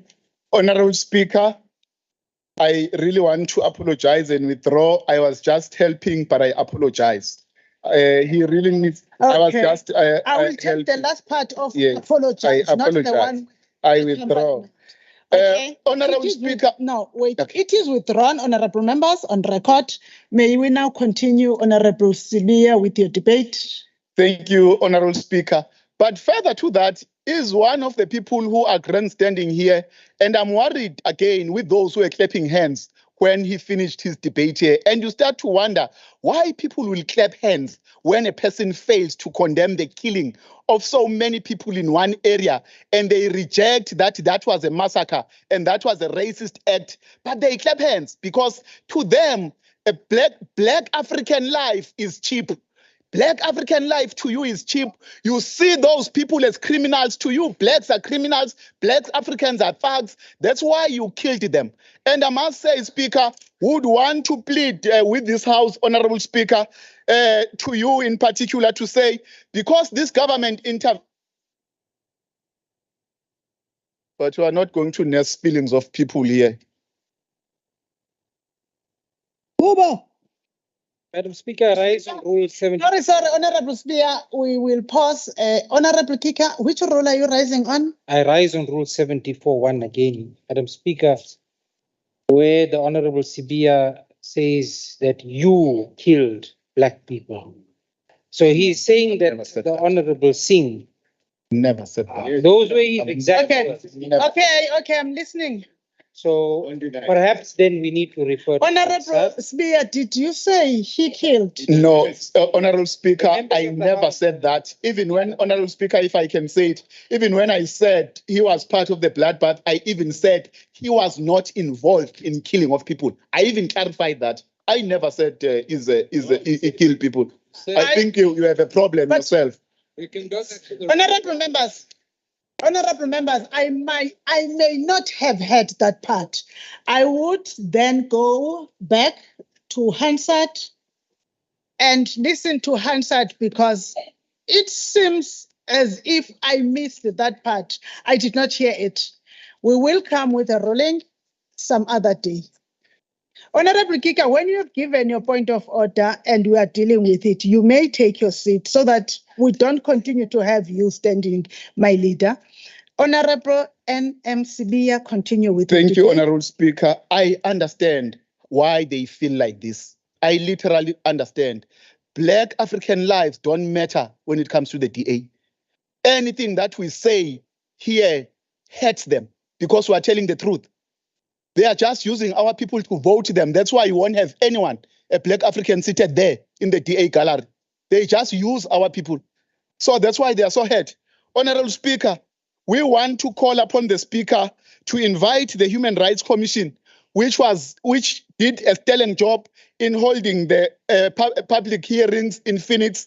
Would want the Human Rights Commission to come and present the report of the commission here in this House, Honorable Speaker, so that we understand exactly what happened. But Honorable Speaker, we also want to say the work that is being done by police and the justice system must be commended, but also we want to say to the justice system and the police, the investigations that they do and the prosecution that they are doing needs to be thorough, because we don't want to see anyone not being held accountable.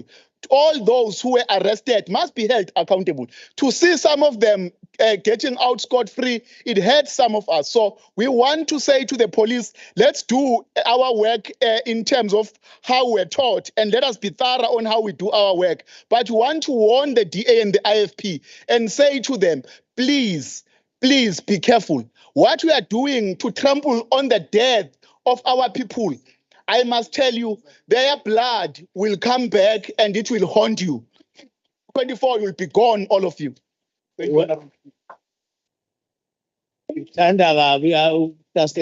you. Honorable members, we have come to the end of the debate now. We have to call upon the Honorable The Honorable M.W. Twala of the EFF to respond to the debate in 5 minutes.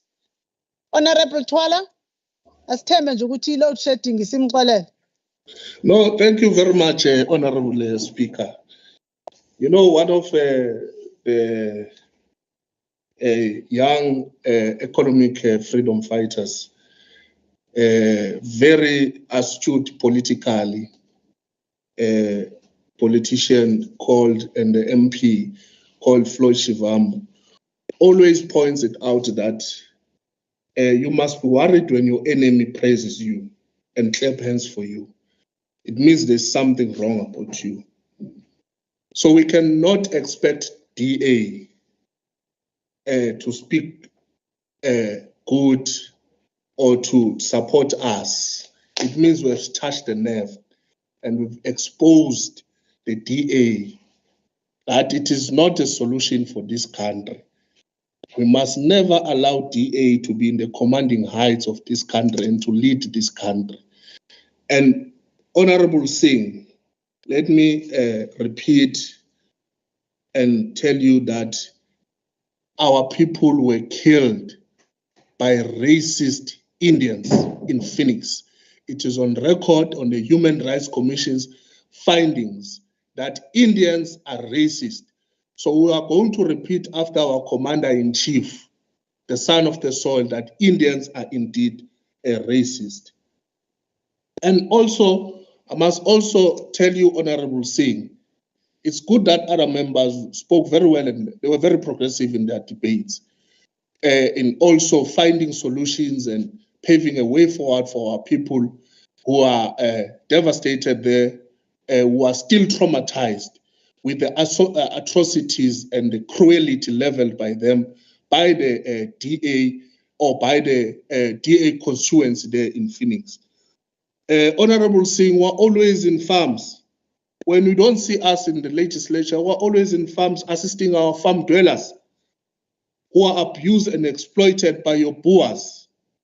We're in factories through our labor desk, assisting our people in Tongat, assisting our people in Stenger, where Indians own most factories there, who are paid peanuts by your racist Indians and are exploiting our people. That's why you are not going to see us in the legislature or in the rural areas where farm dwellers bekujelwa matuna by these racist boers who happen to own farms.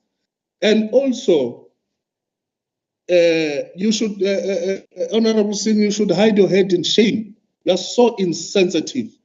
How can you defend people who murdered our people on daylight, and you come here and you grandstand and you try to defend such an act? You are so insensitive.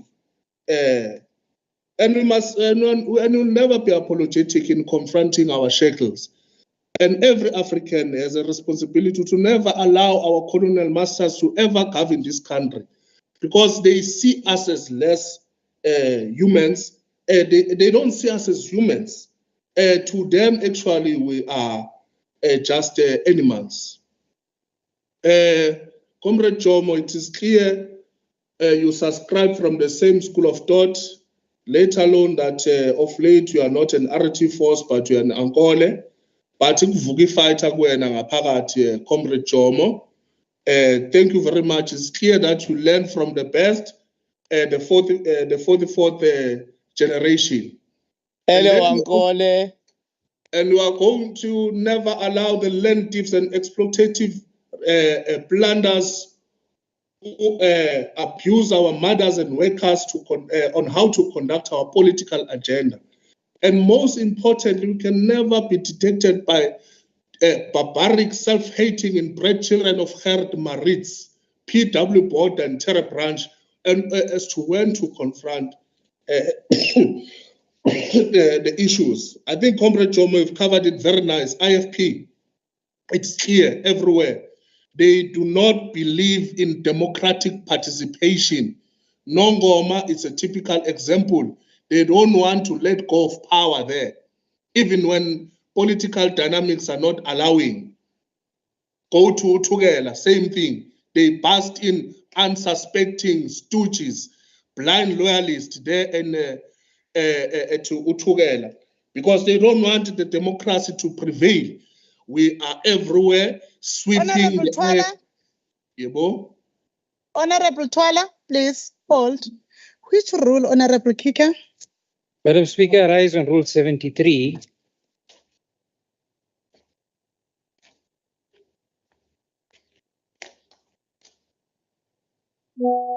Yes, Honorable.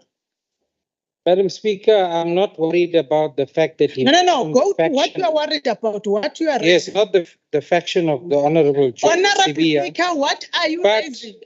the Honorable Sibia should be referred to as Honorable Sibia and not Comrade Sibia in this House.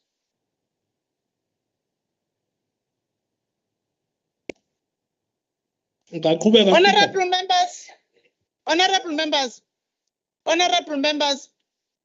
Yes, honorable members in the House are referred to as honorable members. What we are going to go back and refer on is on the matter of non-offensive and collegibility matters, how members, because when you watch the National Assembly, you have heard members referring to other members, including to the president, as the comrade president. So we're going to go back and refer and rule perfectly on the matter that Honorable Giga is raising. Because it's not his name directly that he has called him. He put something that relates to the collegibility between them. We will refer back and come back to the House. Honorable Twala Kubeleka put. Yeah, they are trying to defend us, to divide us, this moonlight pact. We must unite and fight this emerging opportunist, the moonlight pact. So, Comrade Jomo, let's unite. Thank you, Honorable Twala. Honorable members,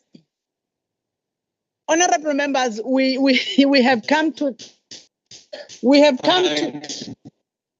come to the end of today's debate. Thank you to the parties that Honorable Twala.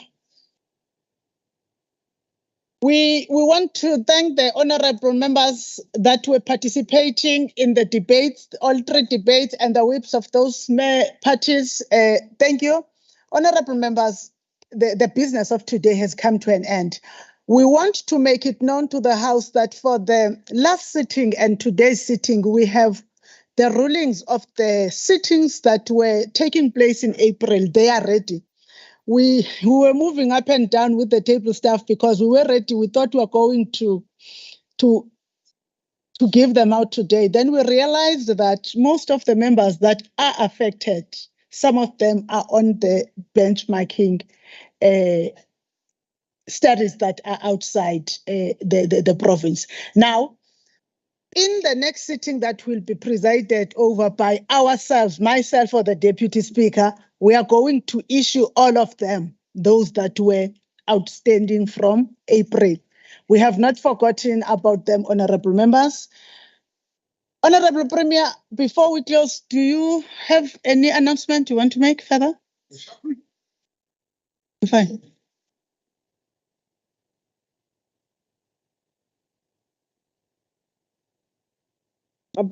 My apologies, Speaker. Can I sit? Honorable members, the Honorable Premier is still recovering from her hospitalization, and I'm allowing her to speak while seated. Thank you, Honorable Speaker. There are no announcement. We will now understand that, honorable members, there are aspersions that are cast on a person, including what Honorable Kika was raising. Now, I am calling upon the Honorable Premier to make any announcements. And Honorable, please rise, Honorable Singh. Honorable Singh says, Honorable Dumageko is not here, saying in English. Now, that is casting an aspersion on the persona and the position of the Honorable Premier in the House, that she will not speak when there is a member that is not in the House, the leader of government business. And ngicela ukuhoxisa ngoba ngiye ngakuzwa Mhlonishwa. Please withdraw it. Thank you, Madam Speaker. I withdraw. Thank you. Honorable members, the House is adjourned. Sinede.